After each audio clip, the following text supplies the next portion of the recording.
Oh, that's kind of loud, ain't it? Hello, I think I have everything set up, and if I forgot something, we'll figure it out. But look, I figured out how to make toggles work in YouTube Studio. Only this stream, no hood. Alright. But turns out I messed up in the live 2D modeler. And I need to fix that later too. But it's whatever. Boop boop boop. What is it? But yeah. Hi DKP. But yeah, we're gonna play more. Hopefully I finish.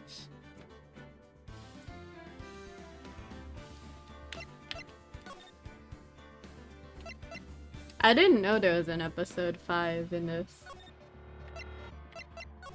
So I have no idea. Hi Godoy, but I have no idea what happens here. Ooh, this looks very weirdly HD. Figured out how to unhoodie? Yeah, figured out how to unhoodie. Whoa! Wait, never mind. I did see some of this. I did see some of this before. I watched... This is interesting.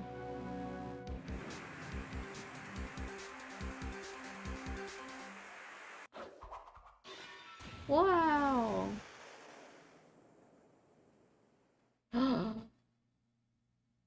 What a pretty silhouette.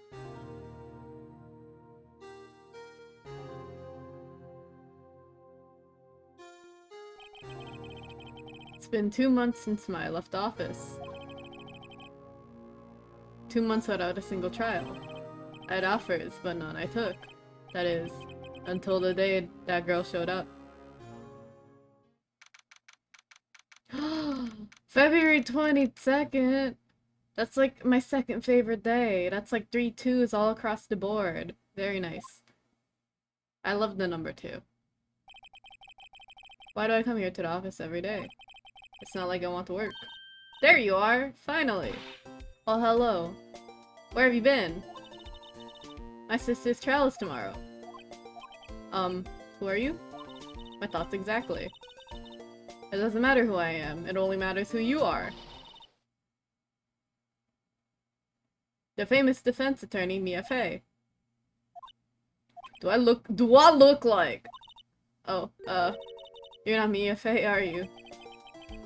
I'm sorry, but Miss Mia Fey no longer works here. Hi, Ninjash! I said hi to everyone, right? Hi, DKP! Hi, Godoy! Hi, Ninjash! Thank you for the 100 bits, DKP! Welcome! But yeah, so you are the coffee boy. I'm Phoenix Wright, a defense attorney. Right, right. Wait! You're D Phoenix Wright? The Phoenix Wright from the Edgeworth murder case. Yes, that's correct. It was an Edgeworth who was murdered, though. That's a relief then. You're better than nobody. I'm sorry. I'm afraid I'm not taking cases right now. But you're Phoenix Wright, right? The undefeated defense attorney. Look, I'm not accepting any new cases. I'm sorry, but you'll have to try elsewhere. Please. I'm out of time, but... Please, you have to help. It's my sister.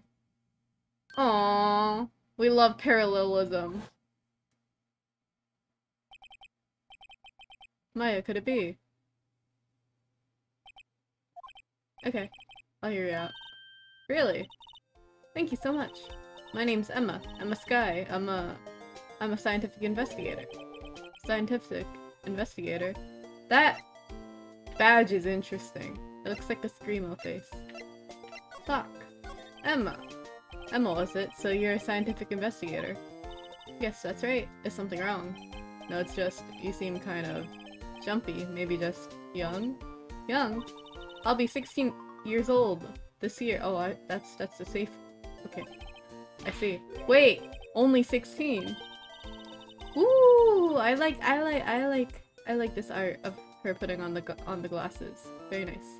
I'm set to formally assign to forensics in 3 more years. My work is becoming quite well known at my age, no less. So what exactly is your current position then? Her design is sick. I agree. Hi, Nick. Well, legally speaking, I guess you'd call me an 11th grader. I don't like that wording. Oh. Oh. Oh. I just felt a shiver down my back. Alright. But I'm ready to do my job at my age, no less. Great, another future professional in training. The case. So what's this about a case? You said the trial's tomorrow. My sister didn't do it. She wouldn't stab someone with a knife. She wouldn't. So it's a murder case. I don't care if it's a witness who saw her do it. She didn't do it. I know she didn't do it. It's a scientific fact. And there's a witness. Just talk to her. You have to talk to her. Right, I suppose I will. I promised her I'd bring Mia Fey, but that's interesting. How would she know Mia?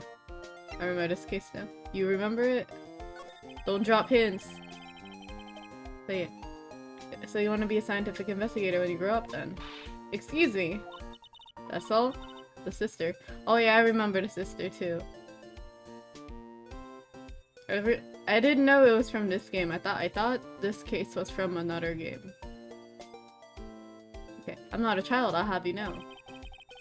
Still, it's good to have a goal, albeit a very unusual one. I believe investigations should be done scientifically. Don't you? That's a lot of bits, DKP! Wait, how many was that? How much? Damn, it took 8 minutes to write! 250! So we got Robot, we got Clover, we got Pyramid, we got Bible Thump, we got Snowman, we got Corgi, Heart, Streamers, Thumbs Up, Gay, Kappa, Beagle, Hi, Something Face, What Face, Whatever Face, Another Face, Hands to Guy. I don't know that one, and then Craigasm, and then Hey, and then PJ Salt, and then Rip, and then Cupcake. Thank you! Sure can't fault her for a lack of enthusiasm. If this case is handled scientifically, I'm sure my sister's name will be cleared. Your sister? I've been doing research, you know? I'm developing a new scientific method of case investigation. I'll show you when I'm done. I'm looking forward to it. Guess I should get down to the detention center, talk to her sister. Relation to Mia. My sister asked for Mia specifically. This Mia Fey person was a few years below her in school. If you're friends with her, wouldn't you know that she passed away? So they went to the same school, huh? She always told me to go to Mia if I ever needed a defense attorney. And, well, I need one. Incidentally, Mia is a woman. Now that you mention it, I guess it is more of a woman's name than man's.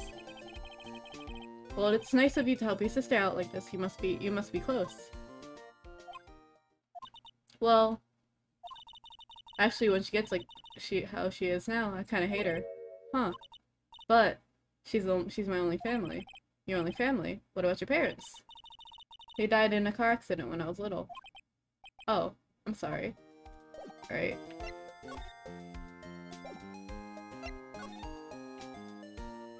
Anything new?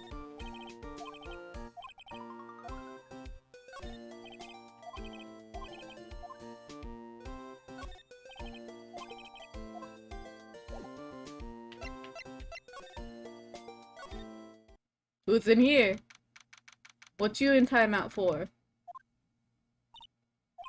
I wonder what's wrong with Emma. She got quiet all of a sudden as soon as we arrived. Guard, I told you I told you I didn't want visitors. Sorry, ma'am, it's just your sister. No excuses. Or did you not want to raise this here, Understood, ma'am. What's that all about? Hello? Turn around! Hi, Lana. Funny. I seem to remember specifically telling you not to come here. Perhaps my memory is failing. Look, I didn't want to come here either, okay? But your trial's tomorrow and you still don't have a defense attorney. I'll be one in court tomorrow. This has nothing to do with you, Emma. Hello? Isn't that right, Mr. Wright? Hey, how do you know me? Mia mentioned you. I heard quite a bit. I'm sorry, what is it that you do? My name is Lana Sky. I'm a chief prosecutor for this district. You're a prosecutor? Her scarf is interesting. Two sisters, one a lawyer. Could this be a coincidence? Emma, Lana. I mean, they're just like foils! We love foil characters! Let's go! I love scars. You would. Alright. There's something wrong, Mr. Wright. The case. There's something you should know from the start, which is, the suspect in this case has confessed to the crime. Huh. Wait, but the suspect is, it's you. Me. I did it. She looks familiar, can't put my finger on it. I don't know what the sarcasm is. But hi, Froggy! Are you at work? It's early for you, ain't it? Like 2 p.m.? Did you just wake up? Good morning if so. I did it. Well, Mr. Wright? Day off. Very nice! Well, why don't you begin by telling me exactly what happened? The crime took place yesterday, February 21st at 5:15 p.m. Just woke. That's quite specific. I was in the witness's deposition. A witness clearly saw me committing the crime. That was a bit of bad luck, wasn't it? The crime took place in the underground parking lot at the prosecutor's office. The body is found in the trunk of my subordinate's car. The prosecutor's office, huh? In your subordinate's car trunk. Classy. I was arrested on the spot, caught red-handed, as it were. Well, that's just great. So, who was the victim? An investigator with the police department. I suppose the correct term is detective. A detective? Death was due to a loss of blood. He was stabbed once in the stomach. By you? Death wasn't immediate, but the wound was fatal. I see. Allow me to repeat myself, Mr. Wright. The victim was a detective. You know what that means, don't you? No, I don't. Uh-oh. What? Mr. Wright, what does it mean? Well, it means the police department will consider a matter of pride to have me found guilty. They'll use any means at their disposal to do so. This case will get worse and worse with everything I learn. Lana! Del Rey! So you're the chief prosecutor. I'm responsible for overseeing every trial handled by prosecutors in this district. I'll make sure that the prosecutors have what they need to do the job and manage every aspect. Those are my responsibilities in a nutshell. That's awfully large a nutshell. Still, I'm a little surprised. I would think you'd recognize... Wait, I would think you'd recognize the district's chief prosecutor? Mr. Wright. Wait, I read that wrong, but it's whatever. Huh. In fact, it seems impossible. You wouldn't. Lana, what happened to your hand? Oh, this. I cut myself by accident. When I stabbed him, that is. Huh? I'm not very good at being a criminal, I suppose. How am I supposed to defend this?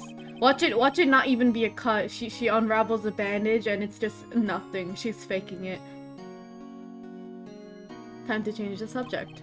Wait, she was in the class ahead of Mia, wasn't she? Relation to Mia. You were in school with Mia, correct? A few years above her. Emma told you that too, didn't she? Well, why not? I did drag him all the way from... Wait, no. Well, why not? I did drag him all the way here from his office. Although it seems he has very little in common with Mia. Hey! It was in law school. I was in my 3rd year, and she was auditing the class. She was different from the other students. Different. She was strong. She'd do anything to become a defense attorney. Anything. That was probably why she was attracted to me. Ooh. Ooh. Ooh. Was your hair down before with the hood up? Or was I just Hi, Stoli! Was your hair down before the hood up? Yeah, it was down before, but most of it was hidden by the hoodie. Excuse me. Intellectually attracted. Lana was the top of her class in school. I was the best there was. Oh. I'm doing pretty good in school too, by the way. Sounds a bit different when Emma says it. Well, Mr. Wright. Excuse me. As you can plainly see, I am admitting my guilt. I think it's safe to say, there's no way you can take this case. None. But Lana. Why? Why are you doing this to me? I like Emma too so far. You never think of anyone but yourself. I know you didn't do it, Lana. I know. So, How could you say that you did? If I lose you, I'll be all alone. I hate you, Lana. Turn around. That's right. Yes. I believe our discussion here is ended. The rest, I leave to you. Do you mean you're requesting my services as your defense? Don't lose any sleep over it. Your client has confessed. After all, the case is over. Right. I'll do what I can to get to the bottom of this. Lana has confessed to the crime, yes. But something doesn't fit. The puzzle. It's that look in Emma's eyes. There's something else going on here. I'm going to find out what. I'm sorry, Mr. Wright. Huh, about what? My sister. She's not always like that, you know. I just never expected to be defending another prosecutor again. She's changed a lot. She used to be so gentle, always smiling. Everybody liked her. I see. Sorry, but I'm having trouble imagining that. What happened to her? I don't know for certain myself. I think maybe she... well, maybe not. Sounds like there's something there that defies a simple scientific explanation. Let's go check out this underground parking at the prosecutor's office, shall we? Okay. Ba-ba-ba! Do you have more talking stuff? No, you don't. Bless. Wait, what? You're telling me to wait on my stream? So this is the lot where this all happened. Looks like- oh fuck, I skipped over that. Funny that my first visit to the prosecutor's office should be like this. Hey everyone, keep up the good work. Hey, what are you thinking? Well, they're going to be my coworkers 3 years from now, after all. No harm in saying hello. Actually, there is. You know, attorneys aren't supposed to examine crime scenes. I'm trying not to stand out too much here, see? Hey there. You expecting to go unnoticed here, partner? Partner? Oh! I know you! What do we have here? Looks like a bambina got too loose from the ranch and is up to no good. Folks gotta learn to keep them doggies tied down, partner. Mr. Marshall. Marshall looks more like a sheriff to me. Look here, bambina, I know how you feel, but this is my gang's gold strike, see? Strike. This is our claim, a territory, with a mother load of evidence. If Dixon's mess up what's ours, you'll get it, partner. Oh, the gun hand. You know what dreams a cacti... Wait. You know what dreams a cacti out in the desert dream. You want to. What's this guy talking about? Is that alcohol? Or just water? Probably alcohol. You head along home now. Happy trails, Bambina. Was that a hombre? A friend of yours? Kind of, sort of, yeah. He's a detective. Who thinks he's a sheriff from the Wild West, it seems. Nope. Look, a door. This must mean something. I'm not sure that doors mean anything. No, it won't open. A mysterious lock. I fail to see what's mysterious about it. Mr. 8, you need to learn to enjoy life more. Let's finish our investigation first, shall we? Nope. Fuck, I misclicked. Alright, wallet. What's this? A wallet. Excuse me, officer. Wait, what are you doing, Mr. 8? What I'm doing? What am I doing? I just found this wallet. I'm handing it over to the police. I don't believe it. This is a real basic. Anything at a crime scene is evidence. Let's be scientific about this, please. Just put it in your pocket. How's that scientific? Sounds like theft to me. Wallet hastily stuffed in the pocket. I'm called to duty already at my tender age. Here, I'll teach you the trick to examining evidence in detail, okay? By the way, her eyes are sparkling. I can tell she's been waiting for this. Okay now. Look at the court record. You have to be sure to examine evidence clearly on all sides. Now, let's start examining from every angle. Ah! I barely touched it, girl! Okay. Oh look, I think there might be a clue here. You should check it out with a press of a... What button is that? On my controller.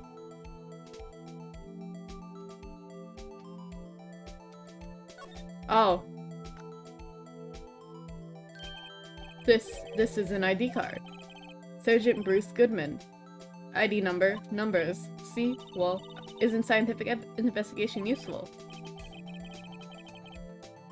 I guess. His drip? Are you kidding me? He has nipple buttons. Though I don't see what science has to do with it. Goodman's ID added to the court record. Let's be sure to examine every piece of evidence we find. I guess I gotta be on my toes from now on. This wall is in our way. It's got a faucet for water. Wait, I know. This wall is merely a facade, hiding the truth. This is no wall, but a water tank. I fail to see how this makes any difference either way. Phone call! Here, phone. Let's see if it works. Hey, don't touch stuff we don't need to be touching. I can't hear anything. My ears! No, my ears! Maybe it's due to the barometric pressure. What is she babbling about? Hey, what did you just say? See, you can hear just fine. The phone's broken. Barrels. An oil drum. Looks like it's filled with water. It's heavy. I can't even budge it. The drum over here, it's on its side. Wait, I know. I'll hide in here and do a stakeout. I think you'll probably just get arrested. In fact, you may not even have to hide in the drum to get arrested. What? I'm not suspicious. Aha! A ladder. That's a step ladder. What's the difference? In scientific terms, please. Scientific, huh? Look at the basic nature of things, Mr. Wright. This all seems so horribly familiar so far. This is where the cars leave the lot. The air on the ground makes it look like an entrance. What are you talking about? It's plainly an exit. Well, maybe it's both. Kind of a dual purpose. Aha! The theory of relativity. I got to write this down. Hey, Mr. Wright. Maybe you know. Was Mr. Relativity German, or was he British? Mr. Relativity? Are you sure that was his name? Look, a stylish glass-walled room. Very nice. You can see the whole parking lot from in there. It's a security. Perhaps it's a cafe. Huh? Cafe security. Yeah, that must be it. Let's check it out later. I hate to break it to you, but I think that's probably just a security guard office. You know, I scored a 97 on my science test the other day. Too bad I don't have a test for common sense. Is that it?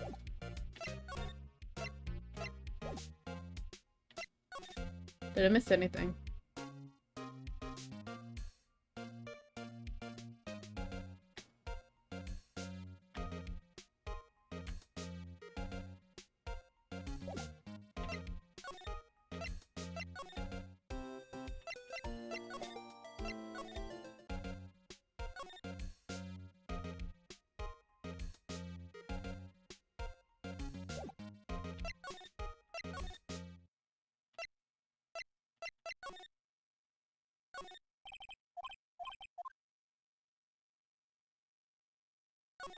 Hi, that bug! Welcome.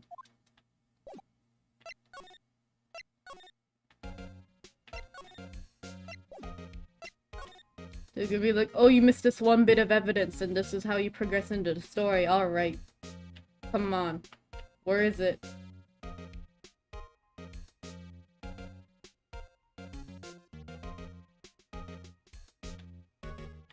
I checked every nook and cranny.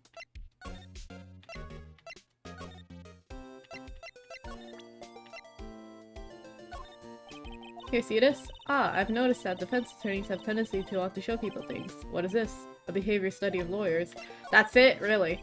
See this? It's my attorney's badge. Ah, well, I never seen a real one before. You're the first one who's actually been interested in mine, believe me. Its composition is mostly silver. The gold plating is flaking a bit. She analyzed it scientifically. There doesn't appear to be any corrosion to the sulfides. I'll give you $50 for it.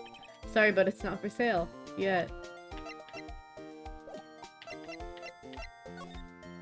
Off the talk? Oh. Hold on, I'm dumb. There we go. Ahaha! Okay. Well, no time to waste. Let's get hunting for clues. I wonder what this is. Well, partner, looks like you got no intention of going home quietly. The sheriff. Shut up, Dick. Shut up, Dick. Alright. I'm thinking! Okay. Like I said before, here's our claim. You'd best be moseying along, unless you'd be fixing the bullet. Gah, scary. Could you just tell us one thing? Who owns that car? Well. The little filly's got a nose on her. You wanna know who rides that red Mustang with the body in her saddle, eh? Please. No problem, partner. About time for vittles anyway. Vittles. Get yourself to the saloon. I thought that said salmon. Get yourself to the saloon up on the 12th floor on the prospector's office. You might just find you a cerveza you like. Prospector's office? Where does this guy think he is? And when, for that matter? Note to self, look up Vittles Saloon Cerveza. Maybe you should check out the room 1202, the High Prosecutor's office. Okay. In any case, stay away from that car.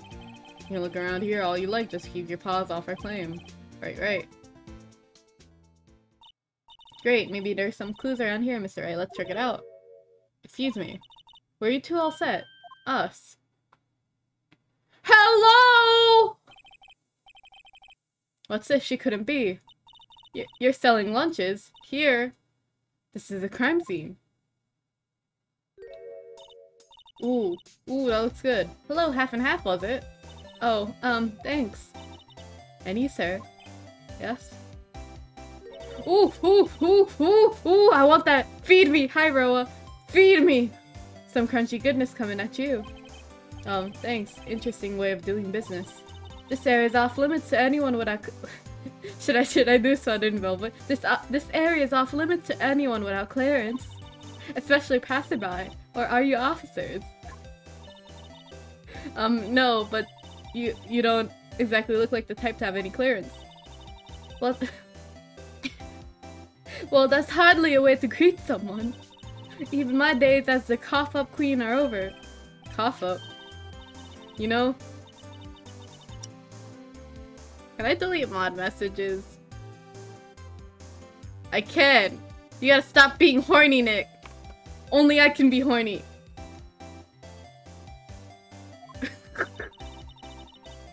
I'm quite connected to this Kate, Cece. Today I learned you can delete mod messages as a streamer. The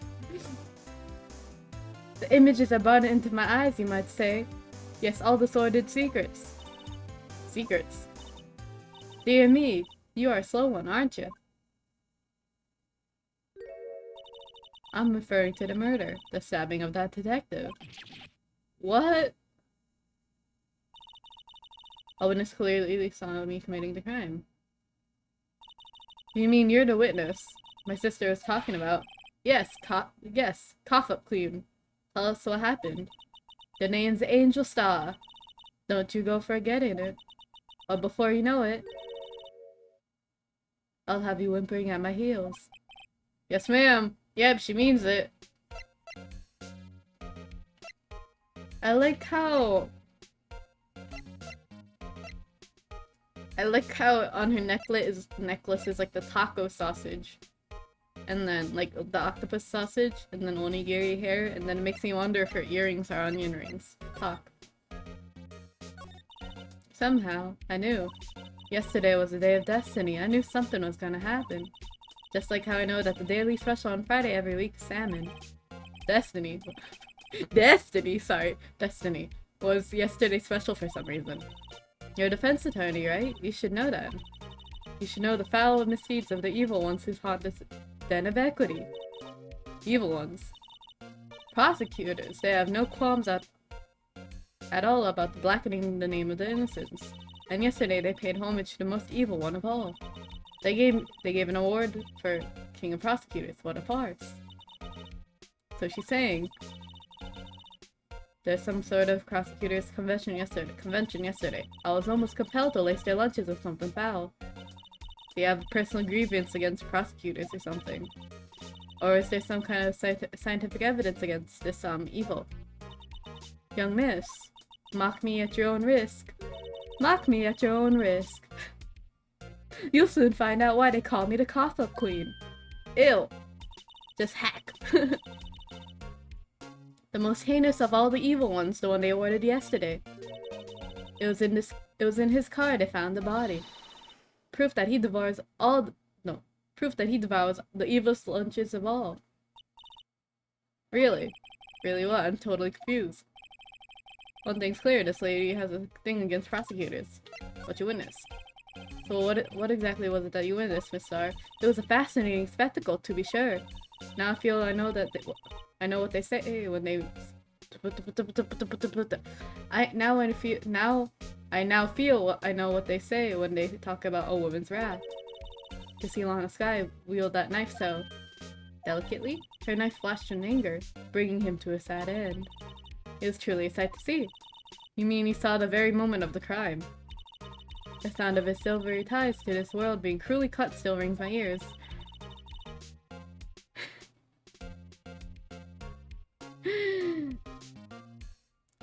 And the rhythmic beat of Lana Sky's knife. Wait a second. You know Lana Sky? Of course. It's quite a feat becoming chief prosecutor.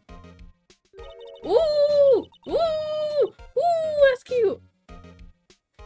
How many lunchboxes of sin did she pack to make that journey, I wonder? She always travels light. Now, why would this pretty lunch lady know the chief prosecutor's name? Thank you for the hydrate!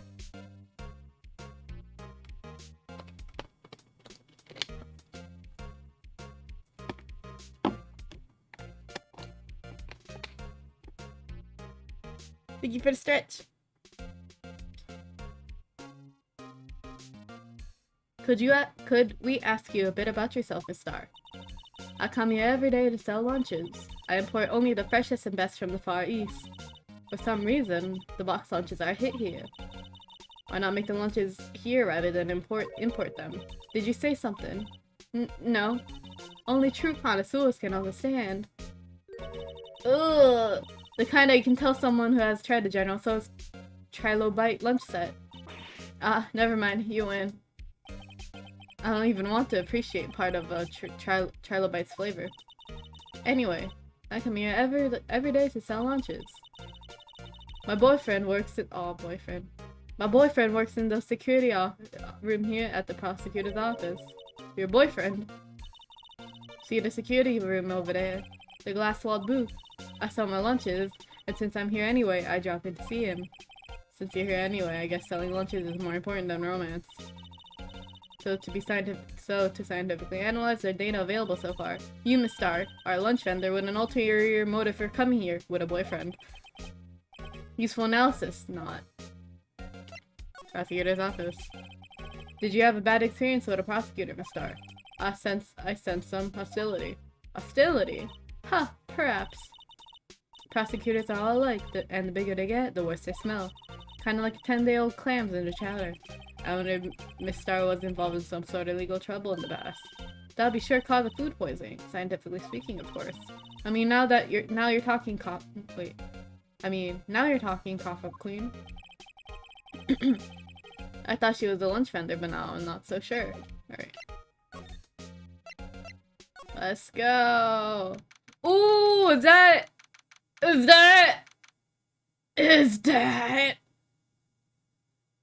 Edgeworth? This is the kind of room that just screams, I can do the job. Quite a change from your office, really. Thanks. Look, there's a trophy or something here. A trophy? What, that shield? His samurai figure! Yeah! So good, so cool, so cool! It takes a real nerve to display stuff like this. On the sofa and not on a table? What if somebody sits their ass on it and breaks it? Whoever's office this is, they must be a real stuck-up jerk. Mr. Phoenix, right. You never tire of prying into other people's business, do you? That voice. Hello? Would not be complete without a ladder. I could not agree more. Long time no see, Edgeworth. Huh. Ah! Mr. Edgeworth! So cool! You know him from somewhere. Of course! I'm his biggest fan! My sister introduced us once, and... Right, her sister's the chief prosecutor after all. Well, what brings you here? I'll warn you.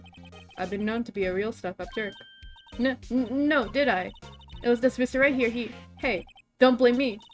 We're just here to investigate a murder case. Murder?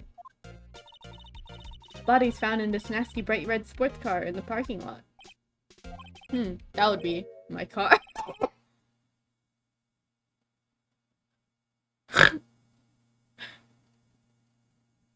He's so smug! Are you sweating, edgy boy? That would be my car. What of it? Huh? What? What? Your car? I'll say one thing, she certainly can scream. Hey there, the case. So the body's found in your car. Go ahead, say it right. You think I did it, don't you? I like how they added this smug face, but it's like, it's like so gap moy seeing him smile like that. After you went through all that trouble to help me last year, no less. No, we don't think you did it. I mean, it was my sister who stabbed him. Wait, no, she didn't do that. I mean... Wait. So you're the chief prosecutor's little sister then? Yes, sir. I'm a Sky. It's nice to meet you again. Now that didn't sound forced at all. Now I remember. You've really grown. I'll admit, it was a surprise for me too. To think that my own car would become the scene of a murder. More surprisingly still, I'm being forced to prove my superior's guilt. I can understand. Wait, what did you say? Lana Sky is the chief prosecutor, the top prosecutor in the district. She can't prosecute herself, so I'll be the prosecutor at the trial tomorrow. You, Mr. Edgeworth, how could you? Ever since Eve showed that one picture of the Genshin loading screen with the welcome home cheater, that hasn't left my mind. But anyway, to be honest, it's a bit of a miracle I'm still here at all. What do you mean? Rumors. You've heard the rumors about me, haven't you? Mr. I can't read! Okay, Miles Edgeworth. It's hard to remember a time when there weren't rumors about this guy. Forging evidence, arranging false testimony, illegal searches, you name it. Thanks to you, my innocence was established in a trial at the end of last year. However, there are some who say I'm the one responsible for the current incident. What? That's crazy. Some people need very little excuse to think ill of others.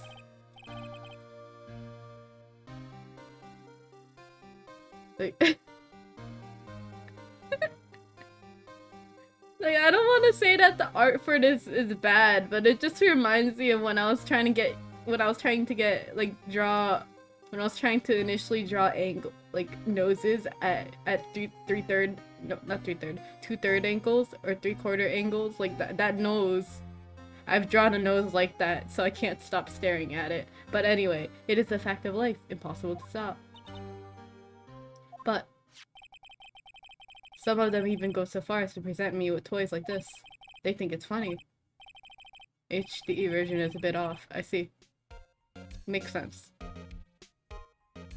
But yeah, the bridge of his nose like juts out. I can't stop staring at it. But yeah, toys, that bronze shield, there's gotta be a story behind that one. Chief Prosecutor Sky. Yes, we worked together on a case 2 years ago. It was my first big case 2 years ago. That's right, I remember. 2 years ago. I wasn't even a lawyer then. Since then, 2 years ago, I have always felt she was looking out for me. 2 years ago. It appears I was mistaken. Mistaken? Why? I mean, I know she's not the warmest person, but I'm sure she felt some responsibility for you. Then, why? Why did she stab someone in the trunk of my car? Why are you smiling? Not only that, she stabbed him with my knife. What? Mr. Edgeworth, you have a knife? Your knife was the murder weapon? To be specific, it was a knife I kept in the toolbox in the trunk of my car. Mr. No, Mr. Edgeworth. What? Are you sure you didn't do it? Come on, can't you take a joke? You have a strange sense of humor, Mr. Right. Alright. Let me look at all your shit. I've been wondering, what the heck is this? It has a big K on it. Humble of prosecutors. Huh? What's that? It's a King of Prosecutors trophy. King of Prosecutors? It's a great honor. They send out a shield to the best prosecutor each year. What? So that K, that's... K stands for king. Yes, you got a problem with that. I didn't design the thing. King of Prosecutors, kind of like Employee of the Month, only better. Why is this important?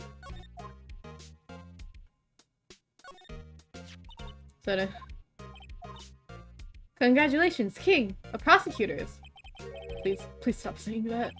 That still doesn't explain the one thing. Why is the tip of the shield broken off? That's gonna be an important plot point, ain't it? My. What an amazing bouquet, just right for Mr. Edgeworth. No kidding. Hey, there's a card on it. Back from the dead. When these nuts slapped your poor face. Wendy, I heard that name somewhere before. Wendy Oldbag, and beside it, a giant steel samurai. Wow, I want one. Huh. There's something written on the bottom of his foot, between a rock and a hard place. Wendy. Wendy, is she Miss Edgeworth's fiance? I don't think so. Damn, Edgeworth, you like cougars? Ooh, cute, what a pretty tea set. I got more for the instant. I go more for the instant tea bags myself. Amazing, that drawer below is filled with packets of tea leaves. They're all sorted by place of origin and flavor. Look at this royal blend. What an exquisitely splendid concoction. There's such a thing as taking your hobby too far. What you mean, Phoenix? You got no taste. Alright, hey, a chessboard. I'm not too up on chess, but it looks like blue's in a bit of a tight spot. The red knights have surrounded the blue pawn. Huh. Those horses are mountain knights. Their swords have really sharp edges. And check out that poor pawn. His head is kind of spiky. Kind of reminds me of you. Mr. Edgeworth must be an avid chess player. What's wrong, Mr. Right? Edges. Surrounding a pawn with spiky hair. No, it's nothing. A work desk. It's quite tidy as one might expect. What a nice desk. Easy to use and easy on the eyes. It's polished so well I can see my own reflection.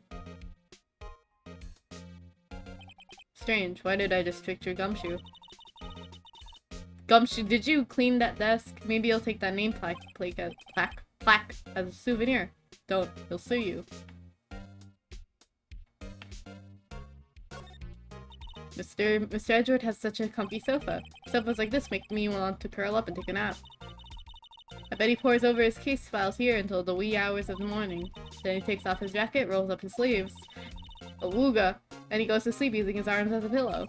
I don't believe it. She's actually daydreaming about Edgeworth working. I bet in the morning he has sofa hair and look.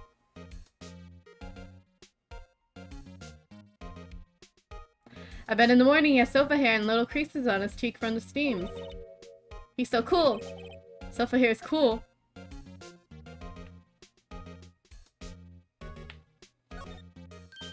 Wow, this jacket's even lacier than his usual ones.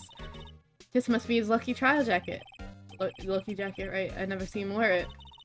Mow it. I'm sure there's a story behind why it's a frame. Why it's in a frame. Maybe I'll be naughty and take a picture. She's getting way too excited about this. You got something to say about this ladder? Whoa! These are all case files. No, I want to talk about the ladder. They're stacked up to a ceiling. There's even a ladder. There we go. Odd. I thought Edgeworth wasn't good with heights. He must have someone get them for him. Are you dating Gumshoe behind my back, Edgeworth? Strange, why did I just picture Detective Gumshoe? He must study these case reports so closely. He's so cool. You wouldn't say that if you saw him sweating bullets up on that ladder. Whoa, what of you? It must be nice to have an office on the 12th floor. I guess you would feel important.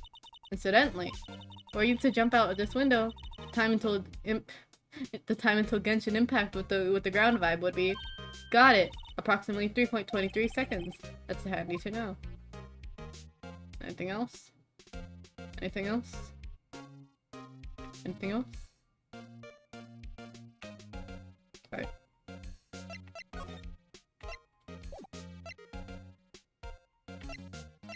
His shoulders are so broad, I'm jealous. Alright.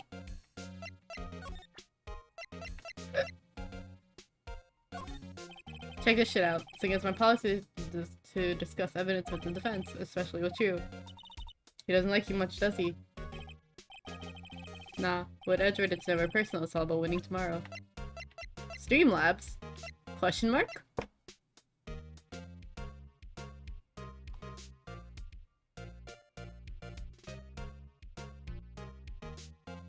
Streamlabs is dead. It's okay. It's okay.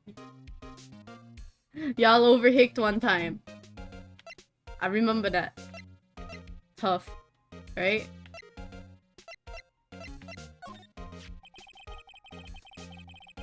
So basically this says you were the best of the best last year, huh? You can take that foolish grin elsewhere, right? I lost a day of work to receive that travesty. Huh, why's that? I had to go to the police department to receive that broken shield! The police department? Yes, right next to the police station downtown. You've been there. You've been there, haven't you? Where Detective Gumshoe works. I was wondering something about your shield. Why is it broken? What does that matter? Why does it what does it matter? I've got more important things to worry about. Oh, right. He doesn't seem too concerned about his award, for better or worse. Yesterday was a very busy day for the prosecutor's office. Maybe we should ask him more about yesterday. The day of the crime. Could you tell me more about yesterday? The day of the murder. Yesterday was the annual cleaning day of prosecutor's office. Cleaning day. Working with the police department, we sort and file all evidence for solved cases. We call it the evidence transferal. Wiping your hands of old cases, in other words. Oh, and another thing. A ceremony was held at the police department. There's an annual review and awards for outstanding police officers and prosecutors. And that's when you got the shield. I was at the police department yesterday afternoon. I got back here at 5:12. That's very precise. People like myself and Mr. Edgeworth pride ourselves with our position, Mr. Wright. No, I place little faith in my memory. The only thing I trust is solid evidence.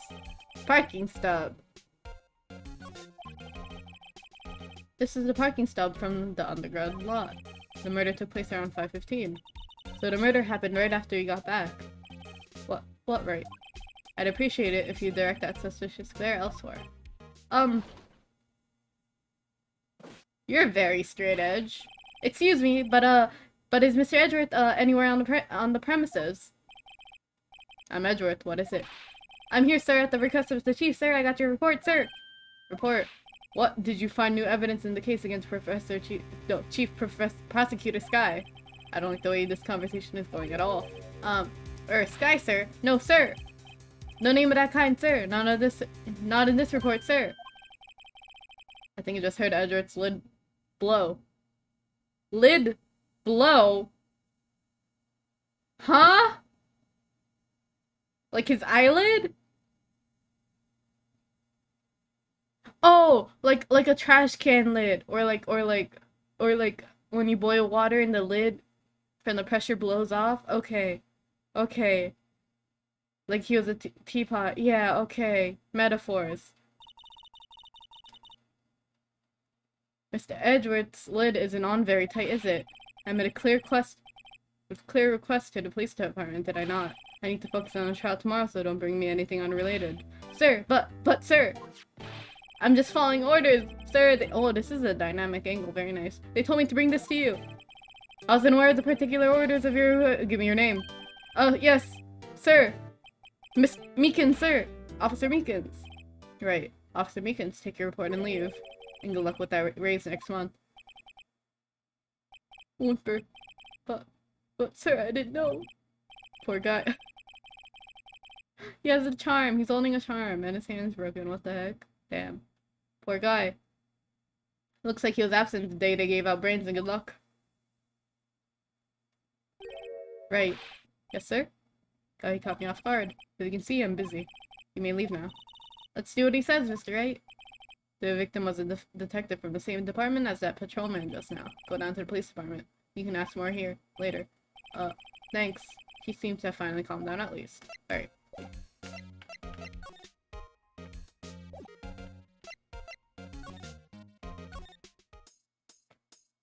Got anything else to say? Nope.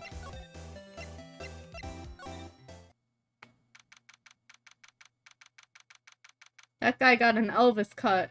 Is that Gumshoe? No way, that's Gumshoe. But yeah. Woo, we're finally here. Why would they put the police department so far away from the prosecutor's office? Beats me, that took almost 30 minutes by taxi and the traffic wasn't even that bad. The police department, huh? I've only been to the criminal affairs next door. Oh, something. Hold on, what's that? I remember you. Disturbing, why does it undulate like that? Oh wait, I know. This is a blue badger.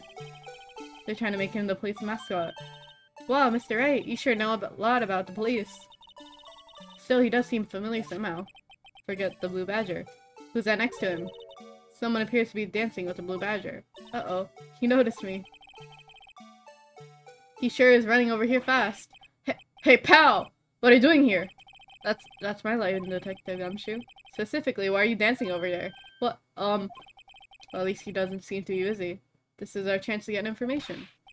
Hey, I'll have you know I'm a very busy man, Phil. Hey, hello, Dick, indeed. I'll give you one word of advice, pal. You better not agree to defend the suspect in this case. Why not? Huh? Well, it's just that the chief prosecutor has confessed to the crime. She says she summoned the detective to the prosecutor's office and she killed him. But what if she's not telling the truth? Yes, well, no, come on, pal. There's plenty of evidence against her. But what if the evidence was faked? Hey, pal, can I speak to you for a second? Huh? Me? Why is this little girl so peeved at me? She's a relative of the suspect. She's Lana Sky's sister. Whoa, the chief prosecutor's little sister? Yes, please investigate this case carefully, okay? Scientifically. Yes, sir. Oh, by the way, you might want to keep your voices down. You don't want to be overheard using words like faked. Huh? It's a sensitive issue with us these days. Investigation. So, what are you doing here, Detective Gumshoe? Me? Well, nothing really. They kicked me out of the criminal affairs. Detective Gumshoe, what did you do this time? What do you mean, this time? Then what happened? I know things are busy right now. I mean, with my sister's case and all. It's true, we've never had a chief prosecutor murder anyone before. Only the highest ranked people are being let into the criminal's affair now. The lowest ranking guy in there is our chief of detectives. They're not letting any of us rank and file detectives in at all. None of you. I know this is an important trial, but isn't that a little odd? So anyway, I thought I'd spend the day getting the badger dance down pat. Is there anything else you can be doing? The chief of police himself is directing this investigation, pal, and Officer Marshall was assigned to the underground parking lot. Officer Marshall! Now that I think about it, Emma did seem to know the Marshall guy. A patrolman in charge of a crime scene. It's unheard of, pal! Okay.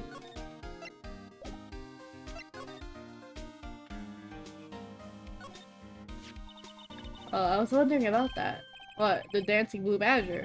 It's my masterpiece. Oh, you painted it? You made this, Detective Gumshoe. The chief threw together some designs and I just did my thing, pal. Nice work. I like the handprint. It's battery powered so it can go anywhere. There's no switch, so it just dances and dances until all the batteries dies. Poor blue badger, fated to dance until he drops. Work of art. Look, that patrolman is saluting the other guy. He must be a detective. And then I said, hey, you do that, your soup will get cold, buddy. That's hilarious, sir. I laughed so hard I cried. I guess he wasn't saluting, but he was wiping tears from his eyes. They make a good pair. Mr. Wright, do you know why patrol cars are painted black and white? No idea. Why? Well, I think they're designed after a panda. Panda? Not that I have scientific proof. It's just a theory. A game theory. Do you mind me asking how you came up with that theory? It was when I was on a school trip. I saw a patrol car and it came to me. We had just been at the zoo, see? I went to a zoo to see a lot of animals. There was a small dog. It was a Shih Tzu. What about zebras? Or did they not have those at your zoo? The banner here is announcing the crime-fighting campaign. Nice slogan. I wonder if they'll be settling fingerprint sets. I don't think it's that kind of campaign. What family wouldn't want to set at home? It's good for finding out who snuck into the cookie jar. I think most families can figure that out without the extra help. Very true. I always get excited when I come to a police station. Why is that? It just feels like I jumped into a movie. Huh. You know, with all the police and criminals. Well, I don't know if this is all that exciting. Sure it is. Sure it is. Look at those two officers over there. They're probably just talking about their latest buffs. Funny, I thought they were talking about the weather. Detectives in there look pretty busy. Just imagine, right now, behind those doors. A police drama in action. Some of the thought fails to excite me. Alright. So here. The usual wanted posters are hanging up on the bulletin board here. Do you know this face? If you do, dial 911. You know Mr. Wright, I always thought it was kind of funny. I've never seen anyone who looked like the people in those posters. They hardly even look human. She has a point.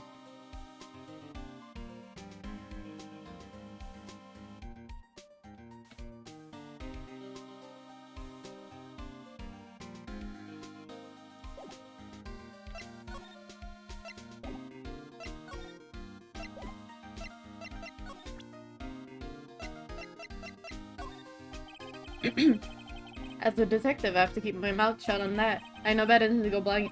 But I just wanted to talk to you about the blue badger you made.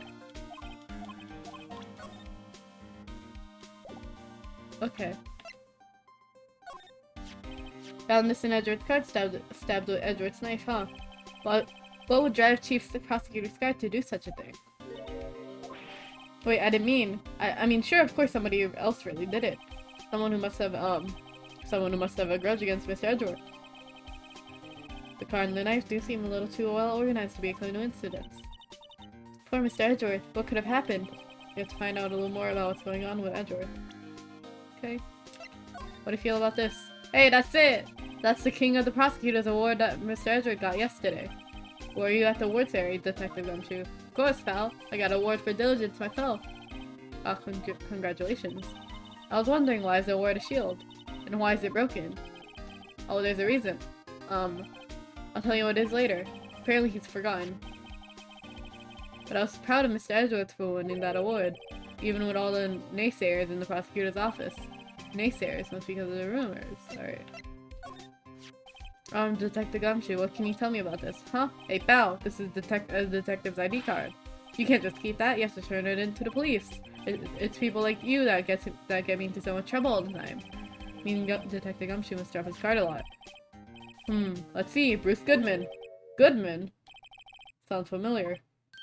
Nah, my mistake. But didn't you work together with him in criminal affairs? Whoa, now I remember! Bruce Goodman, he's the victim. That's what I thought. Can you tell us more, Detective Gumshoe?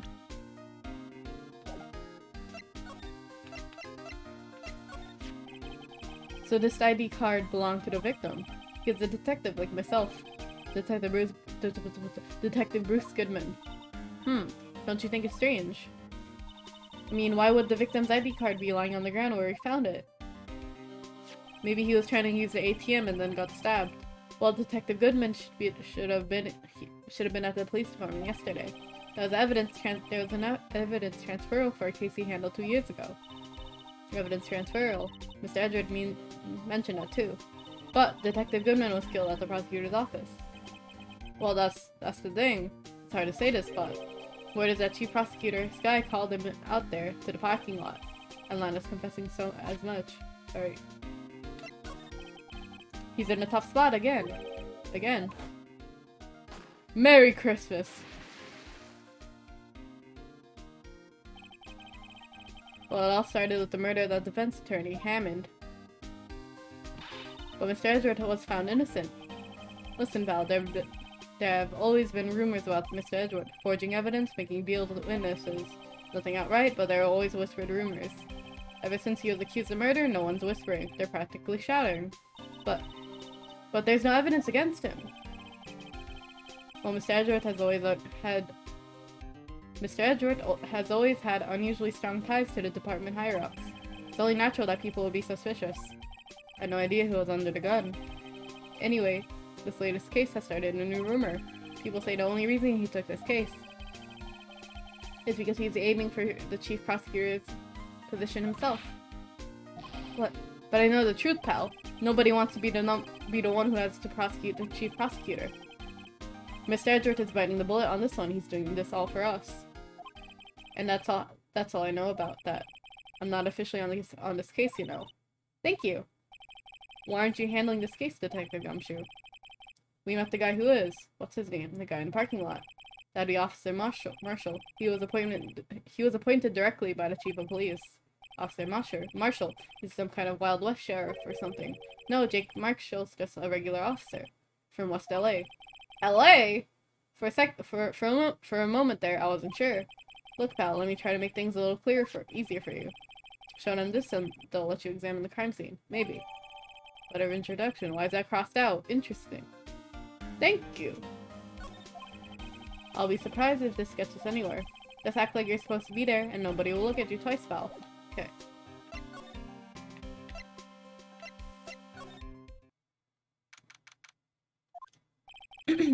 Looks like the investigation is still going. After getting back to the shop. Sorry, looks like I'll be stuck in this pit till the sun sleeps. I'll see you in my dreams tonight, then. Then, baby. Oh, still here. Oh, hello. Why the surprised looks? Didn't I mention? I've got a boyfriend here in criminal affairs too. What happened to the security guard? You have 2 boyfriends? Powerful. Hey, what's wrong, Bambina? You're looking like a doggy that lost its herd. Alright. Jake Marshall. Strange guy to be put in charge of a crime scene. Hey there. There's something I wanted to ask you. The scene of the crime. As a cold grave for men who lost their dreams. And me, I watch over them as they sleep, dreaming of the desert's hard judgment. I cannot read for the life of me today. 1 second. Okay. He's asleep. Well, should we show this hopeless case something to catch his interest? There's something I wanted to ask you. Hi, Joe. The scene of the crime. A cold grave for the men who lost their dreams. And me, I watch over them as they sleep, dreaming of the desert's harsh judgment. He's asleep. Well, should we show this hopeless case something to catch his interest? Do you like the blue badger? Alright, compadre, count to 3, huh? You gotta do that if you're going to draw evidence on someone. That's what we do in Texas. Remind me to never visit Texas.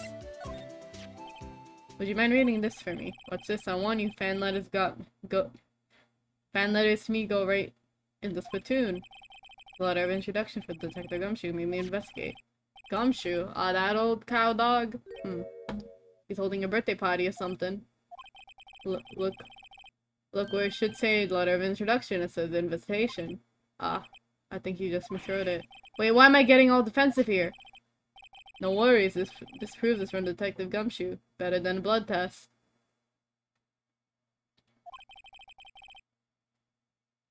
Guess I better let you in then. Thank you, Officer Marshall. Well, that's right, he's a patrolman, not a detective. Which reminds me. Hey, wait a sec. Isn't a crime scene supposed to be handled by a detective or higher? Well, folks. The clues are calling. Welcome to our gold strike. Be like the settler. Strike out for the lands unknown. Manifest destiny. Let's have a hootenanny. That the self-police investigators are like settling land. Well, Mr. Wright, what do you say? I say I won't be needing this anymore. Okay. Alright. The victim. Officer Marshall, could you tell us more about the victim? Good men always die young. Remember that partner. Could you be a little more specific? Bruce Goodman. He was a detective, right? Well, aren't you a feisty doggy there now? Detective Goodman was stabbed here at 5:15. The smiling Madama told me the tale. I think he needs a witness, Mr. Angel Star. One stab to the chest, a fine piece of work. And here's the autopsy report. Was my sister involved with the victim in any way? Funny you should mention that, Bambina. Chief Prosecutor Sky and Detective Goodman have nothing in common at all. Nothing in common? They apparently worked together in a case a few years back. 2 years ago, so there's no motive. Goodman wasn't a particularly gifted detective. That's one reason why he didn't do much work with the chief prospector. Prospector! Fuck! Alright. But my sister called the victim here on the day of the murder, right? Here to this parking lot. So it seems like calling an unarmed man to a shootout at high noon. It's high noon. Okay. I don't mean any offense, but Officer Marshall, you're a patrolman, right? Not a detective. You calling me out? They shoot you for that in Texas. Huh? I was one of them fancy shoot detectives till 2 years ago, to tell you the truth. Oh really? Now he tells me. Well, you're a patrolman now, so how can you be in charge of a crime scene? Nothing gets by you, does it, Bambina? So are you in charge? No reason. We're just short on hands right now. I'm keeping an eye out in the meantime. That's odd though. Detective Gumshoe was saying he had nothing to do, nothing important at least. He's nothing but a sad old cow dog that can't find his tail. Maybe it's just because he runs with that Edgeworth, eh? Edgeworth? That cow dog's been kicked out of this cattle run by order of the chief of police. Just he don't realize it yet. Detective Gumshoe kicked out of the investigation.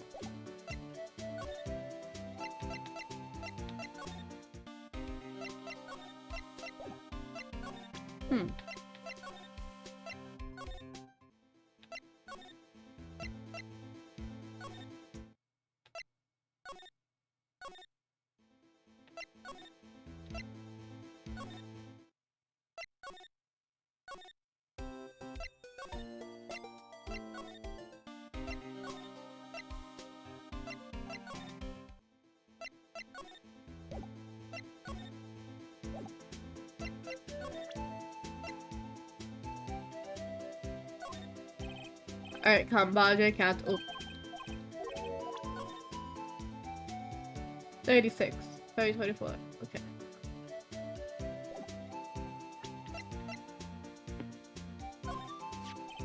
5:12 p.m. The prospector's bright red steed came at a trot real slow like.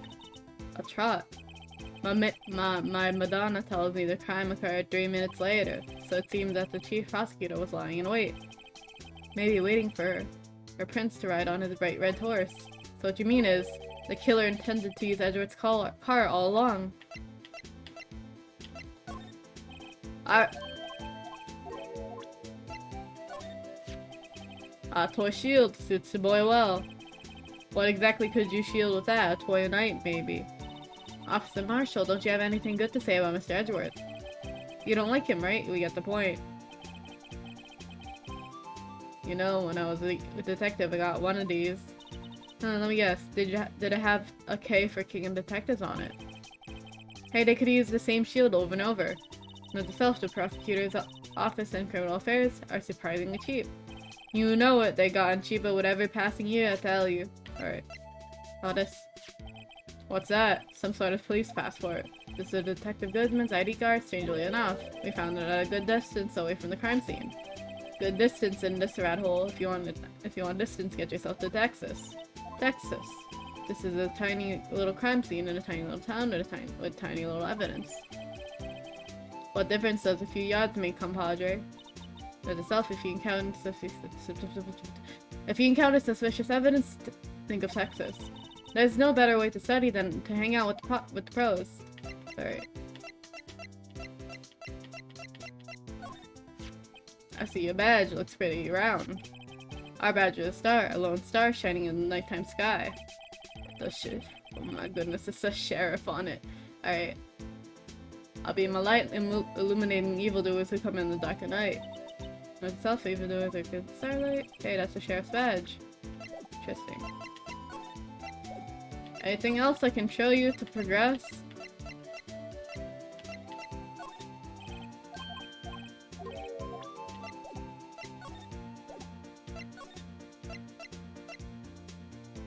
Thank you for the hydrating stretch.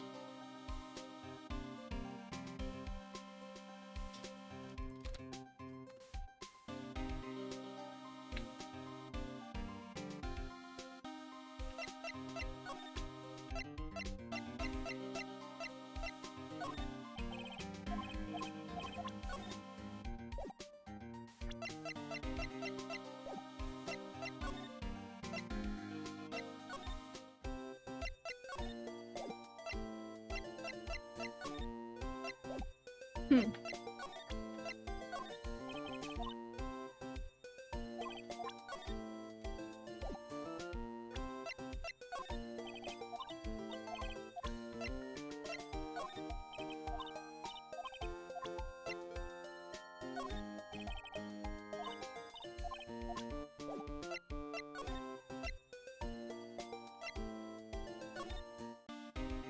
You don't want anything. Darn it.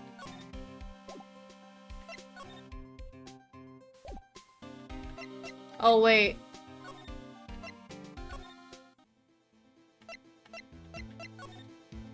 Slide to the left. Okay. I always forget. There we go.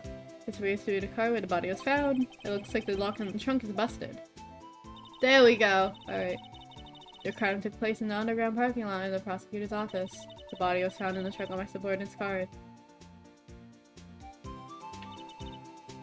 Quite a luxury car, it seems. I have money to burn. Yeah, prosecutors get the big bucks. What's this? It looks like a note of some sort. Look, something's written on it. I know what happens here. I know what happens here. Let's see. You're right, let's see. 6-7S 12-2. Leon. Okay. There's a name printed on the paper above that. Goodman. Maybe fell out the pocket when he was killed. Well, so what does it mean, Mr. Wright? How am I supposed to know? Note itself, for detective reasoning, go to Edgeworth, not right. I'm sure Edgeworth wouldn't know what this means either. Okay. A block. This area is reserved for prosecutors. Defense attorneys are relegated to B block. I dream of the day when I'll be able to park my car here. I'll go over to B block to buy my own hamburgers from you, Mr. Wright. I'm not planning on giving up my job that soon. B block is through there. That's where the advisor's park. I can see the lunch line car from over there far in the distance. Hey, you're right. I like the cute design on that door. I can see a cartoon car munching down a juicy looking steak. Doesn't that strike you as a little creepy? Just don't think too deeply about it and you'll be fine. Cannibalism. Wait, it's a phone. Oh, this looks like a cell phone. Scientific analysis suggests this belonged to the victim. I can't think of anyone else it could belong to. What's so scientific about that? Should we check it out? Check it out! Right, let's check it out.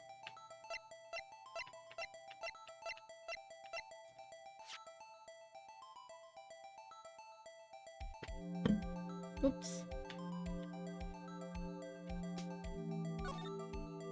Huh? This phone's still on the redial screen. Redial. Mr. Wright. Most phones keep a record of all the calls you made and received. You just press the blue button to display the last number you called. Convenient, isn't it? I'm surprised you didn't know about it. Sorry to disappoint you, but even I know about things like redial. Huh? Oh, I'm sorry. It's just you never know from people from your generation. Whatever, let's check this one out.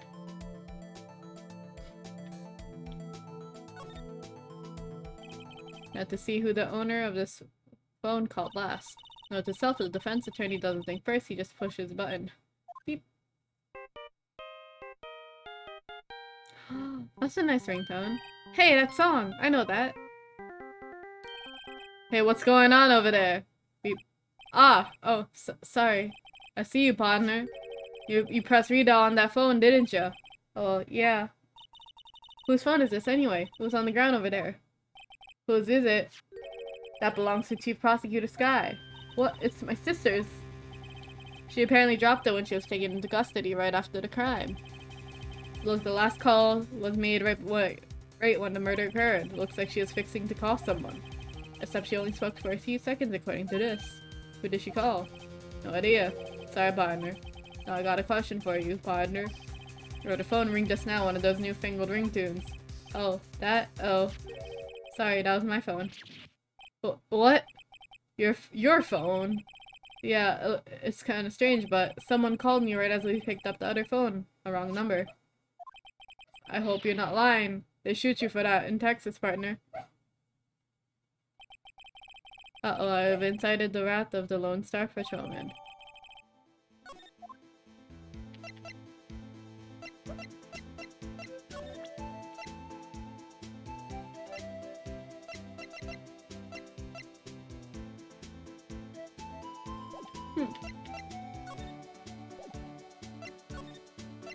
Not a sky. So there's no connection between Detective Goodman and my sister.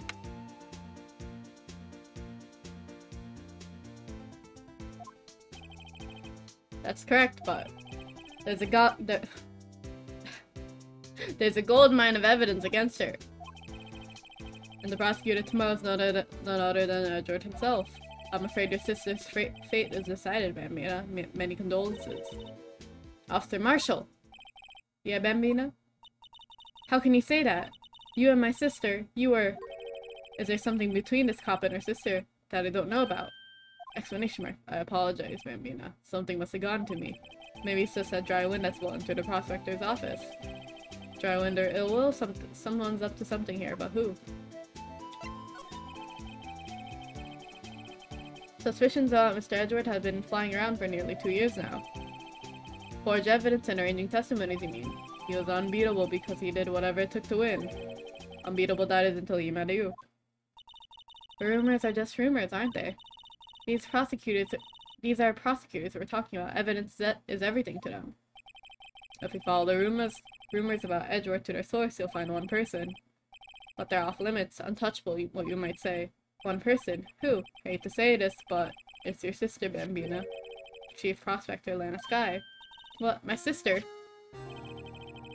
Edward couldn't rustle all those cattle by himself. Some people load their guns with bullets, some load them with deals. What you're saying, Edward was making deals to win trials? Where there's gunshots, there's bound to be bullets. That's what the old-timers say. There's a big old secret hidden around here somewhere. Everybody knows it. That's why Detective Gumshoe was taken off the case. Did they target him because he was closest to Edward? Well, how are we doing, Mr. Wright? I guess we got some clues. We have an autopsy report, a note from the victim, and a cell phone. So you think we'll be okay? Well, the only thing still bothering me is that Lana's confessing to the crime. She says she did it. No problem! I can guarantee she's not the criminal. Oh, by the way, Emma, yes. I know that song plays... No, I know that song your phone plays when it rings. What? It's the Steel Samurai's theme song, isn't it? That popular TV show for kids. The phone that rang earlier wasn't mine. It was yours. At 5:18, just after the murder took place. Your sister called you, didn't she, Emma? I'm sorry. Can you tell me what you talked about? She hung up right away. I see. A detective is murdered and the suspect is the top prosecutor in the district. I got a bad feeling about this. Maybe I still don't know everything that went on here. Interesting.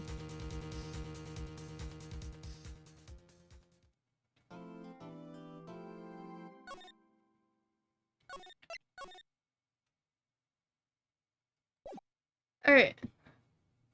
Part 2. February 23rd. How did the investigation go yesterday, Mr. Wright? Frankly, there are still a lot of gray areas. Or rather, the whole thing is a big gray area. Don't worry about me, no matter what the outcome. I'm ready to accept my fate. I believe in you, sis. Mr. Wright, let me offer you a word of advice. Yes? A detective attorney should never believe their client. The defendant is called into trial because they are suspected of wrongdoing. Never forget that. This guy, you remind me a lot of Mia. But there is one decisive difference between you and her, and that is, you're not a defense attorney. I believe it's almost time for the trial. Good luck, Mr. Wright. My first trial without a Fae helping me. One sec. Alright, there we go. No one's going to bail me out this time.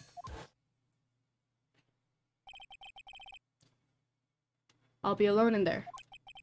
So I have to discover the truth all by myself. Let's do it, Mr. Wright. I'll be with you the whole way.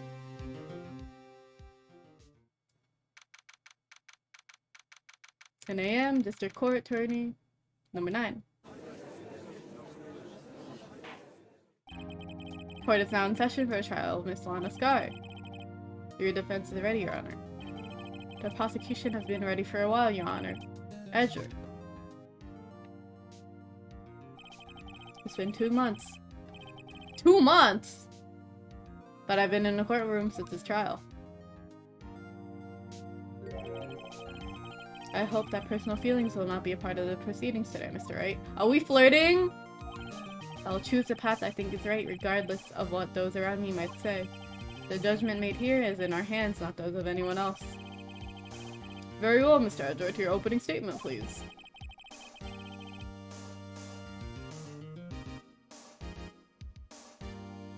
Yeah, I agree. Chief Prosecutor Lana Skies committed an unpardonable crime. Not only this, but she was rash enough to commit it in the prosecutor's office lot. Wow, he's much more forceful in person. I suddenly feel like he's confessing to everything.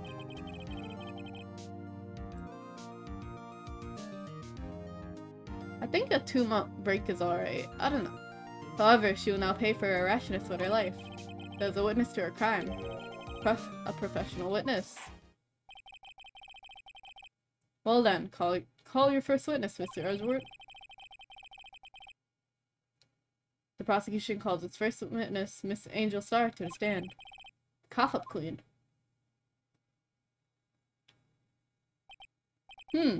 Haven't I seen you somewhere? Ooh! Is that caviar? Holy fuck! You ordered the caviar lunch, right? Ho ho! Caviar! I never eaten caviar before. Sorry. Wrong voice. Whatever. Wow, the judge is really wolfing it down. Oh, and for you, I have the Fiesta Bowl. That's furikake. That's furikake. That ain't Fiesta. The fuck? Thanks. Will the witness state her name and profession? Oh, and you, sir? Did you order the finger pit lunchbox? It's too early for lunch. Your name and profession, please. Well, Your Honor. How does it taste? So this is why everybody raves about caviar. It's so tasty it hurts. I always thought caviar would taste like pickled tapioca. Do you mean umeboshi? What the heck does pickled tapioca taste like? Name, profession, now. Me, the name is Angel Star. Don't go forgetting it.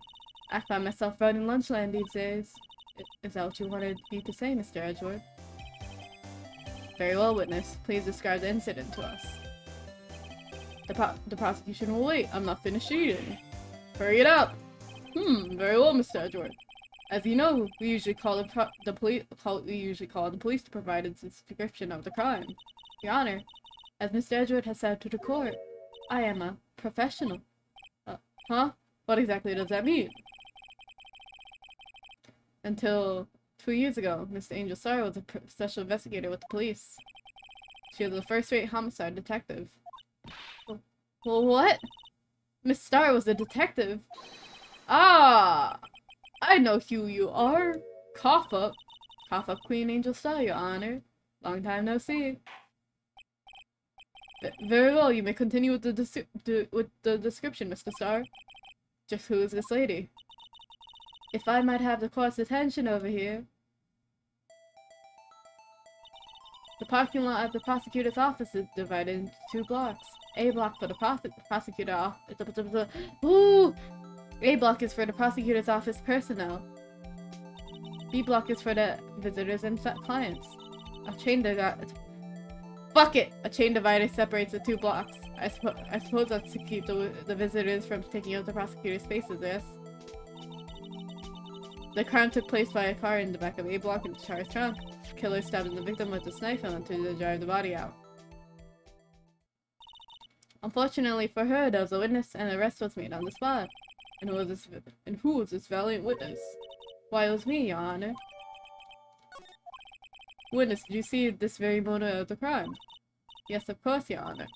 Immediately after that, I apprehended the chief prosecutor. It seems rather cut and dry, doesn't it? Well, Mr. Wright. I can't agree on that principle, Your Honor. It seems that poor losers are unwilling to accept the truth, Your Honor. shall I proceed to crush what little hope they have remaining? If you can, then give them yours, Miss Star. Wait, are they talking about me? Loser! Alright. Somehow, I always knew a day like this would come. I was on my way to deliver a lunchbox to my boyfriend when I sensed something, so perhaps it was my finely honed detective's intuition at work. Ooh! Ooh, this art's nice! Ooh! Ooh! Ooh! Lighting! Dramatic! Wow! Shading! Wow! Wow! Wow! Wow! Motion! Ooh! Composition! Ooh! Titty! Nice! Through the wire fence, I saw the chief prosecutor standing next to a garish car. The chief prosecutor was holding a knife in her right hand. Then she thrust the pointy tip of the knife into Detective Goodman's chest. Bringing a lunchbox to your boyfriend, how touching. As you can see, there is no room for doubt. The key point of your testimony seems to be none other than the point of the knife which you saw being stabbed into the Detective Goodman. So, how does it feel to be so utterly crushed? I'm still thinking about that. It's merely a flesh wound, Mr. Wright. Very well, Mr. Wright. You may cross-examine the witness.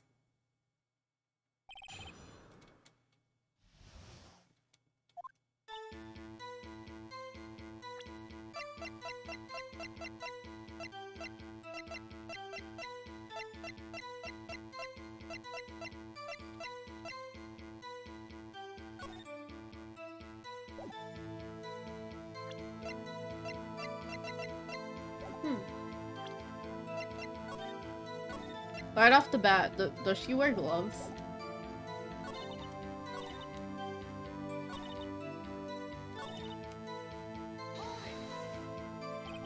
Tell me more about this knife that the suspect was carrying.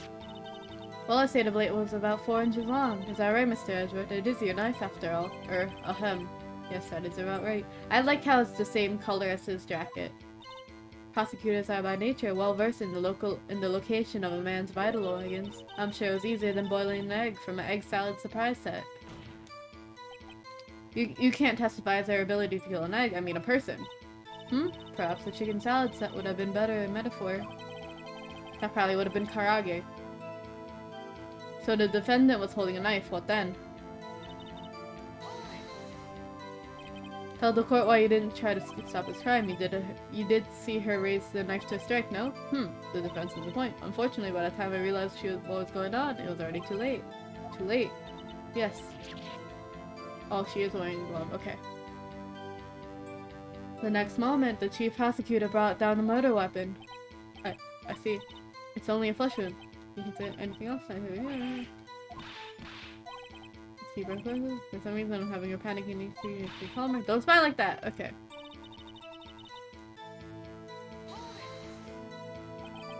How did you know? I respect the prosecutor's basic abhorrence of the crime. Yet their methods are ugly and twisted. Twisted methods always lead me to tragedy. Knowledge ladies in foreign given that they are used to erasing inconvenient evidence at their whim. Killing off the detective that knew too much is merely an extension of that. Star, do you have something personal against the prosecutors? I felt that I had found my dream job when I became an investigator, and if I hadn't been laid off by all those prosecutors over there, I'd still be one. Laid off, she was fired. To me, prosecutors are nothing more than worms. That being said, I am a pro, you know. My testimony is unbiased and flawless. Very well. You may continue, Miss Star. This boyfriend, he's a detective. Not that boyfriend, the security guard. That boyfriend? You have several? Yes, this boyfriend, that boyfriend, and the other boyfriend. Care to join? The yet another boyfriend position is still open for applicants. I'll stick with the lunch, this stinks. Itself, the judge had to think before replying. The security guard room is in the A block. It's up on the second level, so you can see everything from there. The security side. Incidentally, did you bring your lunchbox by car? Since I'm a visitor now, I parked in the B block. So she was in the B block when she witnessed the crime. I sensed something passing finally. You sensed something, so you're saying you had a premonition of the murder. It felt like... How would you say? Oh yes, It was like the feeling you get when you view a pumpkin chock full of seeds. Yeah, I have no idea what that means. Speaking of a detective's intuition. Wasn't the victim, Mr. Bruce Goodman, also a detective? Yes, well, he was like a young cheese. Cheese? Pale white cheese, not yet tangy with experience from the States, a greenhorn. Then I must be Then I must be a hard, yellowed, and sharp as attack. Yeah, with the order of an old cheese to match. In any case, there in the lot, I felt something stirring in the back of my mind. Due to our fences and everything. By garish car, you mean? Mr. Edgeworth's car, yes. Mr. Edgeworth's. Incidentally, the knife which the victim was stabbed with is also Mr. Edgeworth's, wasn't it? Indeed it was. Oh, what an odd case this is. And the person you saw, you were sure it was the defendant. I saw her no further than 30 feet away. I'm certain it was her. If she's telling the truth, we're doomed. Let's just do what we can. Even if we don't have any proof, we can always nitpick. Witness, in your testimony you clearly stated the following. Prosecutors are nothing more than words. Ergo, you are a biased witness. You might want to keep those silly opinions to yourself in the future, Rookie. Huh? Rookie? Unless you're willing to risk the consequences of doubting me. I'll fry you like a fritter, crispy on the outside, chewy on the inside. Fritter. That was inspiring. I believe I heard that tagline somewhere. You could cry plagiarism. I may be relegated to the lowly post of the lunch lady, but my instincts are honed. Ooh! Ooh! A photograph? You took this! The moment I witnessed the crime, my reflexes took over and snap, I took a picture. And in fact, one of my lunchboxes is rigged with a camera. I suppose that's more exciting than hanging it around your neck. Witness, why am I only seeing this photograph just now? You'd think I'd show it to you? A prosecutor, thanks again. My boyfriend works in the photography division of criminal affairs. Well, this is most certainly the defendant. Oh, that is on the missing on the sky. So what was the defendant doing at the time?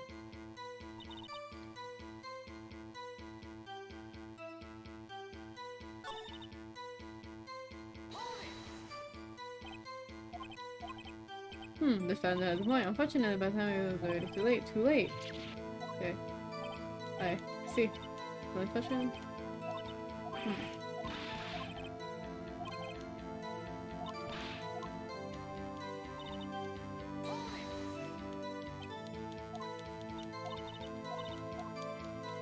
I think I pressed everything.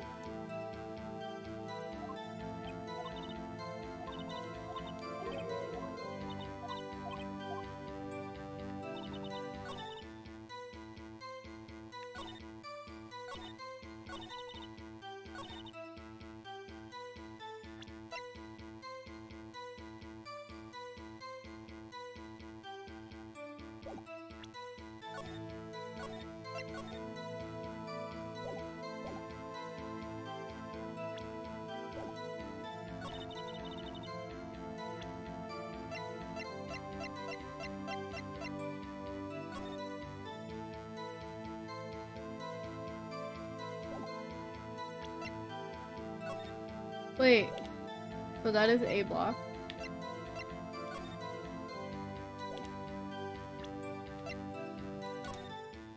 Okay.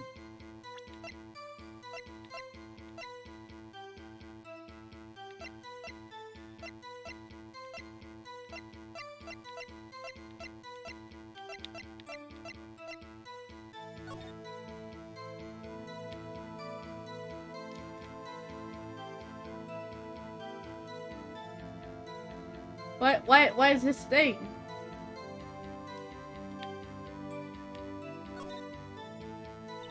Either that or Edgeworth cut himself dealing an apple. What's Edgeworth doing with a knife like this anyway? Maybe. In the wild. Are you kidding? I always pictured him as an outdoorsman. Now that's a scary thought. Is that it?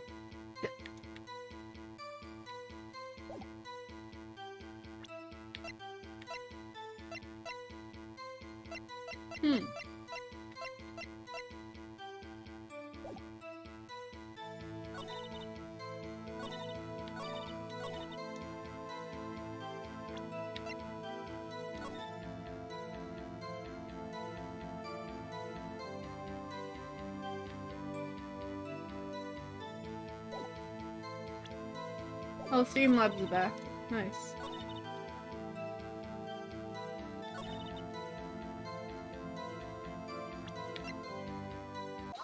Oh. And you witnessed this. You saw Miss Guy stab the victim with a knife. As I already said, yes. Ooh, ooh, ooh, ooh, ooh, ooh, that's tonkatsu sauce. Very nice. Alright. So I swear it on my finest salmon swirl lunch. I'm sure that is a fine lunch. But isn't that odd? Look at this photograph. This is the photograph you took at the very moment of the crime, is it not? Then why is Miss Sky not holding the knife? Ahem. Mr. Edward, your thoughts? Objection. That had to be the weakness of that had to be the weakest objection ever, Edward. Better add the earlier one. No, you shouldn't have! Why would you do that? Y'all added an extra hick before! Now it's +1 again. Darn it. Whatever. Whatever. It's okay. Yeah, it was still stronger than your ever feeble mind, Mr. Wright.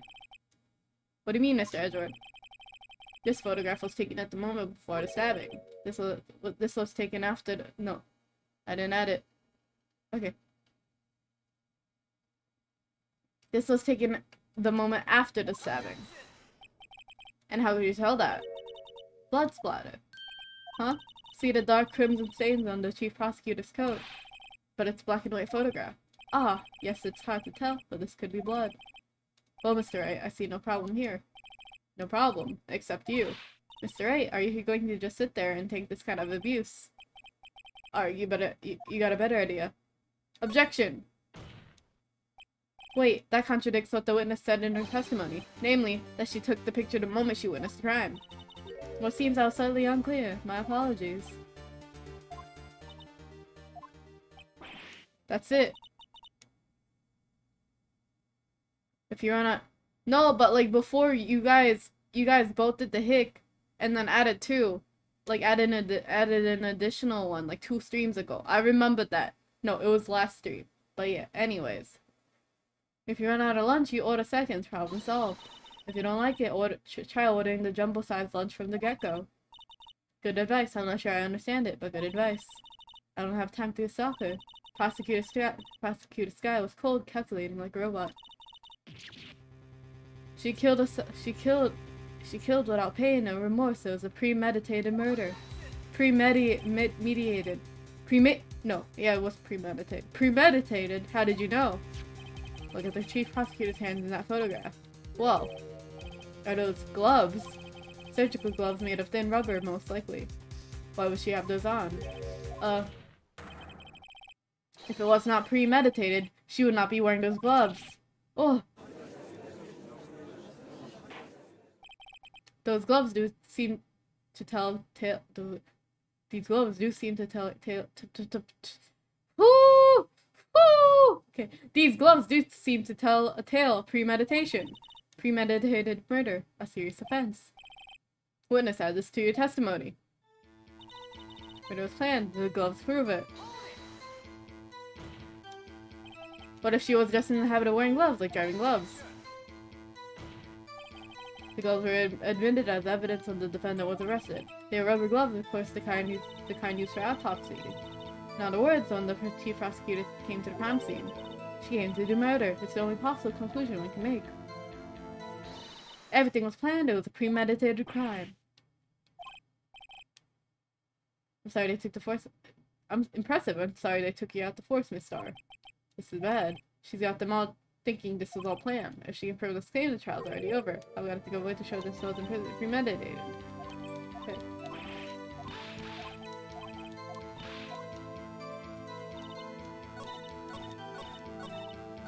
Ah, fuck.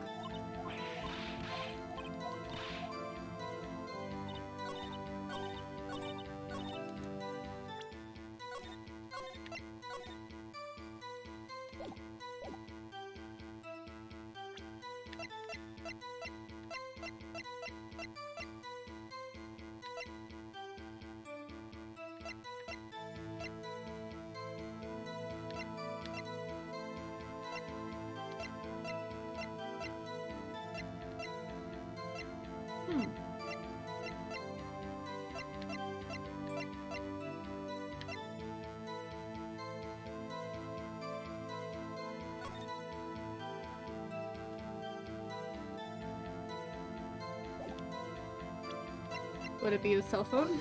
Nope.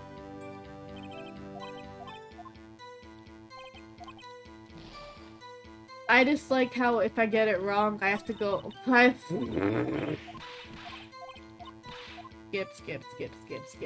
Skip. You're annoying. Okay.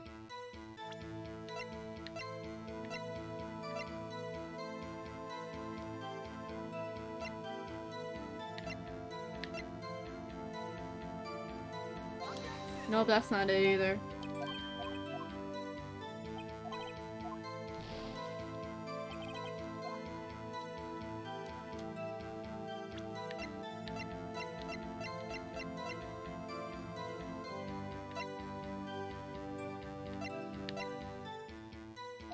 Nope.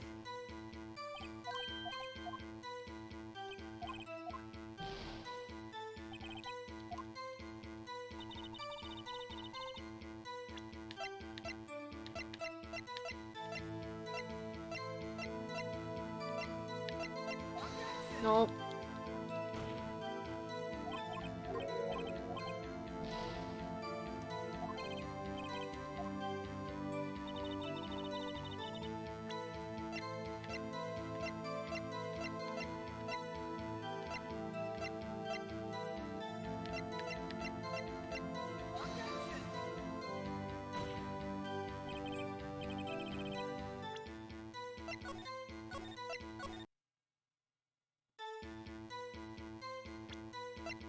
Hmm.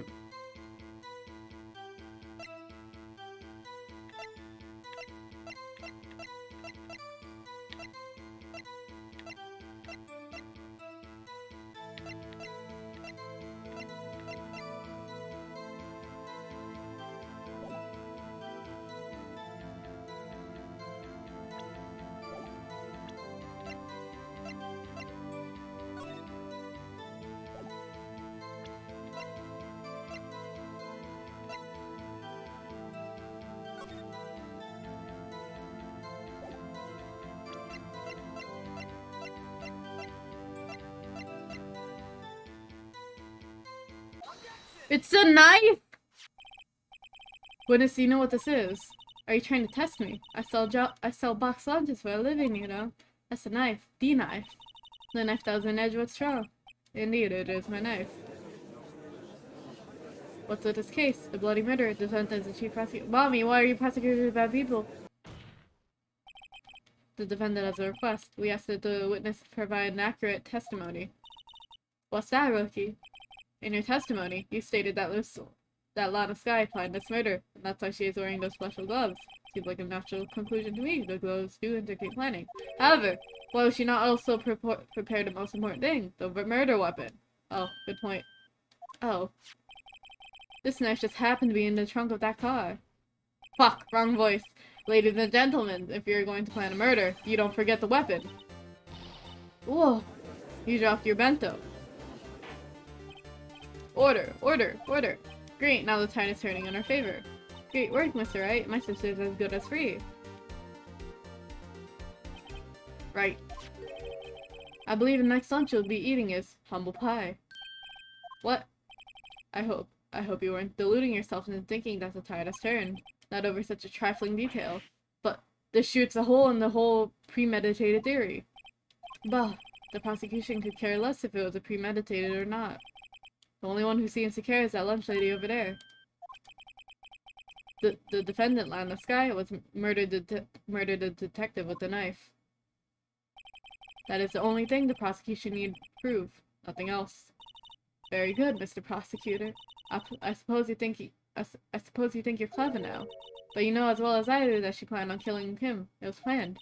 If it wasn't, why would she have been wearing... I believe I'd like to hear your testimony again. Witness, please tell us only what you saw, not what you thought. How dare you? My powers of deduction are not to be underestimated. Really now.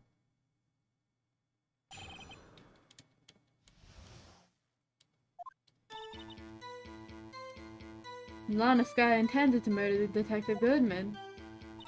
I really like the expression in this one. It's very nice, sorry. That's why she called the victim all the way to the prosecutor's office.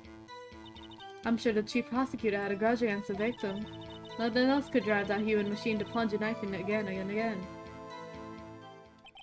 The victim was summoned from the police department of the prosecutor's office. It does sound a lot like premeditation, doesn't it? So if I order the pizza, does that mean I'm planning to kill the delivery boy? In any case, the defense may now cross-examine the witness.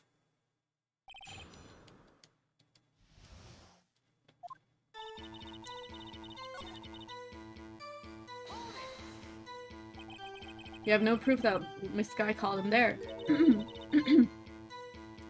You have no proof that she did it. Mr. Edward, thoughts?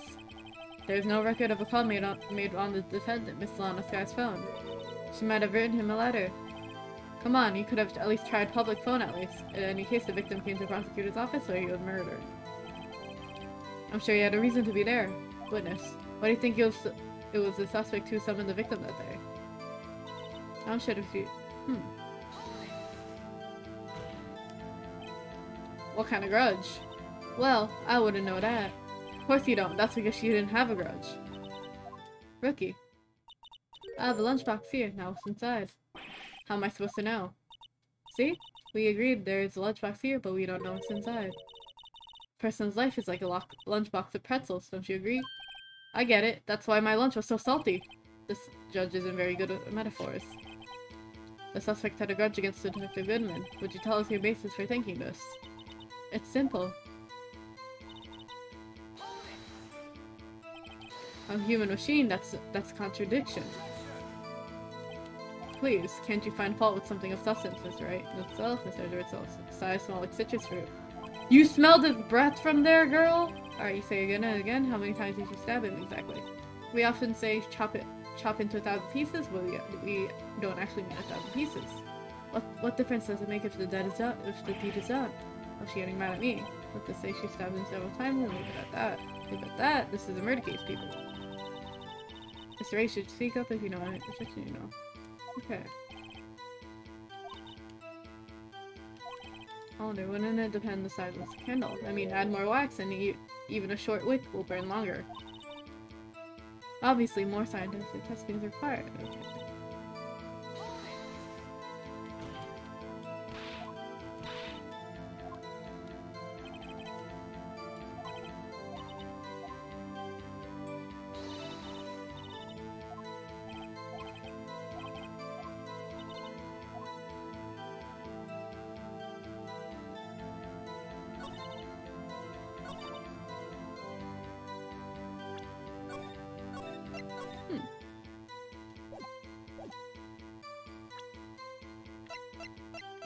Would it just be the phone? Nope.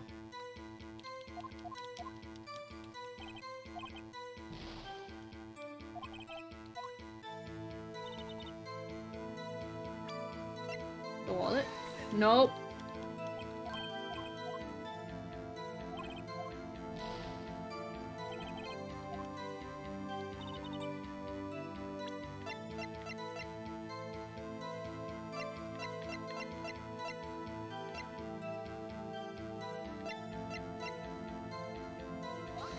Nope.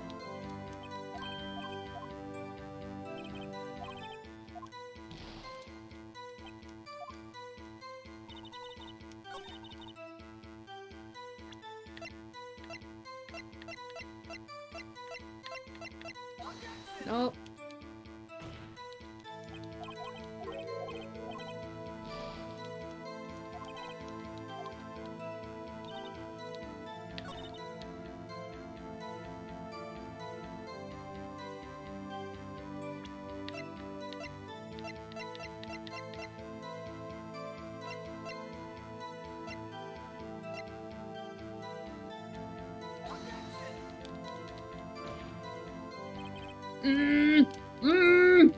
No!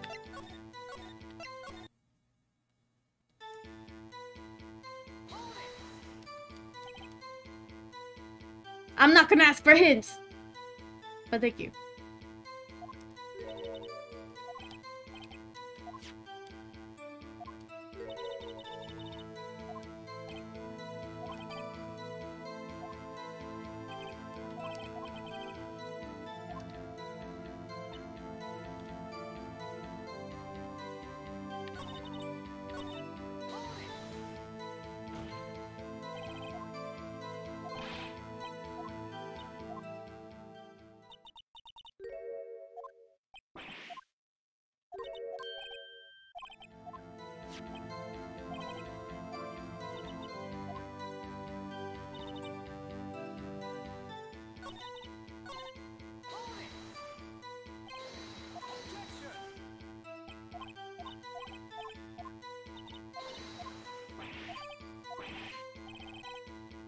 I'm not gonna put in a redeem until like maybe a month or so. I'm not gonna put those back.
This upside down would be 221 and an SL9. But that probably doesn't have to do with it, right? Darn. Okay.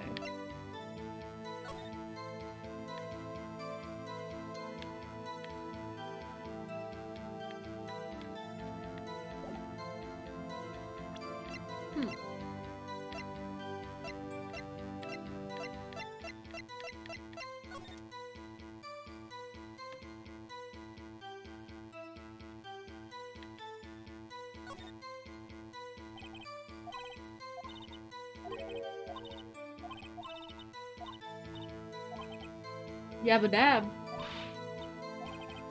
Okay.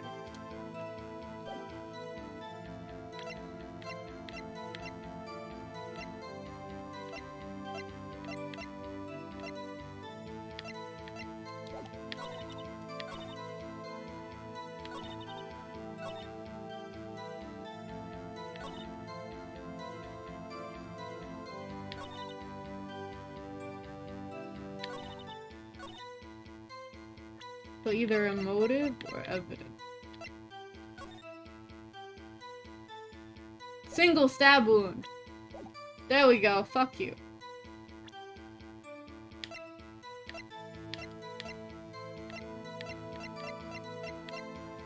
There we go. Alright. You say she stabbed him again and again, but you couldn't have witnessed that. Are you testing me? Then I'll test you. With my moth surprise. I'm afraid the moth is growing on their feet as we wait, Miss Star. What do you mean? I shouldn't have explained this, but take a look. The autopsy report states that the death was due to a loss of blood from one stab wound. Ah! Aha, you're right! Good show, Mr. Edward. What a hunk! He's my hero, really. What about my ejection? No one noticed. What witness? Got... Ooh, is that ketchup? Ew. Ew, ketchup and rice. I liked ketchup and rice when I was younger a lot, but nowadays it sounds so gross. You got the crime scene set, right? Oh, thanks. I always believed that no one could ever mistake ketchup for blood, but now I realize that such mistakes are possible. So, you're saying that you mistook something for blood? When she lifted a knife, I thought I saw blood at her breast. Splattered blood from the victim. That's why I thought she must have stabbed him at least twice. Then tell us what you saw that you thought was blood. Testify.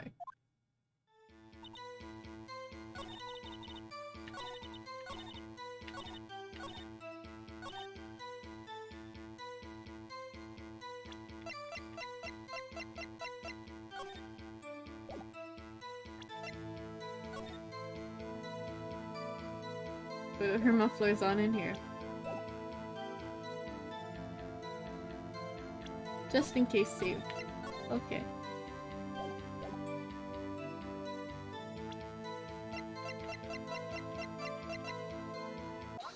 There we go. Yeah, she's not wearing your scarf.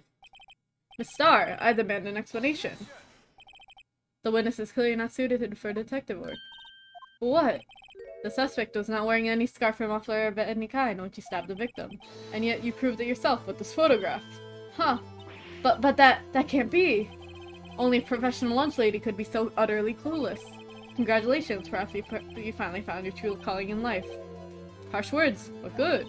In the end, Mr. Edward prevails. What about what was my objection? Chopped liver. But it was there, scarf. No, not that, but something red, really. Well now, where were we? The witness had given us an entertaining interlude, but back to business. What? Very well, witness. Continue your testimony. You saw the crime and apprehended the suspect. Tell us about that. Very well. I do remember some things accurately, at least. Ultimately, we couldn't shake the most important part of her testimony. The most important part where your sister stabs the victim. This next testimony just might be the moment of truth.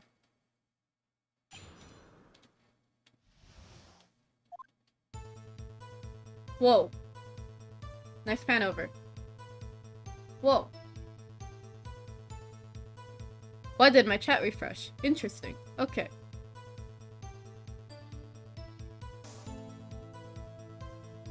Anyways, after the murder, the suspect attempted to run behind a partition for her side. I quickly caught her, explained her rights to her, and arrested her on the spot. Ah yes, when I arrested her, she mentioned a muffler. That's what had me confused in my early testimony. The chief prosecutor made to escape, but against Angel Star, resistance is futile. Huh. You're quite determined about the scarf, aren't you? I strike like a snake and bite like a cobra. That's me, Angel Star. That wasn't a very good metaphor. First of all, Cobra is kind of a snake. Don't bother me with details unless you want to get bitten. No thanks. Note to self, Mr. Wright is weak against poisonous snake bites. The chief prosecutor tried to resist, but our efforts were in vain. She knocked my hands aside and kicked over an oil drum. An oil drum? Hard to imagine. Oh, she's beautiful but deadly. A predator, this one. A leopard woman. Roar! Roar! Interesting.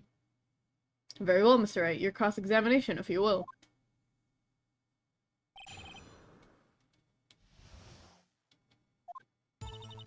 After the murder, the suspect attempted to run behind a partition off her side. I quickly caught her, explained her rights to her, and arrested her on oh wait, I'm just reading it out loud. Muffler. Okay. She mentioned a muffler. What exactly did she say? If I remember exactly, I would have told you in my testimony. Cheeky. Anyway, all I heard was the say muffler. Just that word. But to someone else. Yes. Her phone? She can't mean. That's critter. By phone, did you mean this cell phone discovered at the crime scene? Yes, ultimately. Ultimately. My memory. It's like a salmon heading upstream, you see. No, the court doesn't see, Miss Star. The chief prosecutor first attempted to use a phone hanging on the wall. On the wall. That's right. Near the car, there's an emergency phone on the wall. Apparently it was out of order, so she used her cell phone.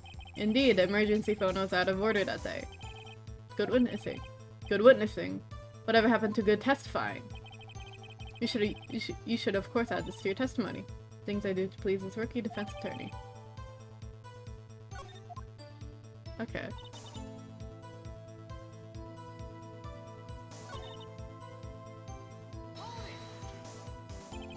He made to escape. Can you be more specific? She brushed this. To be fair, I'm not good at remembering things either. She brushed aside my hand and ran. It was a terrible sight to see, like a dollop of lard on a pâté of foie gras. Huh? She even kicked over an oil drum at me. An oil drum. There's an oil drum lying on the side of the scene of the crime, but it's strange. What's that? If she wanted to escape, why did she run? The other way. Ah! The parking lot entrance. That's right. It doesn't make any sense that she would run from behind the partition to the oil drums. Excellent. More mysteries. I wish she could solve a few before finding more though. So Miss Sky tried to run. I'm sorry my sister's so suspicious, Mr. Wright. Not as scary as I am. But she didn't do it. You have to believe me. After the murder, the suspect was petition from the side. Okay.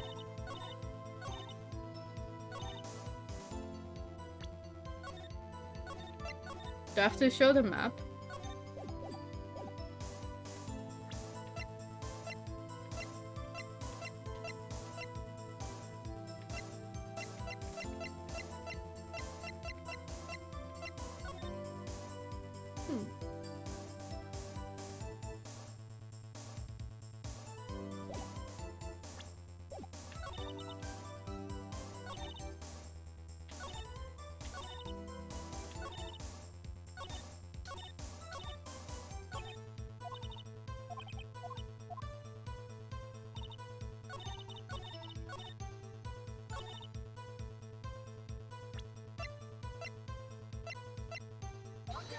Nope, that's not it.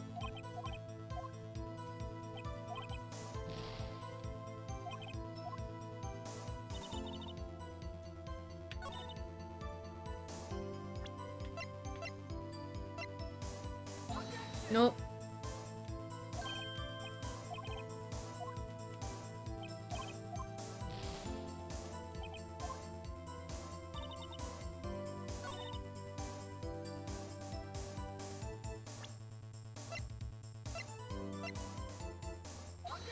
Nope.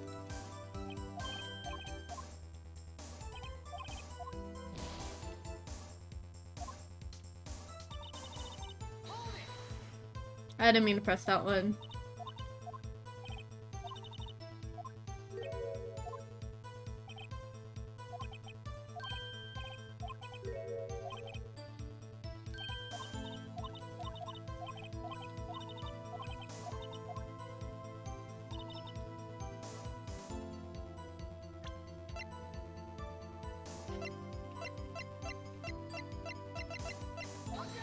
It's not that?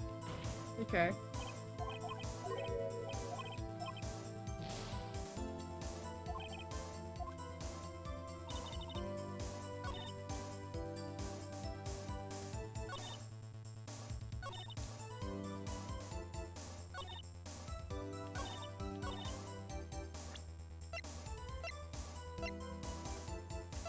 Oh, so that was just added to the evidence. Okay.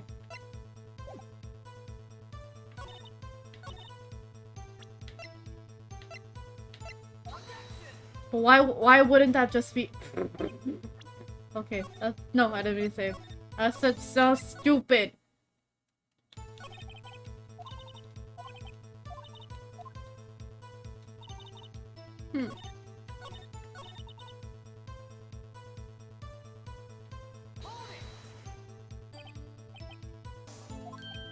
I was gonna ask the same thing. I'll only say this one time, so... Oh, okay, there we go. Ah, there we go. Okay. The chief prosecutor stabbed the victim and ran behind the partition. Then she picked up the emergency phone on the wall, but it's out of order. So she pulled her own cell phone out of her pocket. And during that time, he climbed over the chain link fence. Then when I boldly grabbed her arm, the chief prosecutor hung up the phone. And you saw her doing this. What is it, Mr. Wright?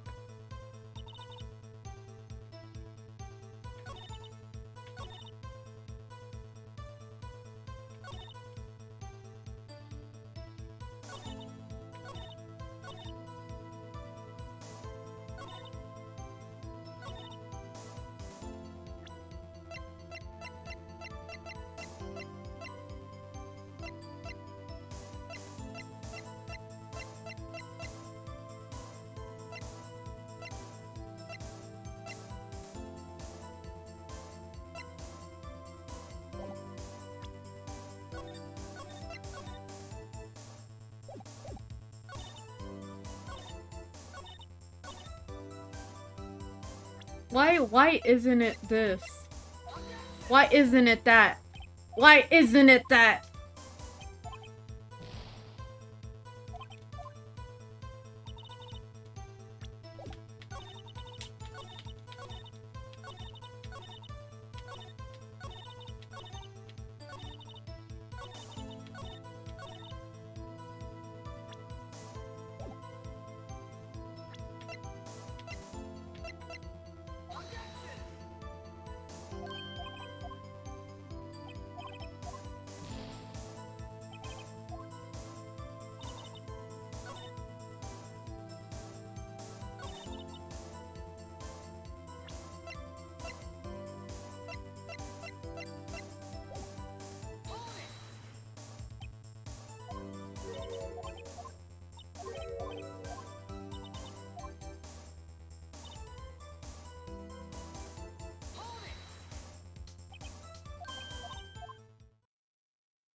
Why? What? Why isn't it this? Why isn't it this? Why isn't it this? I'm molding, but I'm just being stubborn.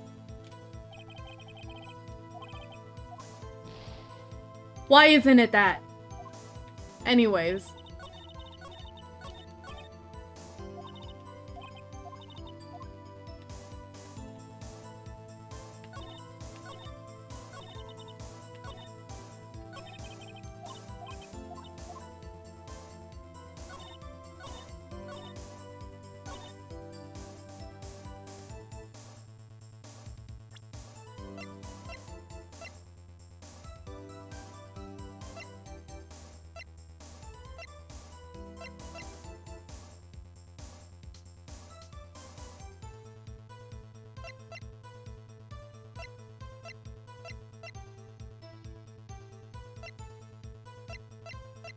$5.18.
I don't care, I'm just gonna widely do it at the last line.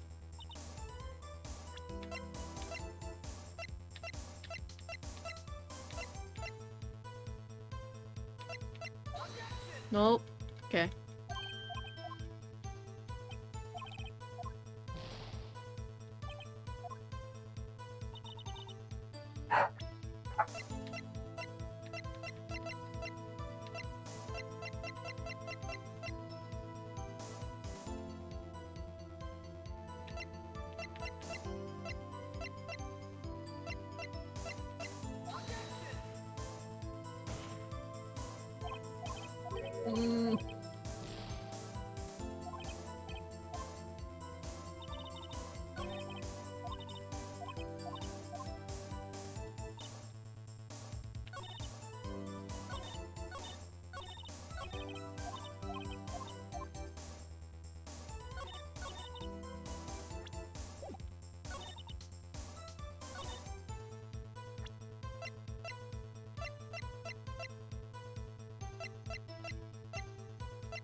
You didn't run though, right? What the fuck? That's not it either. God fucking damn it.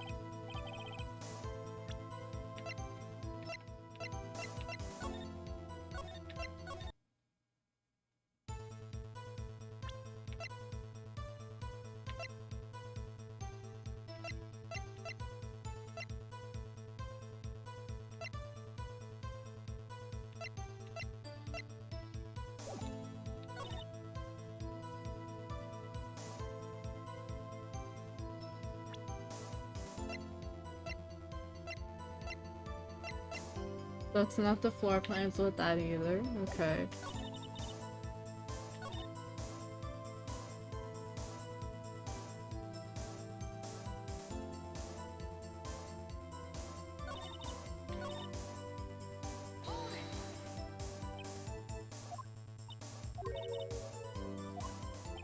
Oh. Wait, fuck.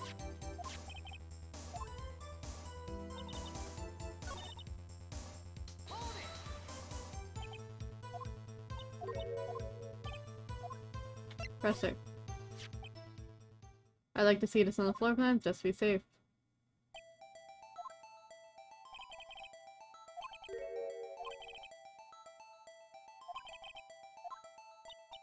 So straight. But there's a chain link fence in front of you. I went over it, of course. Amazing cockpit.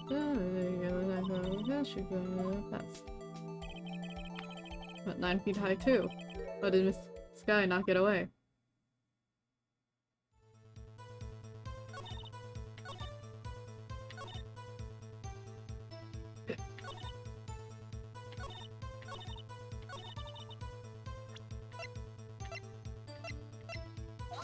It's not that!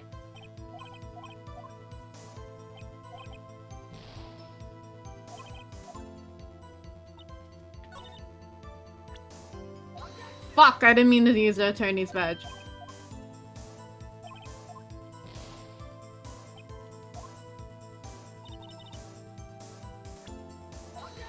Fuck, I didn't mean to do that again.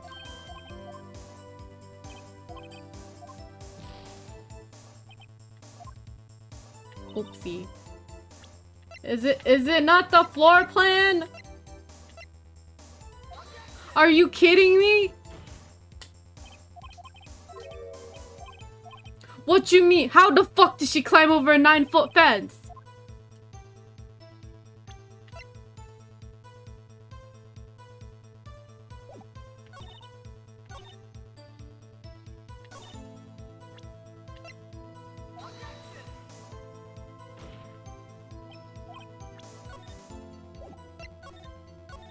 Okay, I give. What is it, guys? What is it? What is it? Can you guys give me the answer? I fucking hate this. Ah!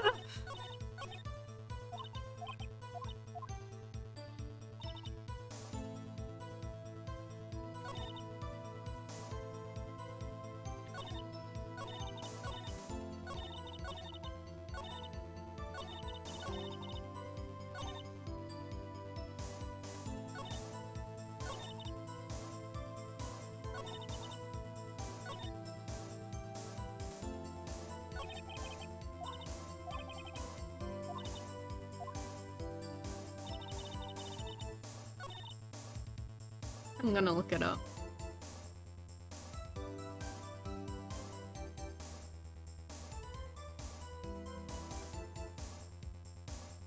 Thank you for the hydrate.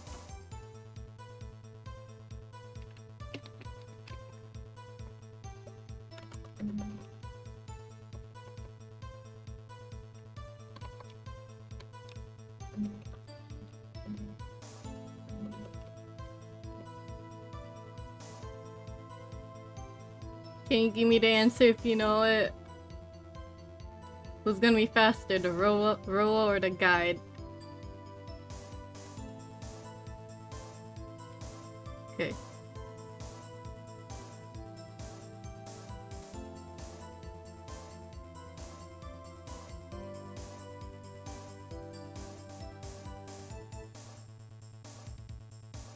Oh.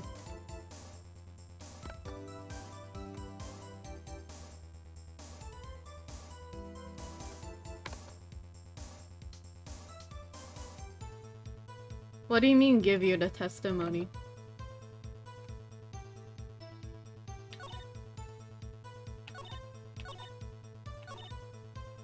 Wait. On the guide it says use the parking lot plans. This is a lie, guide!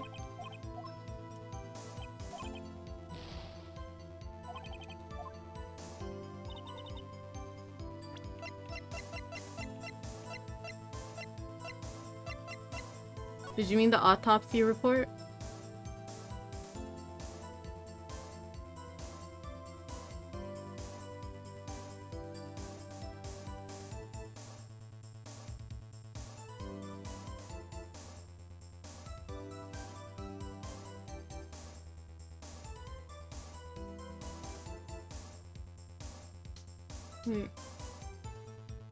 Press Angel on the side. Okay. Present fucking Saddle.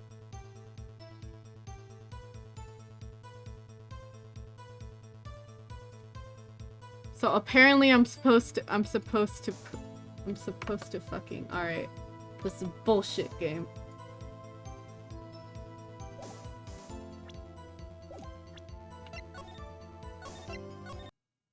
Apparently I'm supposed to press, wait.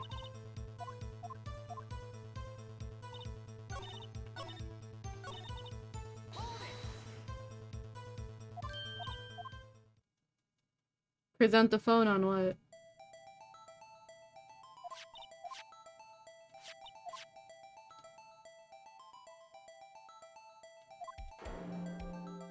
Getting my dinner? That's okay.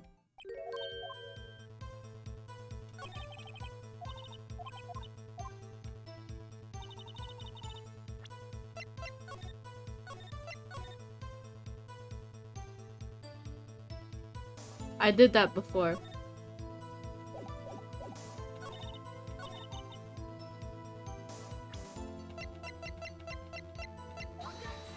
That's not it.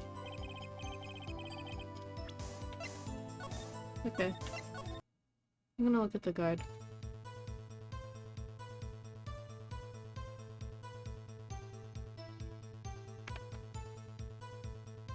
So it says press her on the parking lot statement and then present the fucking floor plans to her.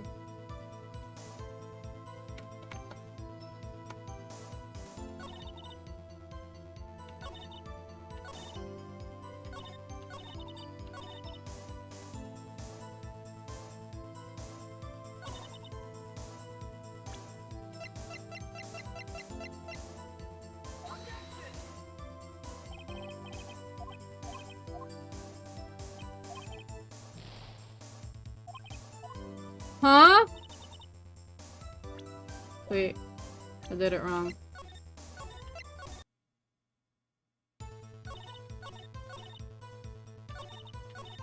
Is it not this?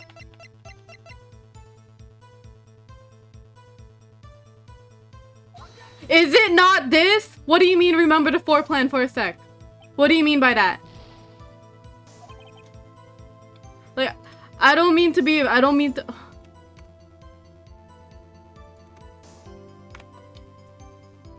mean to sound standoffish, but I'm like really annoyed.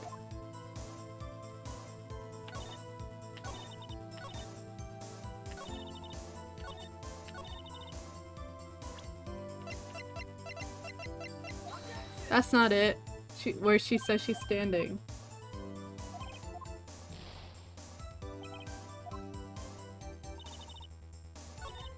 Yeah, I know it's impossible because of the partition.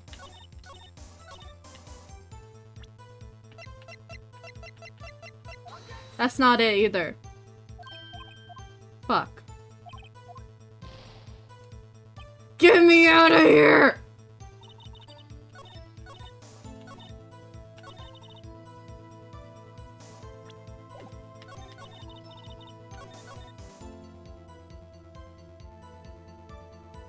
Third statement with floor plans.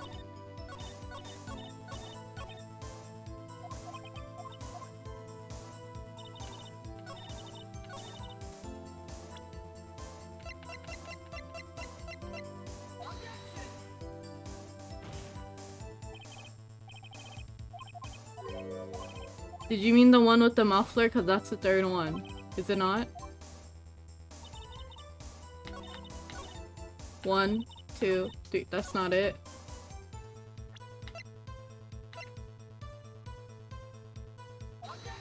What the fuck?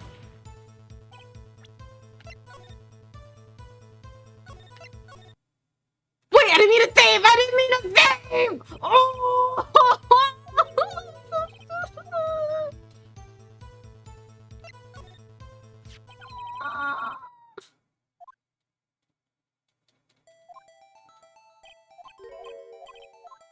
Oh, I have 1 health point. I have 1 health point.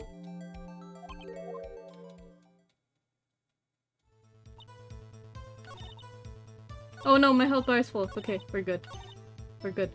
We're good. We're good. We're good. We're good. We're good. We're good. I'm gonna save again. Press here on the muffler statement. I already did. I already got the updated phone because of that.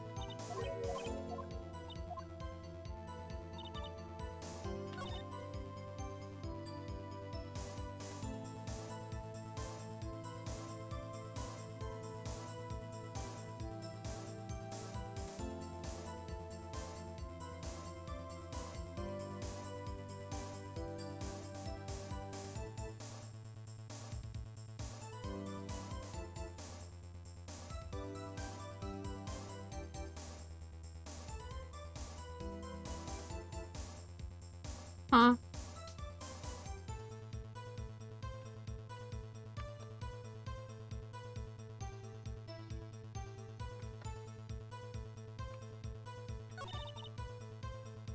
Press Angel on I quickly caught her, which I did before.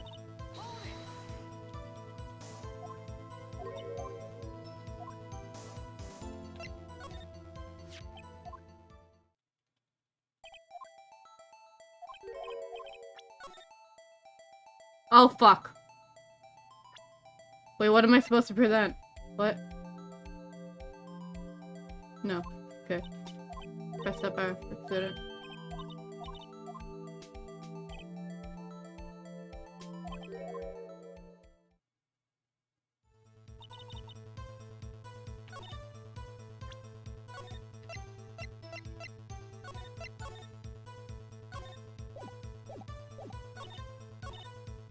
Where she saw it.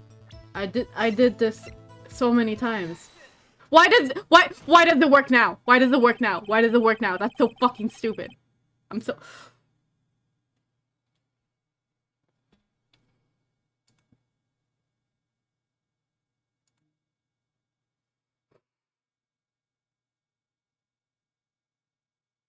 Thank you, Roa, but I don't understand. Cause she had to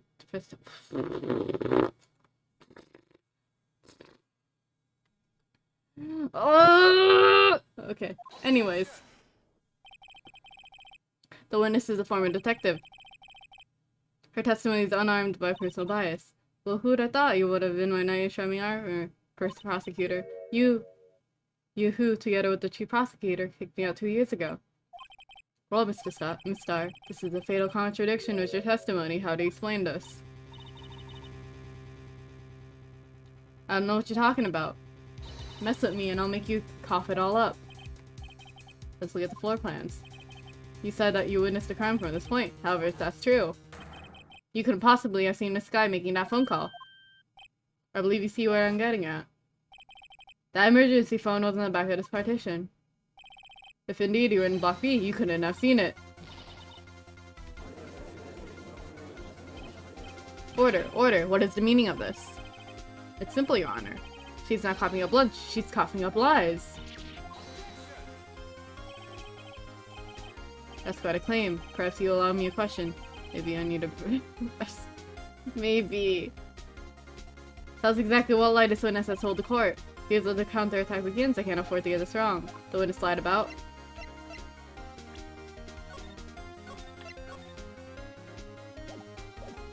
Where she saw it. This guy tried to use an emergency phone, but it's out of order. What is so significant about this fact? Nothing. Therefore, it would be pointless for Miss Starr to lie about it. Pointless to lie, I see. But say the witness did actually see Miss Sky using the emergency phone. It would mean Miss Starr witnessed the crime from a different location. A different location. Now, that's pointless. That's a pointless lie if I've ever heard one. Before you call my lie pointless, at least let me tell it. Let me ask you a question to our clever wordsmith, Mr. Wright. Just where was the witness when she saw the crime?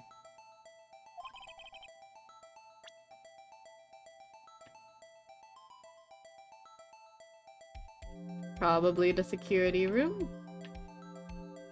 Can I save? No, I can't. This is the only place where she could have been. The security guard room. Indeed, the security room in the underground parking lot is well positioned. It's built on the second floor, so you can see the entire lot. She would have been able to see the emergency phone from there. But why there? There are many other places where she could have seen the phone. Not in this case, Your Honor. The witness, not being part of the prosecutor's office, couldn't park in A block. In A block, the only place where she could have seen the crime in the back of the partition is here. Remember, in your testimony, you said you brought a lunch to your boyfriend in the security guard room, yes? Well, Miss Starr, how many years have I been getting the better of men? To think that the tables could be turned. Today a man has got the better of Angel Starr. Order. Order. Witness. What have you done? You used to be a detective. You should have known better. I'm not turning back. The guilty will be punished. And I'll do what I must to make sure the justice prevails. The guilty is Ishihogyo Sky. Mr. Wright, doesn't this strike you as odd? Why did Miss Starr lie? It doesn't make sense. She could have just said she saw the crime from the security guard station. It wouldn't change anything. Exactly. This photograph tells all. It was the defendant who stabbed the victim. That truth still stands. It still stands. I disagree, Mr. Edgeworth. Huh? If a witness was found to be lying, they'd be guilty of perjury. She knows this. She wouldn't risk that without a good without good reason. But me. Who else? Mr. Wright, let's review what we know. The Star witnessed the crime from the security station. Lied to investigation from B block. It must be a vital difference. What would it change?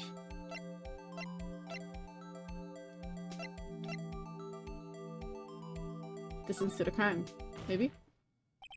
It changes the distance between her and the scene of the crime. My condolences, Mr. Wright, but look at the floor plans and it's quite clear. The distance between the scene of the crime and the guard station, 30 feet. I don't see how that would change what she could see. What she saw is not in question here. What matters is the time it would take for her to reach the scene of the crime. Miss Starr, you witnessed the crime from the security guard station. Now, how long did it take you to go there, to the scene of the crime where you arrested Miss Sky? Well, witness, you. Yes. Is that rubber bands? Those are rubber bands, no? You ordered the squid wheels, right? The quality of my lunches has gone from low to inedible. I was bringing a PB&J lunch with fresh boysenberry jam to my boyfriend. Boysenberry for the boyfriend.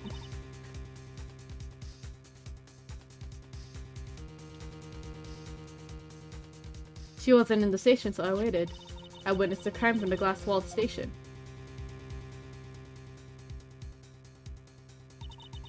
And before I knew what I was doing, I found myself running towards the scene. But the door was locked. I couldn't open it.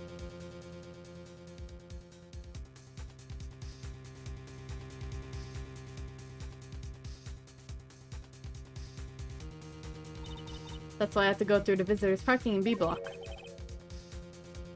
That's quite a detour. It probably took me at least 5 minutes to get to the scene of the crime. But 5 minutes? This changes things considerably. But it was the woman over there in the defendant's chair who stabbed him. I know it. I have photographic evidence. I swear it. I swear it on my finest plastic fork. You have a point, and this fork is a wonderful invention. Would you like another caviar lunch?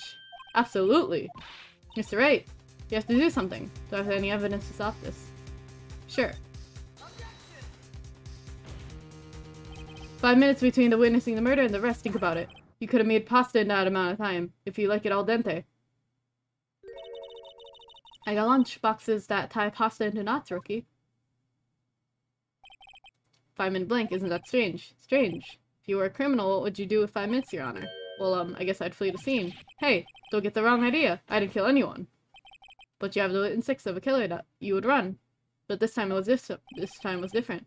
Miss Sky dawdled at the scene of the crime. She even had her picture taken. No true criminal would act this way. It's inconceivable. Yarg! Well then, it seems we come to the end of this testimony. The witness has a grudge against the defendant and a blank in the testimony. Mr. Edgeworth is the next witness ready to go. Unfortunately, I appear to have overestimated this witness on account of her professional history. We did it! We screwed that can shut, Mr. Wright. That was too close. I'm afraid that the Kaffa Queen has been dethroned, and with that, the court is adjourned. Hold it!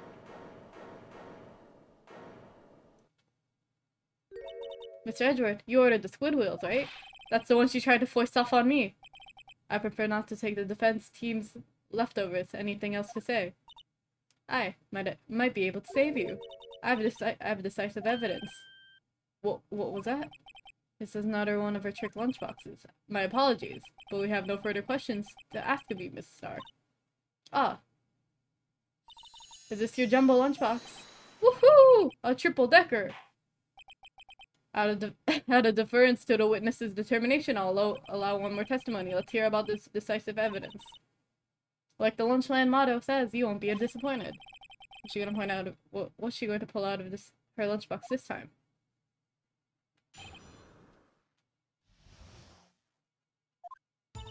I should have mentioned those 5 minutes when I wasn't looking at the crime scene. And now, to the matter of the victim's shoe, did I not bring this up? 2 types of blood were found on the shoe. One of course, was the victim's, and the other blood type matched that of the defendant on Sky.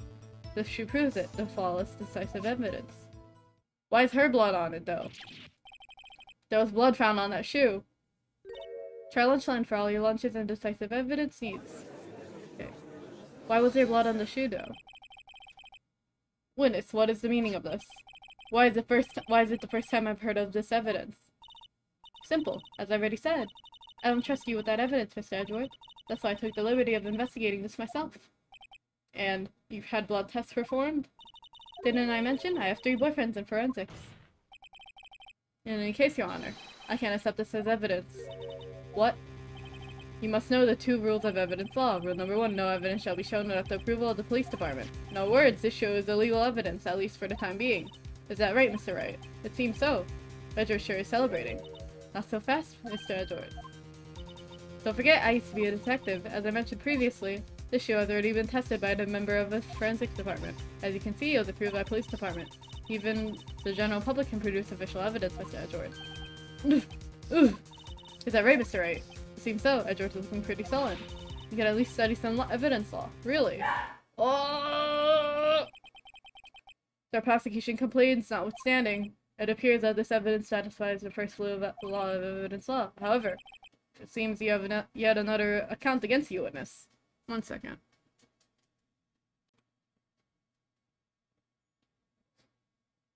Okay, never mind. Alright. Anything to assure that the guilty are properly judged. Oops. Wait, don't shoot at a divert record. Okay. Well, Mr. Wright, you are cross-examine the witness.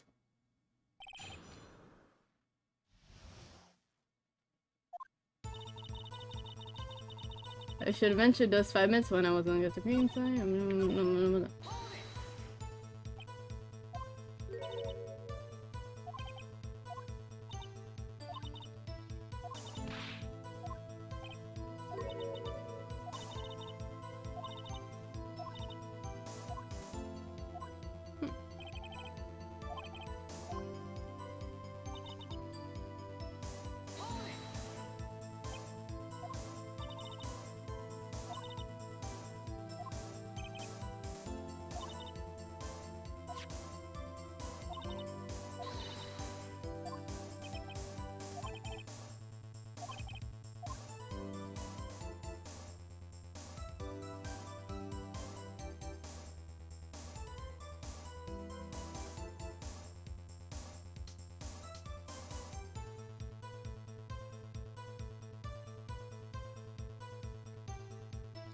Alright.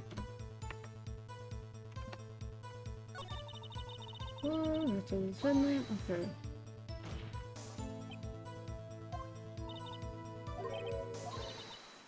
Go.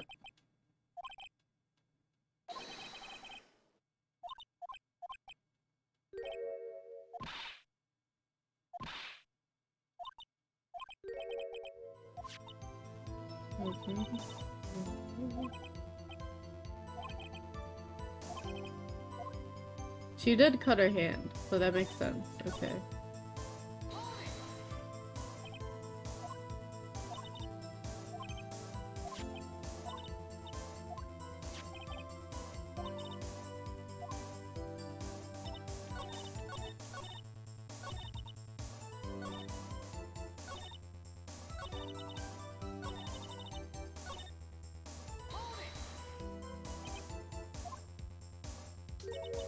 You ordered the peppered fish guts, right?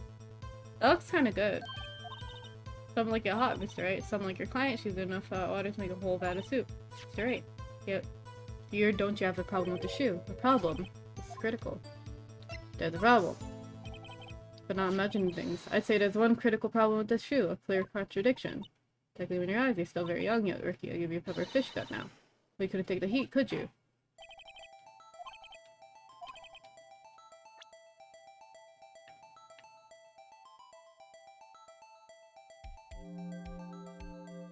Oh!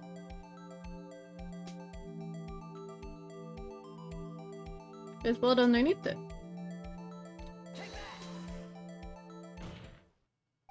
I wonder if you noticed. There's blood on the bottom of the shoe. Don't mess with me, Ricky. What'll be your blood on the bottom of my shoe? There's quite a blood on the bottom of the shoe. Makes sense, the victim was stabbed with a knife. What could possibly be contradictory about the blood on the shoe?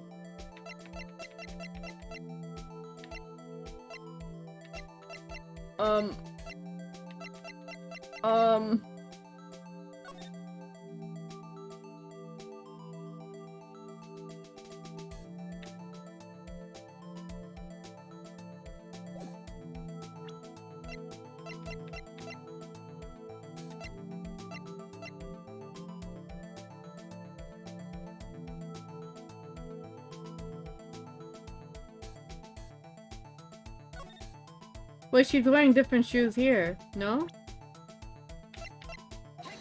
No, it's not that.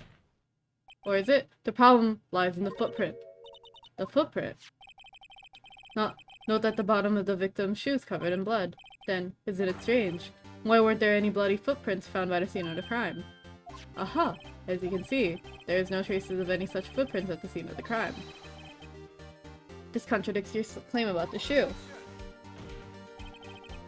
Whoops. This picture only shows part of the floor, so there could have been bloody footprints. Then where are they, Mr. Edward? Because we checked the scene and found nothing of the sort.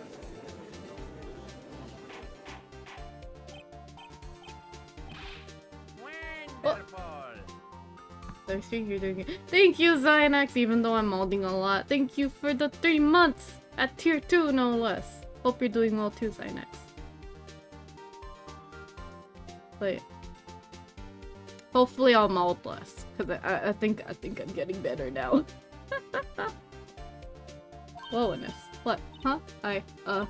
Great going, Mr. 8, but it's true that the lack of footprints is a contradiction. You're doing well. That's good to hear. Okay. But then we have to ask why there wasn't a footprint. Oh, that's true. There has to be a reason why there wasn't a footprint. Think, Mr. 8. Think. Yeah, I don't know why it's not there. I'm just good at finding contradictions. That makes that is very relatable. I see. Now I get it. Get what? Our witness is more devious than I gave her credit for. We were hoodwinked to the very end. But she slipped. There's one vital hint to the truth in her testimony. What are you thinking about? Think back to when she told us about the apprehending the suspect. The chief prosecutor tried to resist, but her efforts were in vain. She knocked my hands aside, kicked over an oil drum. Oh, she's beautiful, but she's deadly. A predator, this one. Let her roar. Okay. I thought there was a strange thing for the normal cool-headed chief to do. No kidding. That witness allowed me to ask a very simple question. This oil drum, was it empty? Oh, that, I'm not sure. I like your attitude, Mr. Edward. Though, apparently you're not the slowest conveyor belt in the lunchbox factory. Well, was the oil drum empty? The oil drum kicked over by the chief prosecutor was brimming with water. Water? What does that mean? Still don't get it, Mr. Wright. You want to know the reason she knocked it over? The real reason. You don't mean... Yes, the suspect knocked over the oil drum for one reason and one reason alone. To erase the bloodstains that would have been evidence against her. Whew. That ties up things quite nicely. The bloodstains left on the victim's shoes. One second.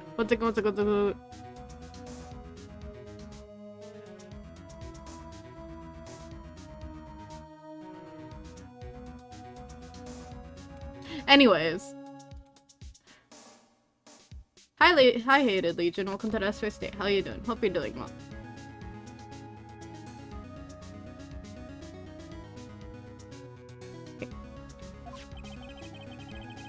And after the deed was done, she knocked over the oil drum to erase the telltale signs.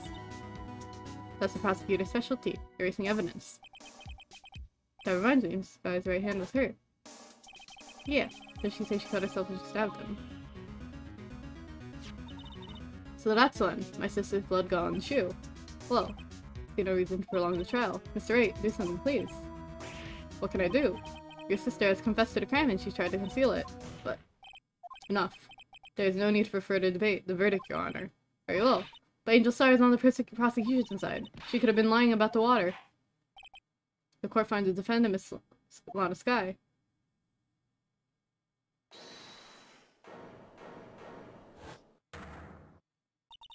Little girl, what did you just say? Huh? Me? Did you say I was on the prosecution's side? Oh, is she gonna change it up now because she was offended? Well, yeah, you are. You're saying my sister hid evidence by erasing the bloody footprints. Well, I thought you'd had your fill, but here you are demanding a second helping. Another lunchbox, called evidence. I don't understand what this is. Is this like red bean and rice? Witness, don't tell me you have something else. The time of deliberations is past. Any further comments and you'll be held in contempt of court. Your threats don't scare up the coffee queen. Look at this. A photograph. I had it just in case anyone had the gall to suggest that the white shoe didn't belong to the victim. I see no room for error in this evidence. Mr. Ray, wait. Look at the asphalt in this photo. Hey, it's clearly wet. Interesting. Oops, my earbud fell. Erasing the last trace of doubt from the court's mind. Immediately after the murder, the crime scene was washed with water. I'm sorry, Mr. Ray. I guess I couldn't help after all. It's not your fault, I knew we could win this. And it seems this is what your sister wanted anyway.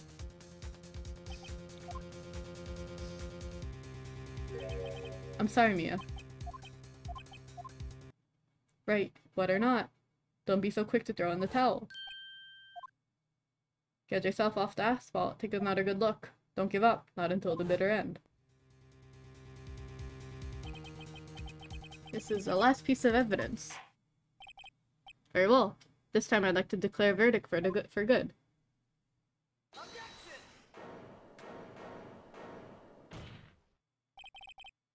Your Honor, wait.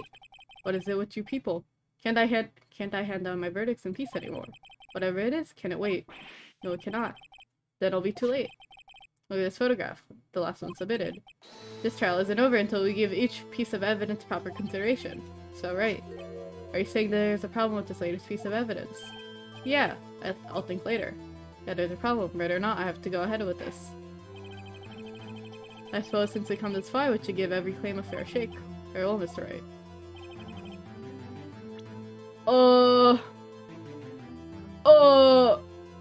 What is... Why is that there?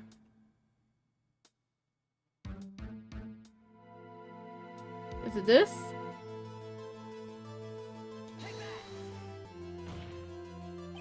The problem in this photograph is here. What's this? There's something poking out of the car's muffler. Wait just a moment, Mr. Edward. Your Honor. You just said muffler. However, I see no trace of a muffler or scarf of any kind in this photograph. A muffler is also part of a car or motorcycle, Your Honor. Just think of it as part of the exhaust system. Pipe. I see. I see. What's that suspicious looking cloth sticking out of the car's muffler? So what if there is something sticking out of the muffler? What does that have to do with this case? Nothing. Absolutely nothing. Sorry, Miss Starr, but it's not going to be that easy. In fact, you already told us why this is important to the case. You said as much in your testimony. Let's hear what Mr. Ray has on his mind. Tell us what you think about this one. Miss Starr, I recall your testimony for the court. I guess when I arrested her, she mentioned a muffler. That's why she had to be confused in my earlier testimony.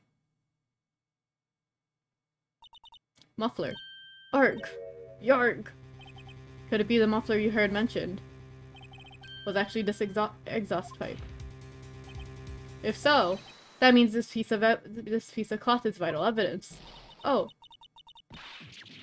Porg!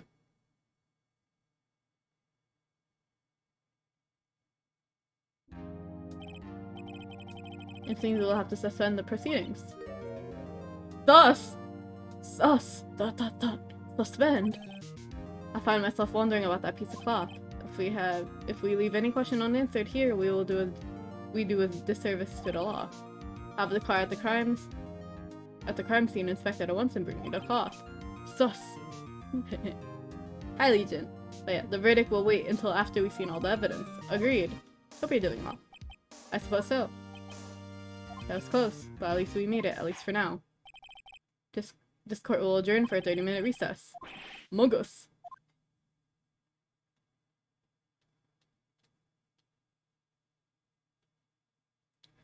We did part 2! Guess what? I'm not done yet.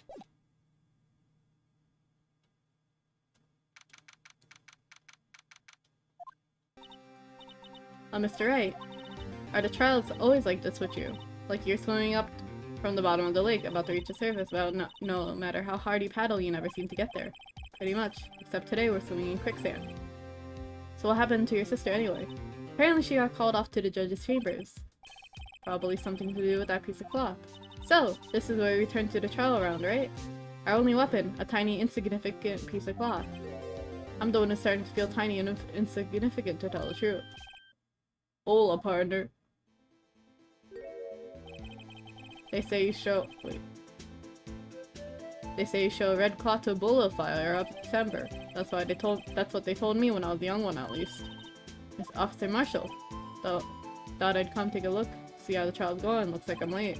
They got the home ranch locked down tighter than a fort in an enemy territory. That hard to slip out, huh? What's going on over there anyway? All the police I've seen these last 2 days have been really on edge. Don't you get enough on your plate without worrying about other people, compadre? You could be worrying about the chief prosecutor's case of mufflers, for example. Officer Marshall. The whole muffler thing didn't have anything to do with scarves. She wasn't even wearing a scarf. I like the glug glug animation he has. Keep looking at his Adam's apple. Anyway, you don't say. You don't. Now don't that just be it all. I've seen the red breeze blow at her slender neck many a time. Saw it that day too. She was wearing a red muffler. What? At the award ceremony that afternoon, Edward's seen it too, I reckon. What does that mean? Where did the red muffler go? In the photograph taken at the crime scene, she wasn't wearing a scarf. So Miss Star wasn't mistaken. Well, it's about time. Remember, partner, sometimes you gotta grab the bull by its horns. Sometimes you just gotta let that bull go where it will. Time will tell. I have a bad feeling about this. So, what are we swimming in now, Mr. Wright? If it's steak sauce, I hook you up with some fine ribs. Ooh wee. Interesting. Oh, we continue just like that. Okay. I'd like to resume. What's up? The judge keeps looking over the prosecution. Oh. Is something wrong, Mr. Edgeworth? Your face is blue, your lips are purple, you're sweating bullets. The furrowed brow, those grinding teeth, those watery eyes. What's more, your eyes, something. It can't be! This can't happen! What's happened to Mr. Edgeworth? Well then, I believe it's time we continue on with the trial. During our This is unacceptable! Seems the prosecutor's quite beside himself. Ah, excuse me, knock knock. Who's there? What?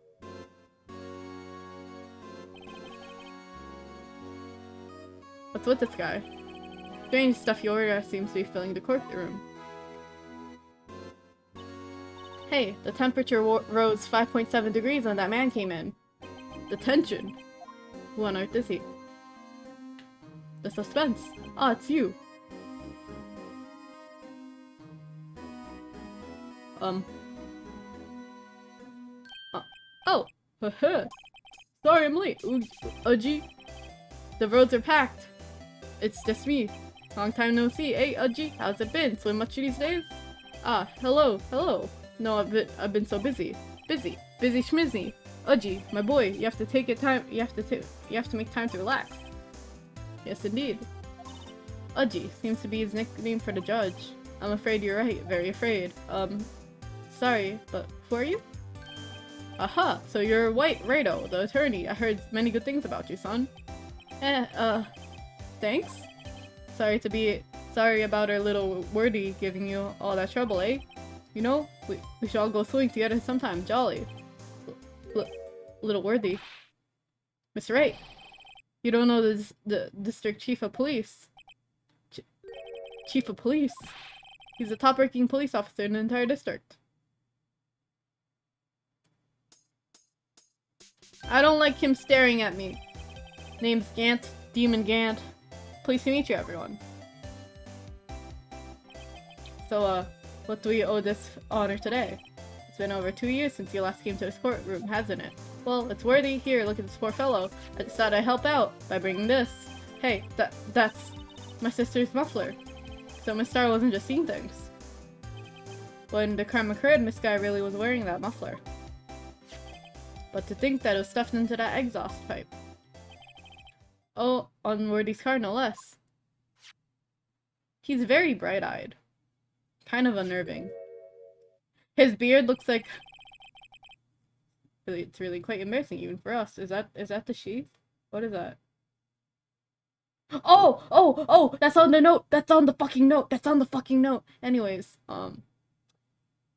his beard kind of looks like a bunch of bananas. What's this? It's what you call a switchblade knife. For perplexing this.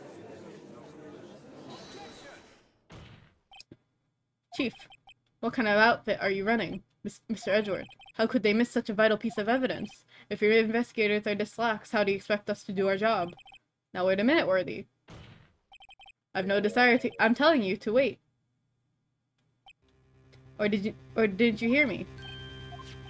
Have a look at this document where it says person in charge of investigation. There's no mistaking the signature's there, Miles Edgeworth. It does look like the same collar. That's not fair. On the day of the crime, I had your head in the clouds because you got that award. I know you feel. But you're the person in charge. I'll expect a written apology. Are you serious? Don't be too upset.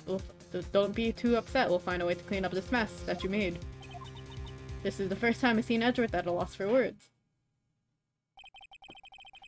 This kind of major blunder is unlike you, Mr. Edgeworth. The court accepts this new evidence. I'd like to ask the defense a favor first. Yes? Just be sure. I'd like to take a look at the blade of this knife. The blade, Your Honor. Well, I don't see why not. Would you open up for me, I wonder? Yes, well, all you do is push. If I cut my finger, Mr. Wright, I wouldn't be able to pound my gavel anymore. Yes, but if I cut my finger, I wouldn't be able to point it at people anymore. Come on, just hurry up and open it. I love autoplay. Alright.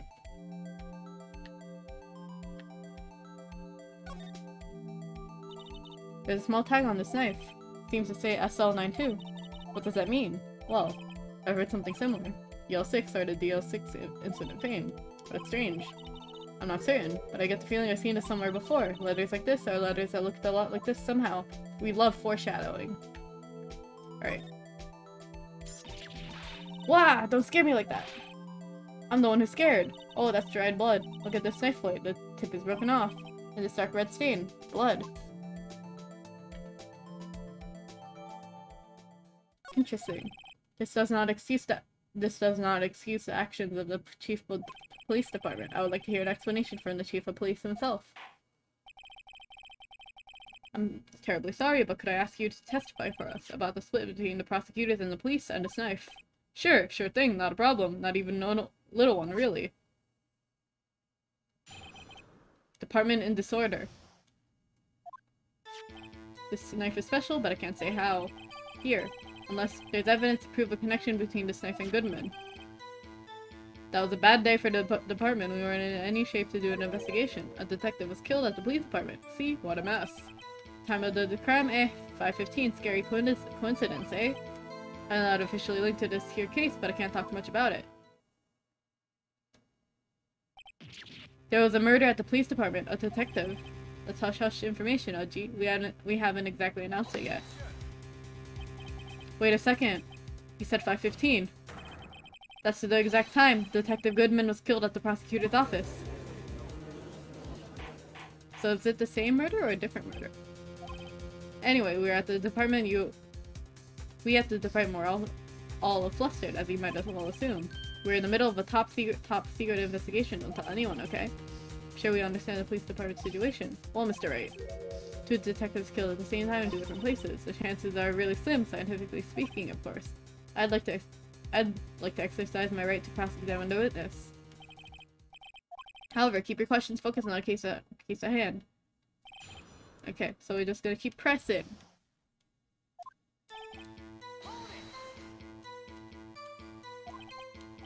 Hard to come by this particular knife anywhere else. Might that special thing be this little tag? Oh, sorry, writer, but I can't say that now, not that. We've established a knife in the Goodman's chest with this knife. Why is there another knife at the scene of the crime? It's quite a mystery. And like a mystery, it's wrapped in something, a muffler. Unless there's evidence to prove a connection between the knife and Goodman. This knife was found at the scene of the crime. I think it makes it connected to the case, don't you? See, there's a lot of things that go with the department I can't explain. It's delicate, okay? Sorry, righto. Maybe there's something other evidence. Let's see. So how are things down at the department?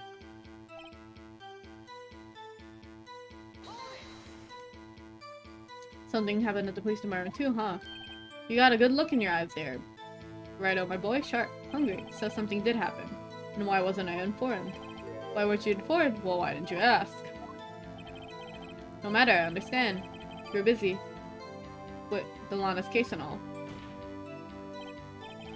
What happened? What happened at the police department that day?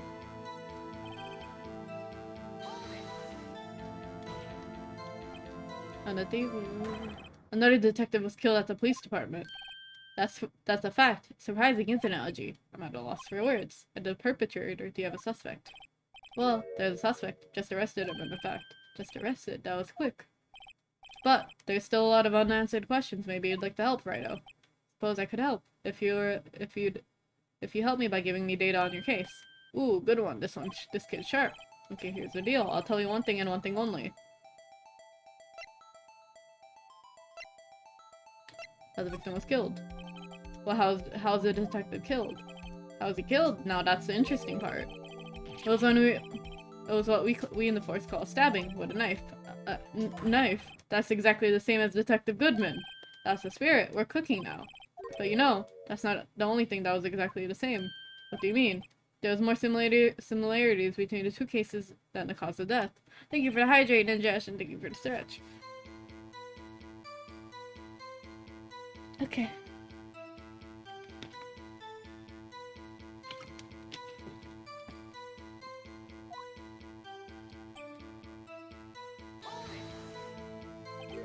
.5:15, but that's when Detective Goodman was killed in the prosecutor's office. Huh? Funny, isn't it? A murder at the prosecutor's place and a murder at our place at the very same time. What are the chances? Coincidence. This is just my gut feeling, but I say there's a 0.1% chance of that happening. 0.0001% of that happening. Please tell us more about the incident. It's not officially linked to this case. I can't talk much about it. Two detectives killed at 5:15, one at the prosecutor's office and one at the police department. That can't be a coincidence. And that knife. What was he doing there? I better check this knife out. This knife is special, but I can't say how here, unless there's evidence to prove a connection between this and— oh, fuck. Excuse me, special. Hard to come by with this particular knife anywhere else. Might that special thing be this little tag? Oh, sorry, Righto, but I can't say that now, not that. We established this.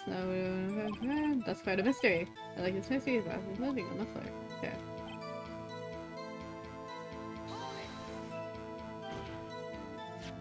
This knife was found at the scene of the crime. I think that makes it connected to the case, don't you?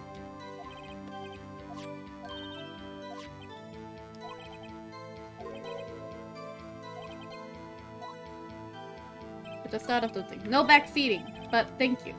What you think of?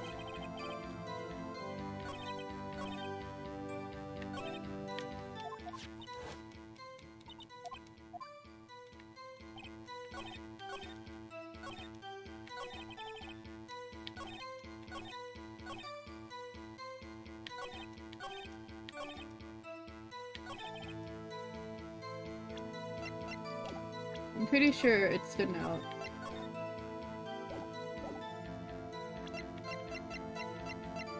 There we go. Yep. Alright. Wait a second. Just a thought. Alright. Wait a second. An honest to goodness objection. This has something to do with Detective Goodman. What do you mean? Aha! An honest to good what you mean from the Uji. This is great! And this is weird. Why? For here we also have a memo that was on the body of the victim. What's this? 6 minus 7s. 12-2. Your Honor, it's upside down. Print the name on the memo makes it look like it's right side up. But turn it around now, what do you get?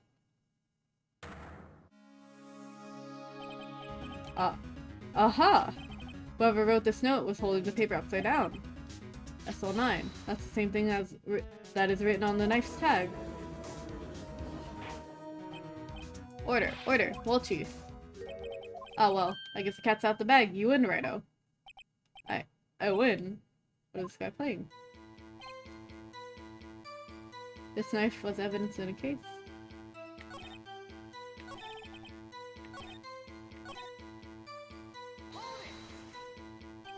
When you say there's no connection. How? Because I'm the chief of police. I can't just say anything I please, Righto. You understand? Try to understand, Righto. Well, you can prove.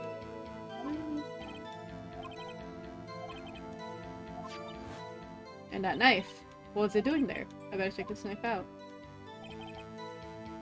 Okay. So this knife was stolen, but on the day of the murder. It was evidence to say it wasn't from the murder weapon. Nice, nice, nice. Good show, little worthy. It was a murder weapon as it happens. It's from a long scene. Okay. So this was stolen on the day of the murder. That sounds excellent.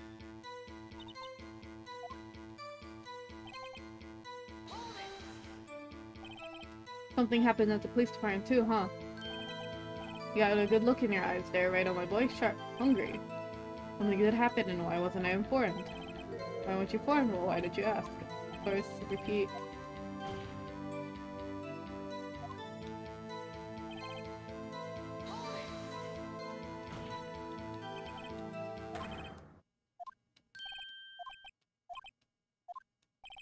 Well, there's no suspect arrested him. Okay.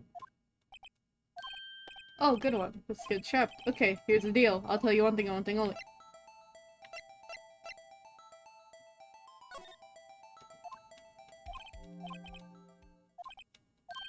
Wait a second, I've heard of that. The evidence room didn't you mean that in testimony just now?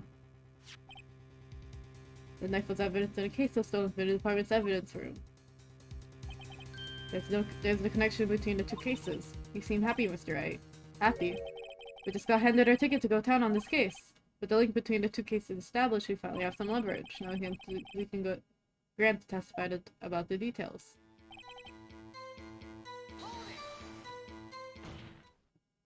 Chief, the defense's position is simply this. The connection between these cases have already been proven. You don't say? Well, outwit it, right? What's the connection? Out it, Mr. Wright. Okay. The connection is a place mentioned in the testimony we just heard. And I found in the lot was stolen from the police department's evidence room. Not to mention the victim had on him the case number on the knife's evidence tag. And we also know that the detective murdered at the police department was killed in the very same evidence room. Indeed. There do seem to be too many connections here for it to be a coincidence. I don't like his long stares. But I do like his character design. You two make a good pair. Took my man 2 days to find out what you decided right here. Chief, I request that you release your information on the victim at the police department. See, that's the tricky part. It hasn't been announced yet and all. Hi, Carrie! Can you get the information unofficially? I thought he was a Yeah, he looks like a D. Grayman character. Sure, why not? It's unofficial. It's unofficial after all. How are you, Crowry? Who would have guessed? I'll cooperate, but I can't reveal the name. Okay. If you're going to tell us a little, why not tell us everything? Well, case information is sticky stuff. You have to do everything properly. How are you? I woke up at 3, and now we're doing this, and I molded a little, but I wanna do this case. Did you eat yet, Carrie? Okay. You're probably the ID number. Okay, how about you tell me the victim's ID number? Sure, why not? It's not like you'll be able to tell who it is from that. Of course not. You won't tell me the name after all. Number is? Why is there a pause? 58421891189. Well, that is quite long. And we have to remember these. It drives me nuts. 189. You didn't even get the first number right. You should go eat dinner if you haven't yet. Only when you're hungry though. Or eat later. I hope you have a nice meal. Okay. Well, Mr. Wright, does this tell you anything? The ID number tells me something. Actually, it does, Your Honor. It does. I think, meaning. It has to be what I think it is. What does it mean? Is it the same victim? Hear what the defense has to say? You say that the ID number on the detective who was murdered at the police department tells you something. What does it tell you?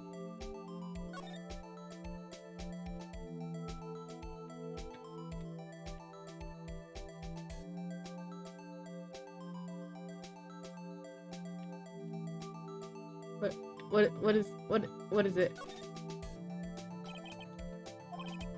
Ah ha ha!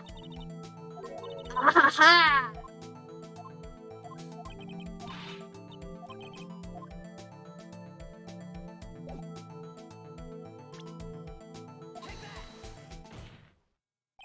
Witness. What is it, Mr. Wright? You're getting like a schoolgirl on prom night. No, I got confused. And this is news. Just come out with both guns blazing. Just like you always do. Are we flirting, Edward? The police department, the prosecutor's office. 2 places, 2 detectives murdered at one time. Actually, I happen to have a police ID number right here. Oh, is it yours? No, Your Honor. I'm a defense attorney, remember? This is the ID number of our victim, Detective Goodman. Shame on you, Rido. Personal IDs are top secret. Detective Goodman's ID number is 5842189. And this means what exactly? Huh? Wait, that ID number we heard from the chief earlier. That started with 82, seems I've forgotten. You didn't even get the first number right. Again, the number the chief of police gave us was 5842189. Wait a second, right. What is this? It's the same victim! Mean, that's what I want to know. The 2 ID numbers are identical. In other words, the detective killed in the police department's evidence room was Bruce Goodman. And what does our witness think about that? Oh! Ho, sharp as tack, right? Oh, sharp as tack. But wait, Detective Goodman is our victim. He was killed at 5:15 in the underground parking lot. I really like that picture. Again. Anyway. A Detective Bruce Goodman was killed at the police department, in the evidence room, at the same exact time. That's impossible, so what you're saying is, the same person was killed at the same time, and in a completely different location. Order! Chief, what does this mean? What I want to know is why didn't I hear about this? It's top secret, fine, but I'm a prosecutor in charge of the case. Now, wait a second, Orly. No need to get all flustered. Your Honor, the police department has made a grave error in this case. Wait. I said wait. Ooh! Adjust your tie again. That was kind of hot. Alright. Or did you hear me? To oversight the grave error. Mr. Edward, they're yours. What? How dare? We informed you yesterday. I believe it was our Officer Meekins who brought you the news. Officer Meekins? Mr. Wright, where have we heard that before? Wait, aha!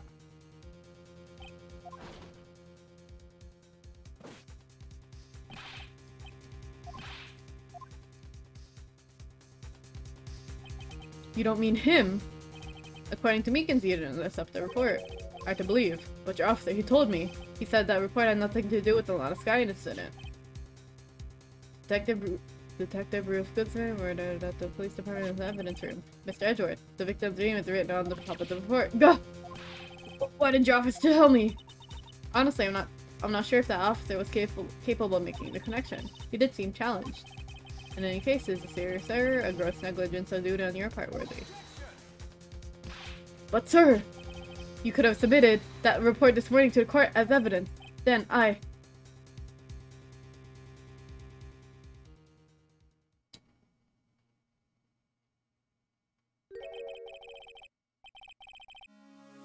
Yeah, look at that smirk.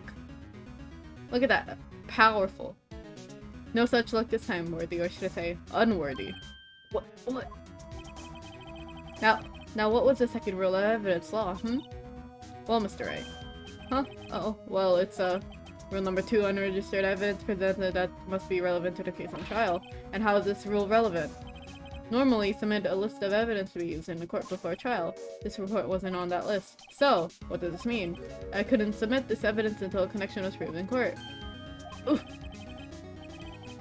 The connection was just proven by Rido over here. Good job, Rido, my boy. Huh? I was just doing my job. No. No!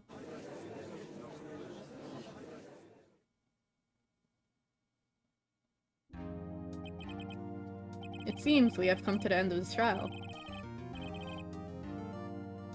Right? Outplayed. So you're going through a tough time, Worthy. What with all those rumors? Or even to find this chair just this past December. I apologize for this terrible lack of due diligence on my part. Mr. Edgeworth, please, just give me one day. I'll get to the bottom of what happened. If it's the last thing I do. You better get results this time, really. Yeah, my profound apologies, sir. Poor Mr. Edgeworth. I don't think there's ever been an error this serious in the history of this court. I'll grant one further day as the prosecution has requested. Will that be sufficient? Sorry. Will that be sufficient, Mr. Edgeworth? Yes, Your Honor. Thank you. Whatever your punishment for this is, for your sake, I hope it's not decisive. Very well, court is adjourned. To be continued. Part 4!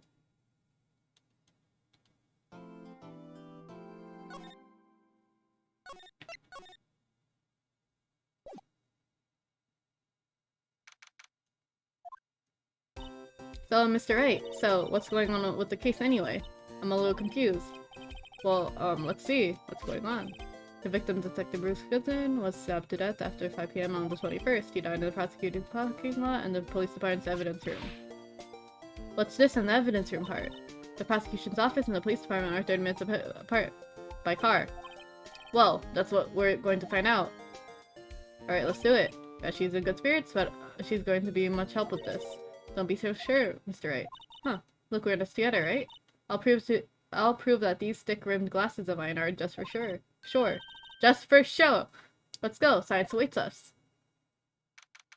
February 23rd? Okay. You know what? I really don't think we should worry about the police department murder. There wasn't even a body found here. Who cares? Yeah, it was only a victim. No biggie. Besides, my sister would never do such a thing, I know it. The oil drum wasn't empty. The oil drum was kicked over by the chief prosecutor. It was brimming with water. My sister erasing evidence at the crime scene. Never. You know, she missays they don't get along. Emma really likes her sister. That's not it at all. It's just we're both professionals at what we do, and I trust her. Big words for a high school student. Oh, and another water for or not. The water in the oil drum wash it away.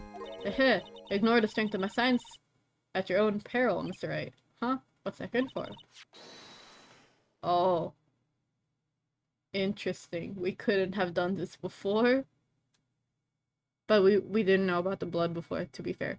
But we did know there was a stab wound in the car. Like, we couldn't have done this before. But anyway. This situation calls for one thing, that's the luminol testing fluid. Luminol. Blood is sticky stuff, you know. You just can't wash it away with a little water. Even you can't see it, it's still there. But wouldn't the police already done those tests? Never trust anyone's eyes but your own, Mr. Wright. Just give it a try. But I have to do it. I'm a minor. I can't even drink it. We're testing bloodstains with this stuff, not drinking it. Here, look, I'll lend you these glasses. Huh? You have an extra pair of those things. Oh! Oh! Useful and fashionable. Very nice. To test for a blood reaction, just spray the luminol on it. Just like this, see? Press enter to spray on. Okay, let's find out some blood stains. I'm assuming it's A. Yep, it's A. Ooh! Okay. Ooh. I can see your eyes shining behind those glasses. So is this a blood stain? It's so... Ugh. Emma, you're shaking. It's just my first time seeing real blood. Scientific investigation in action. Well, okay, well, we definitely know that this is a blood stain, but it doesn't... but doesn't something strike you as odd, scientifically speaking, of course? What's odd about this? The amount of blood? The perpetrator and Detective Goodman fought here, right? Don't you think there'd be a little more blood? I definitely think so. I mean, look at this.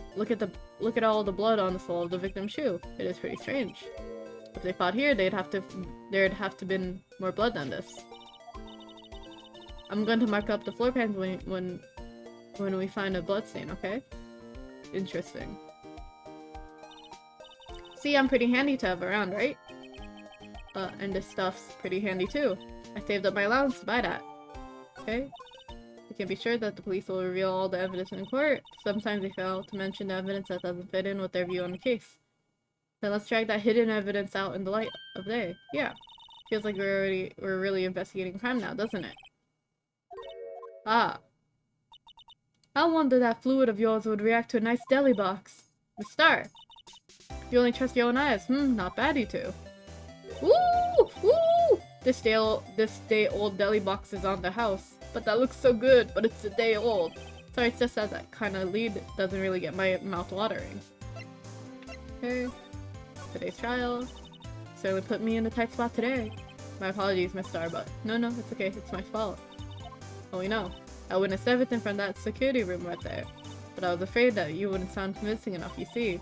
I was wrong to think that. I'm sorry. Sorry, you lied on the witness stand. That's unforgivable. I like your email here a lot. Little girl, don't forget what's important here. Even if the place I witnessed in the events was different, I still saw what I saw. This is still one of my favorite arts in this game so far. I really like this. But yeah. I saw Chief Prosecutor Sky stab a man in cold blood, and that testimony still stands. Ah. I swear on my honor as a detective, she stabbed Goodman. I know this photograph has something important to tell us, but what? So you were a detective, weren't you, Miss Star? Yes. It was a long time ago. Well, 2 years ago. No matter how hardened the criminal when they faced me. Isn't she? Yeah, she's no longer a detective. She got, what's the word? Not waitlisted. She got laid off. They coughed it up. Coughed it up. They confessed. They babbled like babies. You know. I may seem like a demon sometimes, but I can be an angel too. I wouldn't doubt it. Every day I dragged the dirt out of the mouths of the suspects after suspect. And before long they called me the cough-up queen. Oh, and here I thought someone had gotten food poisoning from your lunches. And you were let go, or fired.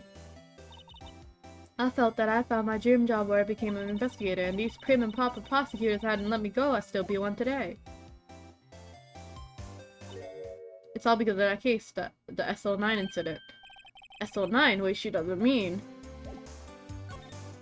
Are you not gonna talk about it?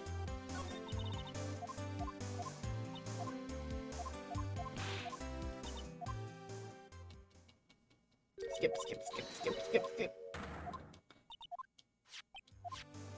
Okay.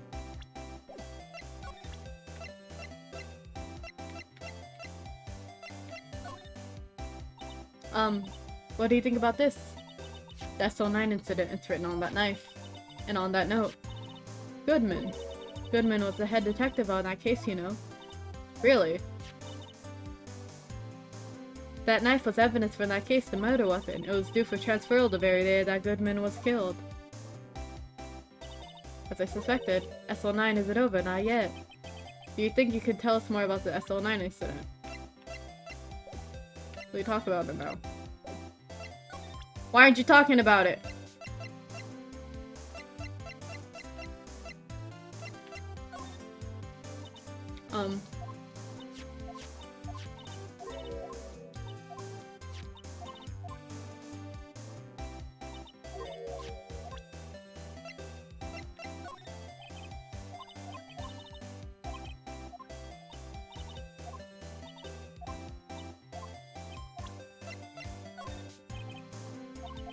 Ba, ba, ba, ba, ba, ba.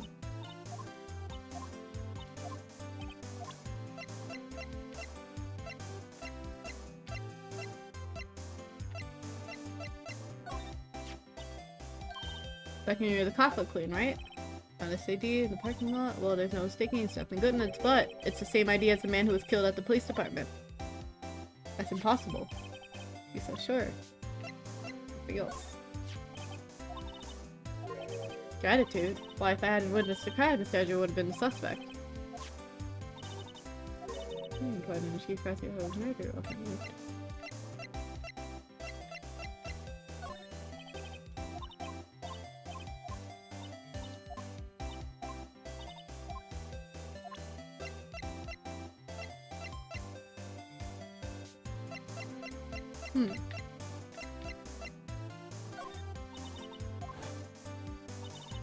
She got the phone on the pavement.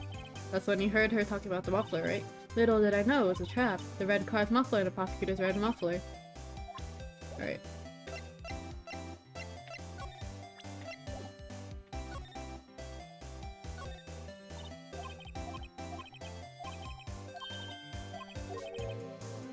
Sedan or coupe. Okay.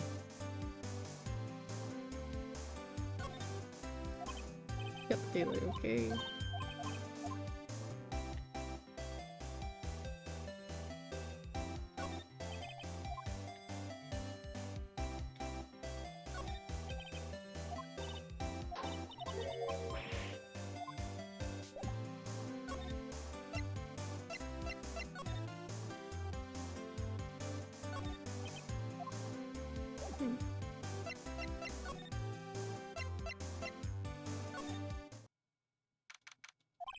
It's even busier here today than it was yesterday. The detectives are running around so fast they're blurring. I suppose it makes sense. So the evidence room, the scene of the crime. According to the pamphlet, we got to the front desk. Here it is. To a real crime scene. Let's go take a look. Alright.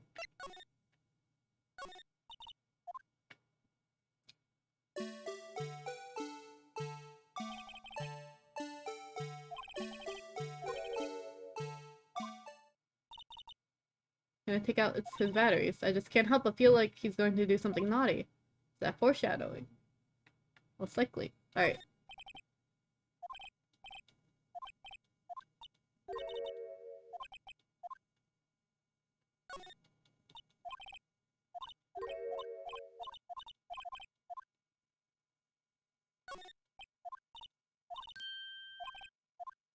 Okay, so let's move again.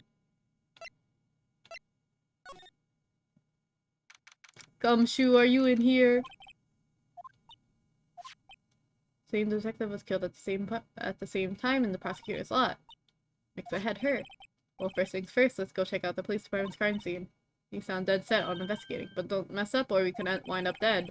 I doubt anyone wants more mysteries or dead bodies around here right now. But it doesn't look like anyone's going to help us much either. Okay.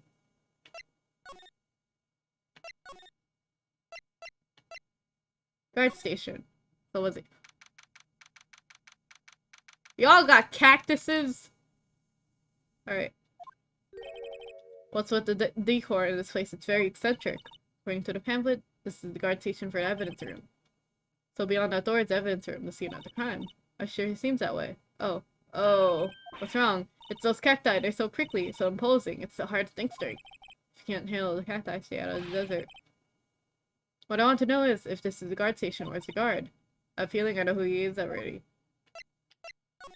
Is this all alcohol? Is this all Are you drinking on the job, sir? It says recording. I bet we could use this computer to check on who went in and out there. Interesting.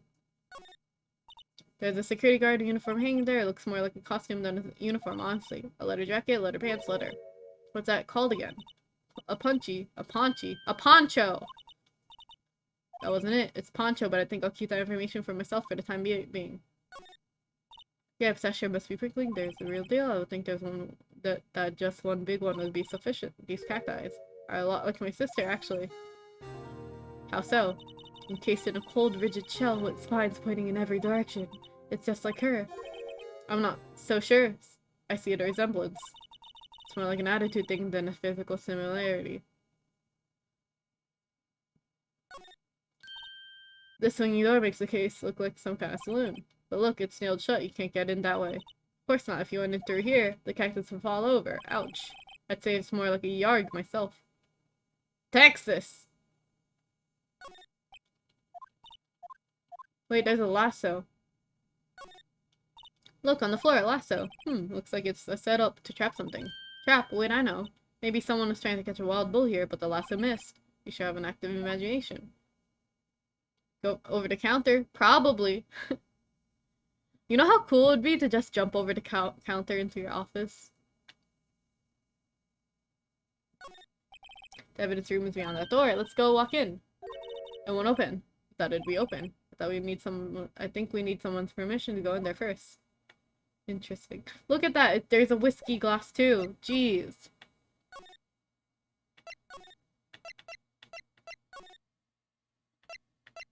Do I have to talk to you? Okay, never mind.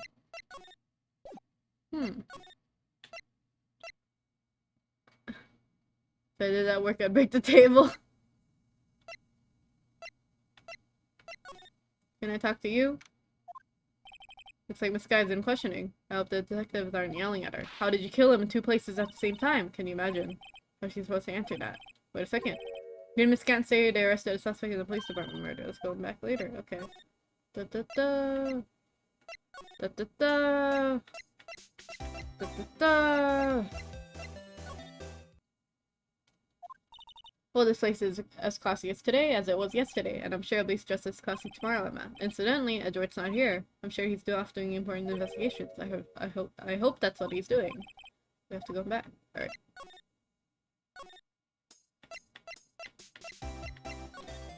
Nope.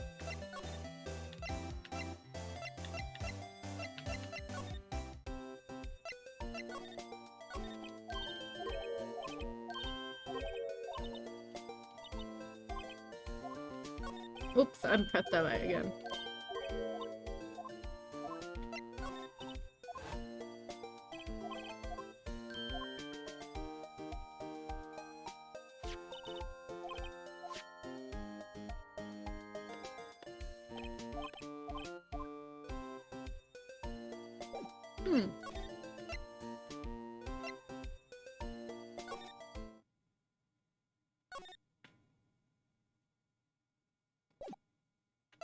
Where the fuck is the cowboy? I need to talk to him.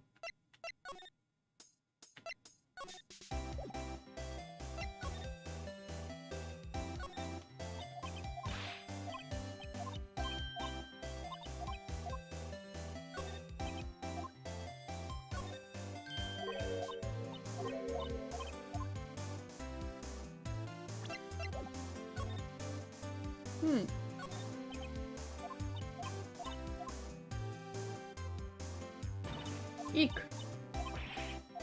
What? Okay. Do I have to present something to her? I doubt it, because I already showed her that shit.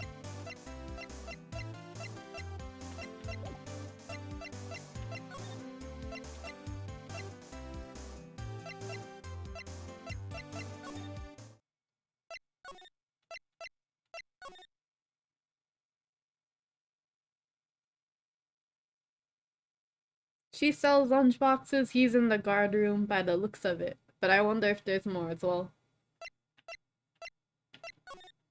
I think I checked everything here. Come on. Come on. Knock knock, why are you closed? Someone's permission to go in there? Yup.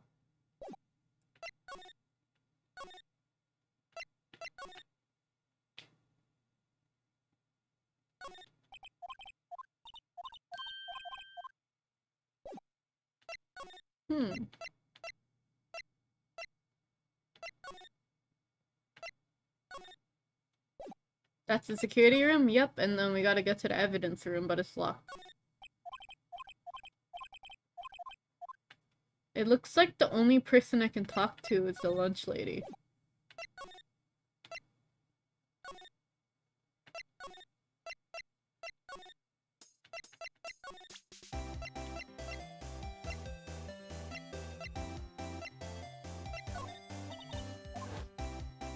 Yup, we already discussed that. Okay.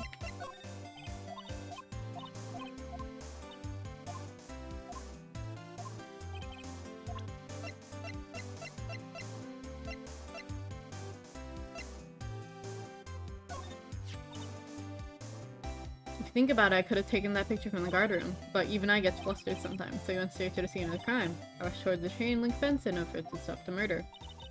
That's when I took this photo, yes. In other words, 5 minutes after the crime. Those 5 minutes are the whole problem, the whole of my testimony as it were.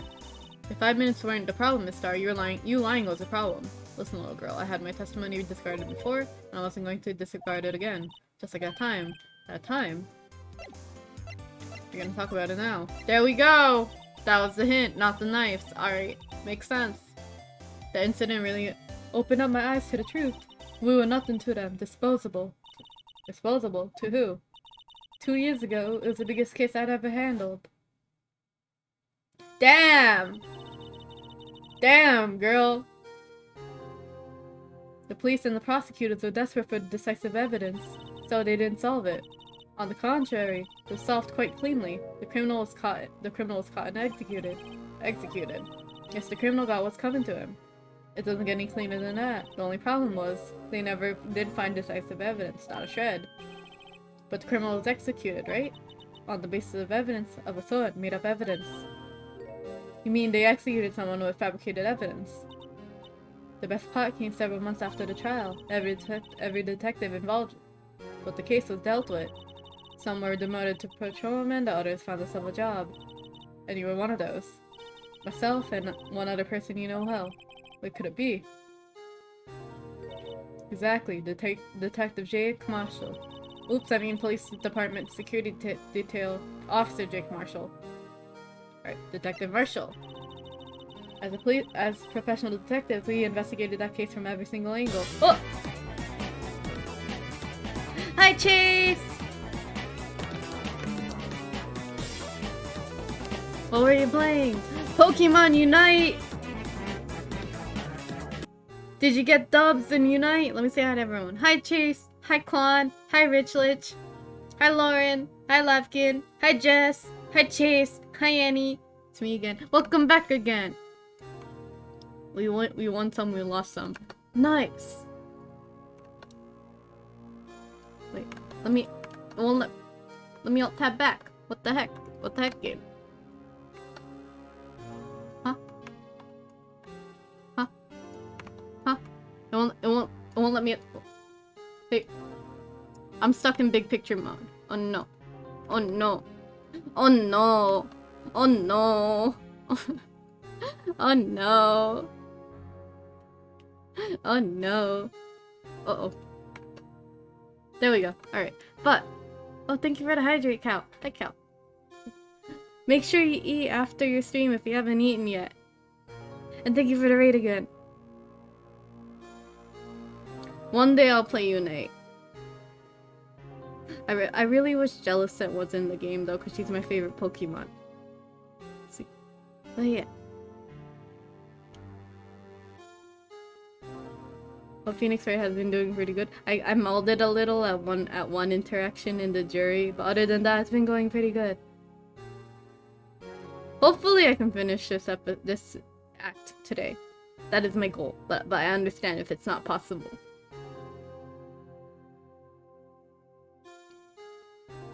As professional detectives, we investigated the case from every angle.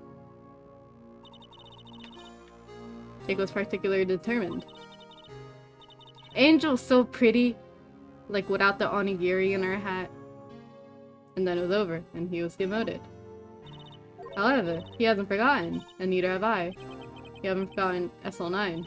There was another side to this case that's hid inside. That's what we're here after now. And no one up in their fancy offices can stop us. Wait, those lunches you sell.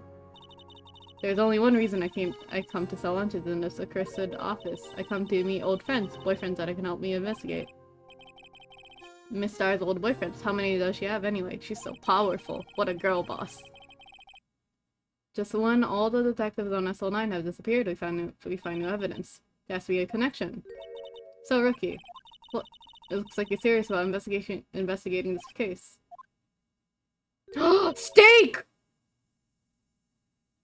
Artichoke. Potatoes. Is that fries? So it's fries. 4 pieces of fries. Steak. Butter. Carrots. Is that another potato? No, it's an egg. It's probably an egg. And artichokes. Meat. Miku. But yeah, you should take this. A Salisbury steak lunch. I know a certain guy that might help you if you tempt him with this treat. Oh, Mr. Marshall! Mr. Officer Marshall is are you going out? Dating rumors? Why do you want to know? I was just wondering what happened to him.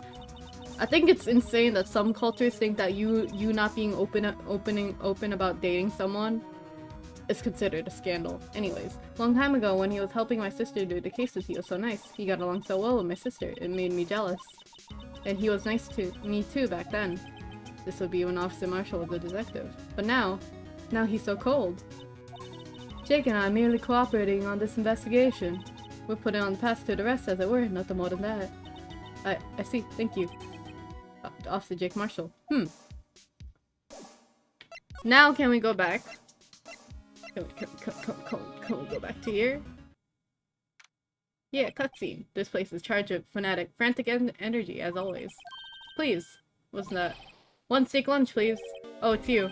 Detective Gumshoe. Now's no time for chit-chat, pal. I'm a busy man. What I need right now is steak lunch from Lunchland. Oh, you mean one of these? Actually, it's not for sale. I think I just heard the sound of his heart breaking. The bentos do look good. Now's no time for despair. We caught a criminal, now we just need evidence. The criminal, you mean? You heard about the stabbing in police department evidence room, right, pal? On the same day, well then, there's a suspect. Just arrested him, in fact. It's the biggest scandal to hit the station in ages. Everything's topsy-turvy. But Detective Gumshoe, who was it? Listen, pal, all I know is I need me a steak lunch pronto. Standing around here, talking isn't going to fill my belly. Wait, don't leave. If you want to know more, head down to the detention center, pal. Questioning should be over, so I figured he's down for there having a good cry. Later. You ran off to the evidence room. Okay. So we gotta go to the detention center? Or the guard station? Probably the guard station. Right? Right? Nope. Nope.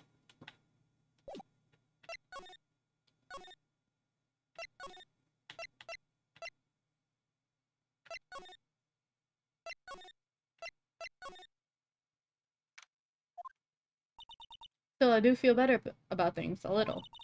I mean, they caught the person who stabbed Detective Goodman, didn't they? Yeah, I guess they did. Best not to get too far down that road right now. Things will just get confusing. Okay. What was that? Sir, that's what I'm saying. Me, a perpetrator? I'd say I was a perpetrator again, sir. That's what I'm trying to say. Oh. Oh. Hi. Greetings, sir. I don't know who you are. Officer Meekins. So you're a guard here at the detention center.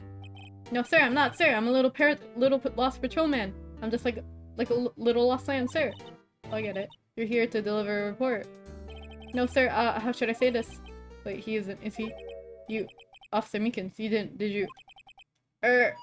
Perpetrator Officer Meekins is reporting, sir! Huh? This is an unexpected turn of events. Date of the crime. Sir, I'm a patrolman with general affairs, sir! I can hear you just fine, Officer Meekins. I had some business that day, sir, and I went to the evidence room, sir. The guard station in front of the room was empty, sir. So normally there's a guard at the evidence room. That's right, sir. I guess they did let him keep it. Because the evidence is kept in the evidence room, sir. Now, the security officer was none other than Officer Marshall. Officer Marshall. Then, sir, I happened to glance at the security room monitor. That's when I saw him, sir. A suspicious person in the evidence room. A suspicious person, sir. Whoa! Why'd you do that? What the heck is this guy doing? So what happened then? After that, sir, I went out. Everything went white. I saw red. I blacked out. Then when I came to, I was here, in the detention center. How long were you out? Days. Might I ask, what happened to your hand? Sir, there's no one to bandage me, sir. So I did what I could to wrap it up, sir. Bandage on his hand. Just like in the sky. No! You notice a similarity between this case and the one at the prosecutor's office. First things first, tell us how you hurt your hand. I don't mean to pry, but are you the perpetrator, correct? You killed Detective Bruce Goodman in the evidence room, correct? Sir, please don't look at me with those sad puppy dog eyes, sir! If you have to label me as a perpetrator or victim, sir, then label me victim. I like his antics a lot. I would, but you would happen to be in detention and alive and well, that's true. I suppose you could say that. Did you know the victim, Detective Goodman? Well, sir, if I had to label him as stranger or a total stranger, then I'd say he leans heavily on the total stranger side, so you didn't know him. Sir, I work in the tiny department devoid of light or other creature comfort. I don't know any detectives. So he's a total stranger. Why did you stab him? Sir, I had no intention of stabbing him, sir. None. Nor do I have any recollection of killing him, sir. Someone around here is more confused than I am. Stand a chance. About your hand, did that happen during the course of the crime? Well, you see, sir, don't you think you should just confess? But sir, but there was nothing I could do. Nothing you can do. Sir, to tell the truth, sir, when it happened, when the detectives pointed that knife at me, I just hollered, sir.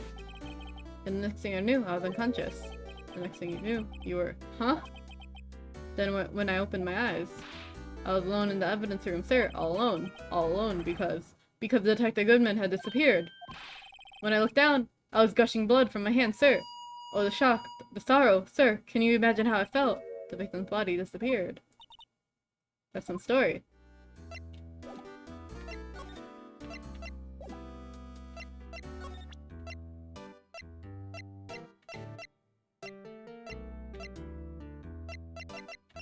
You know about this.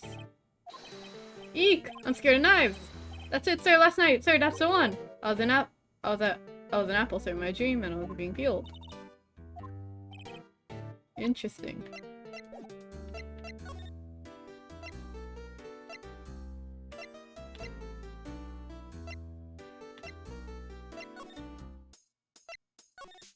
Can I go here now?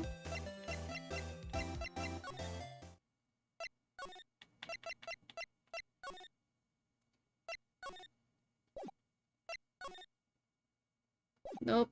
I think I have to give him an item then, probably. Let's go back to the detention center.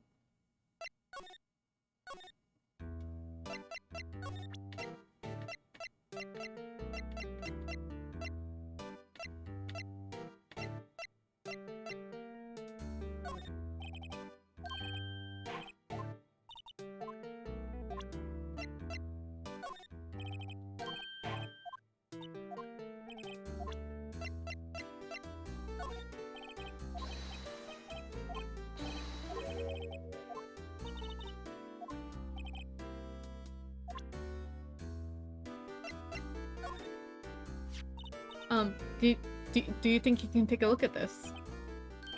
Hey! That's it, sir, that's it, that's it! That's what? My head was blank until this very moment, but sir, now I remember, sir. You mean you remember what happened? Correct, that card was the cause of it all. This ID card. Exactly, sir, that's exactly it. Nothing could be more exact, sir, nothing. I better pry into this a little deeper. Crime details. Can you tell me what it is you do remember? Well, sir, you might say I'm a lost little patrolman, a lost little lamb, if you will. I didn't know Detective Goodman was in the evidence room, and that's why you thought he looked suspicious. So I entered the evidence room and asked the man to show me his ID card. Well, this sounds pretty much by the book so far. That's right, sir. That's what I've been trying to tell you. So you asked the detective to show his ID card. What do you do? That's the thing. Suddenly he pointed a knife at me. I'm sure you're as thrusted as you are right now. So I whooped and leaped at him. Do unto others before they do unto you, my own father's words, sir. What happened then? Well, my eyes, sir. Everything went white. And when I woke, I was here. Right. Reason for arrest. So, Officer Meekins, why was it they arrested you? What do you mean, Emma? Let's look at what we know. Now, Officer Meekins didn't know Detective Goodman, and the victim, who we met at the scene of crime, didn't show his ID card. In other words, we have no way of knowing if the victim was really the victim. And if this body just disappeared from the evidence room, you don't even know if anyone actually died. That's it, sir. That's what I wanted to say. That is, I did say something along those lines. But you still ended up here. They told me it had to be him, sir, on that day at that time. Detective Goodman was definitely in the evidence room, that's what they said. But you don't remember the events clearly. No, but the videotape is quite clear. Videotape? From the security camera. The crime, my crime, the crime I swore to stamp out. It's there, it's me. It's on tape. And you waited until now to tell us this. I'm sorry, I'm really sorry, sir. I'll hand over my badge. I don't deserve it. Now we can go. Hey, Mr. 8, look who's standing on the chief of detective's desk. It's Police Chief Gant. And you sure this is all? You know what it means if there's anything missing. Sir, I'm not sure. Sir, I'm sure it's like. Sir, I'm sure it's most likely totally perfect. Under seat cushion behind his computer monitor and the in-person coffee machine. I see. Well, if anything does turn up, you call me right away. Deal? Yes, sir. We'll scour the place again, sir. He looks a little flustered. Aha! Righto, my boy. How you been? Slim much? Oh ho ho, Chief Gant, reporting for duty, sir. Why are you saluting him, Mr. 8? Interesting. Oh, were they? Oh, you know, they're doing a little inquiry committee with him. Sounds like an inquisition. Yep, well, they had no end of trouble with the boy since last year. You mean, the incident on Gourd Lake. It doesn't look good having the top prosecutor sit in the defendant's seat, does it? And you got something else found guilty in that case, right, Righto? Von Karma. Legend he was undefeated for his 40-year career. But in court, you fixed it, so he was caught for forging evidence. Well, wait, he didn't do anything wrong. He did forge evidence. In any case, the prosecutor's office is in a bit of turmoil, you might say. Why they do just about anything to restore their reputation. Now, depending on what inquiry committee decides, it could be bad for Wordy. It's downright odd, I tell you, the detective getting killed on their turf too, I mean. They're being the prosecutors, I assume. Scientifically speaking, it's impossible. But that's what the evidence is saying. Goodman was stabbed in 2 locations at the same time, that's what it says. What evidence is this? No, Righto, I just can't give away our secrets just like that. And this in particular, well, it's a little sensitive and I can't talk about it. Oh, anyway. You know, one thing I hate most of all is hiding stuff. Secrets, can't stand them. But you know, it's a full-time job just keeping Chief of Detective's trap shut. He was the one you were picking on earlier. Huh? You saw that? Whoops. I wonder what it was that he wanted the Chief of Detectives to do. So you can finally discreetly ask him.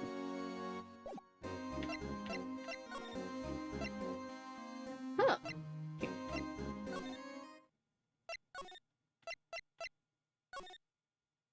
Nope. Gotta go back to the chief. Can't. Alright.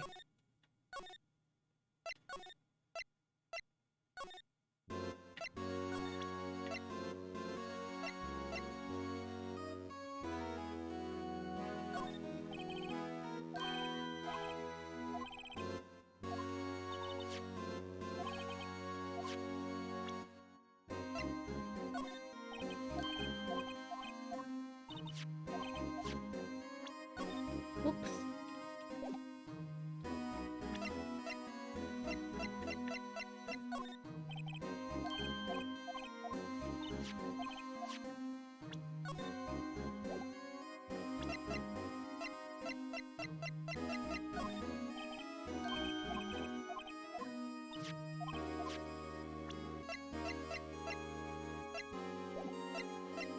So what do I have to talk to him about?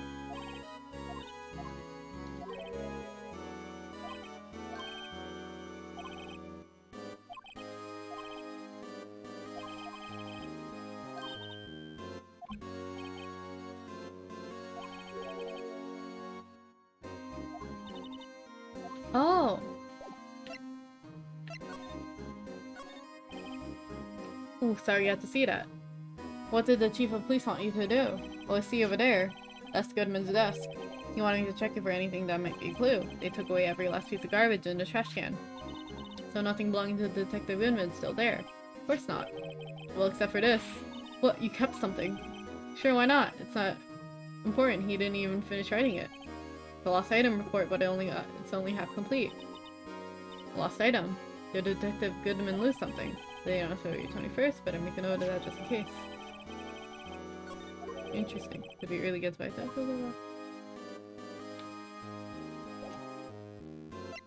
Hey, Chief! Permission to enter. Actually, I was wondering if I can ask you a favor. I thought this day would come to an. I was wondering if we could investigate the evidence room.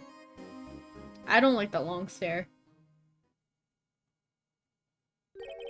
Now, Righto. Actually, I'm sorry, I don't need to investigate after all. Righto, please, do I look like a selfish man?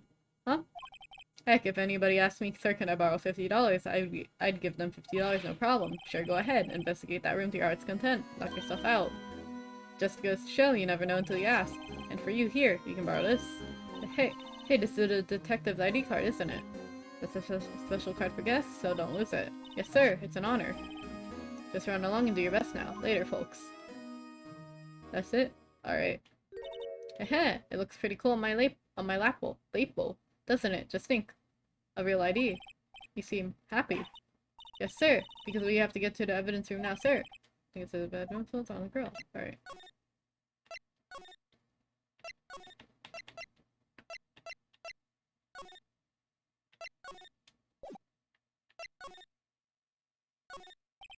The evidence room is beyond that door.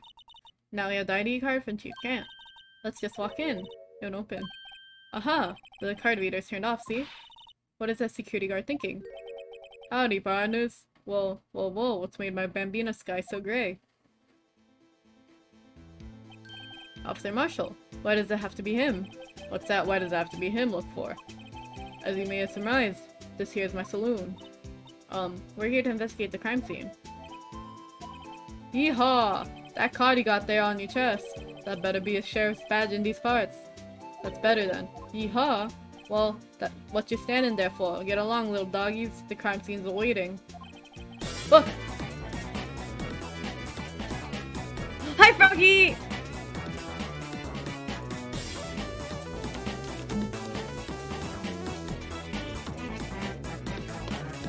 Not me failing to type, 1 second. What were you playing? Wait, it's not Froggy. It's one Froggy. There you go. Resident Evil 8.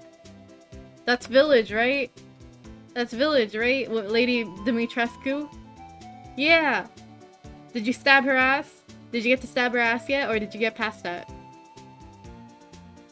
But hi, Raiders! Hi, Froggy! Thank you for the raid.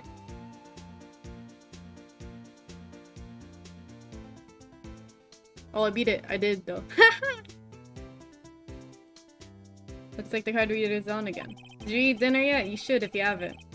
While we're here, I was wondering if you could ask you some questions. Stood out like bro with the and then walked away. I heard her AI is really wonky for that. Sorry, cowboy. Breakfast soon. But I got no mind to tangle with you hombres. You're busy then. Did I say that?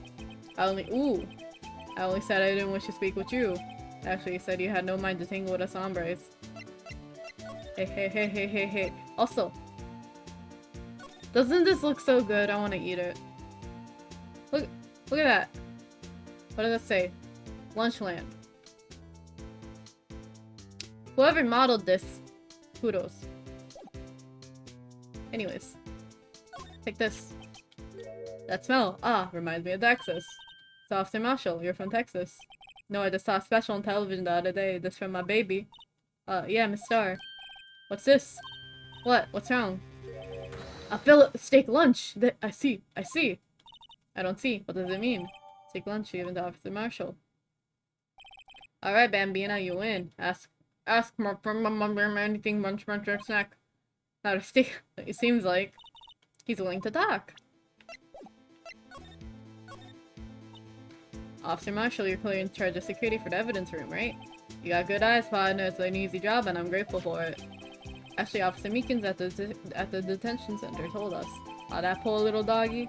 Poor guy, I keep getting his name wrong and calling him Meekly. He told us something. He said that when the stabbing occurred, you weren't at your salon. Well, maybe I shouldn't be telling you this, but since I got demoted from detective 2 years ago, what might look it, but I lost my fire for the job, you know? So, what were you doing around 5:15 when the murder took place? Well, I reckon I was galloping down the highway on the back of my steed, Zippy. No, he was riding the... Zippy. There's no need for people to hear anyhow. These newfangled machines do a bang-up job of keeping their eye on the place. You mean the security camera system? I don't take to machines too much. Kinda like that stewed broccoli they sneak in on your steak, you know?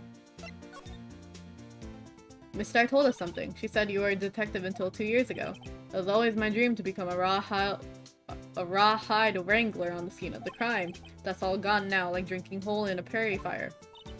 So you're still investigating the SL9 incident with Miss Starr, aren't you? That was my case. It was all solved on the record books, but it smells like a bad game of poker. Can't let it go. That's all there is to it. What kind of case was it anyway? I heard that the name so many times and no one tells us what actually happens. There's some kind of things you're better off not knowing, Bambina. Anyway, that case is officially dead as of 2 days ago. 2 days ago, the day of her case. That's right, the evidence transferals. Edward was talking about the transferals too. I know what maybe 2 of the machines here do. Only 2 of them, there must be a dozen. Like I said, Bambina, me and the machines, well, I like them as much as I like my stewed cauliflower with my steaks. The easiest ones to understand are these security cameras. If nothing happens, the tapes are automatically erased every few hours. And Officer Meekins and Detective Goodman, are they on one of those tapes? I reckon they might be. And you reckon? One more thing. When you go into the evidence room, you need an ID card. The card reader leaves the record of every ID card that passes through. 420? 420? Wow! Haha, funny number. Hey, I've seen that number somewhere. Sorry, Bambina, I can't show you that more than that. Huh? I haven't heard whether this is related to the case yet. Mr. Wright, I saw a number on that record just now. 420, I've seen that number before. Wait, there's some way I can prove that. Oh, was it the ID card? I wasn't looking. See, it was the victim's ID card. The one that was on the ground in the parking lot. The number on this is numbers. Officer Marshall, show us that ID card record again. 420. Look, the 4th number, it's a perfect match. Used at 5:14, right before the stabbing. What's more, there's only one of them cards in the world.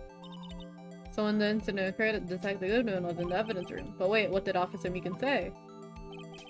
Sir, I entered the evidence room and asked the man to display his ID card. So he showed it. What'd he do? That's the thing. Suddenly he pointed a knife at me. If he had his ID card then, why would he have pointed a knife at Officer Meekin? Alright, compadre, you win. I guess I can give you this ID card record. I got an idea. Maybe I should show this list to other people with IDs here. Interesting. Fuck. Transferal. Sorry, but could you explain what this whole transferal thing is about? We keep only evidence from solved cases in this room. They're kept here under the presiding detective supervision for 2 years. So we can reinvestigate them even if it turns out it was a mistake, see? So what happens to the evidence after 2 years? It goes to sleep forever in the underground vault at the country sheriff's department. That's what we call transferal. We do it every February. See now. Transferal is like a funeral for old cases. 2 years after a case is solved, it's dead forever. Dead. It's closed forever. Never to be reopened again. Never to be reinvestigated. Does that happen to the SL9? Okay. Does that include him?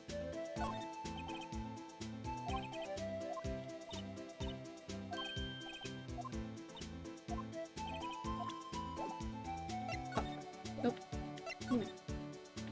Evidence room.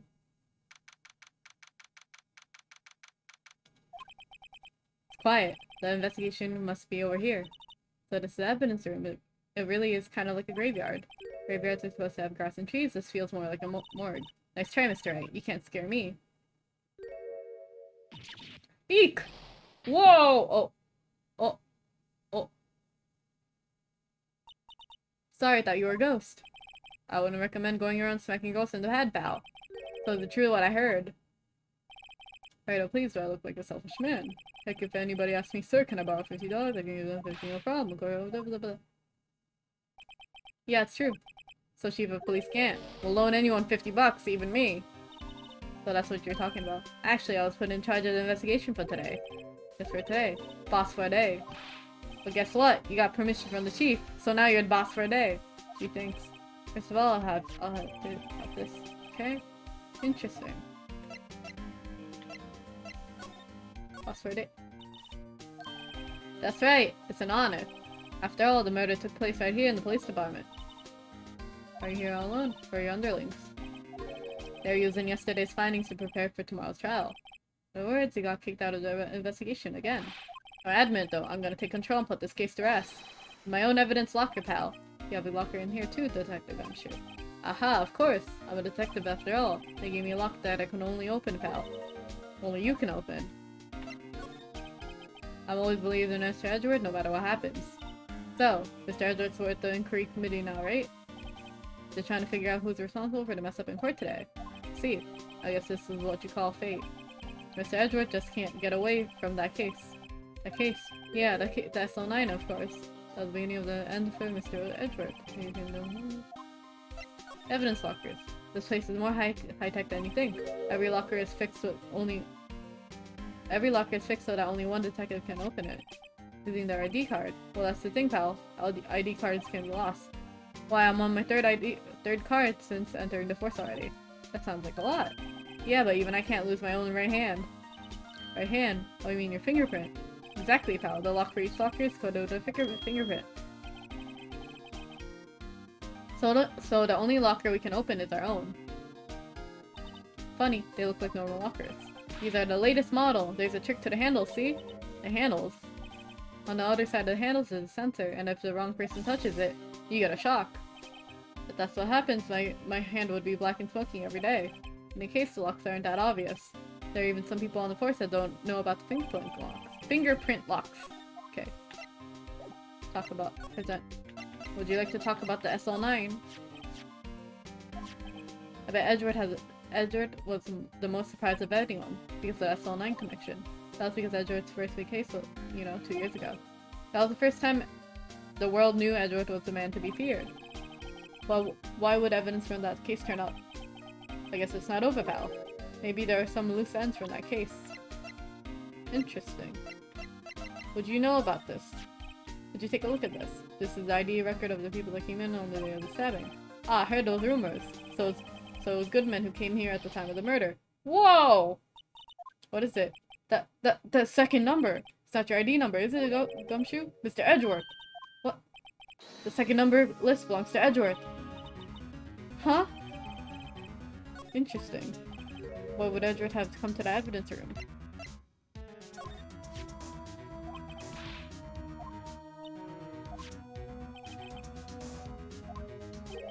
At the same time, he was found dead over at the prosecutor's office. Interesting.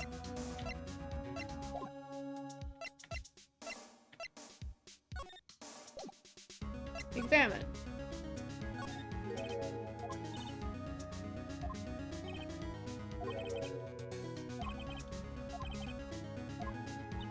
How do you know? If you leave things hanging out like that, the evidence gets dirty or ripped.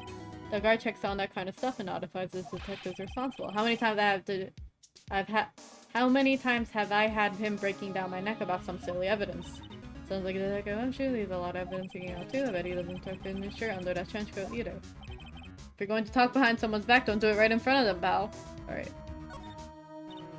Wow, look at this big pile of junk in the corner. That looks like a car door. There's a pair of handcuffs attached to the frame. Maybe the guy thought was some sort of escape artist and they got away. Okay, that's one of those human profiles for range testing. He's been shot square in the forehead. Better him than us. This place is full of evidence. I'm sure what dreams. Won't open. Did you really think it would? Hey pal, security is high-tech around here. Okay. Ooh. Fishing. Some sort of bulky equipment is gathering in dust here. What a sorry looking fishing pole that is. Ah, that's my personal pole. I never did get around to using it.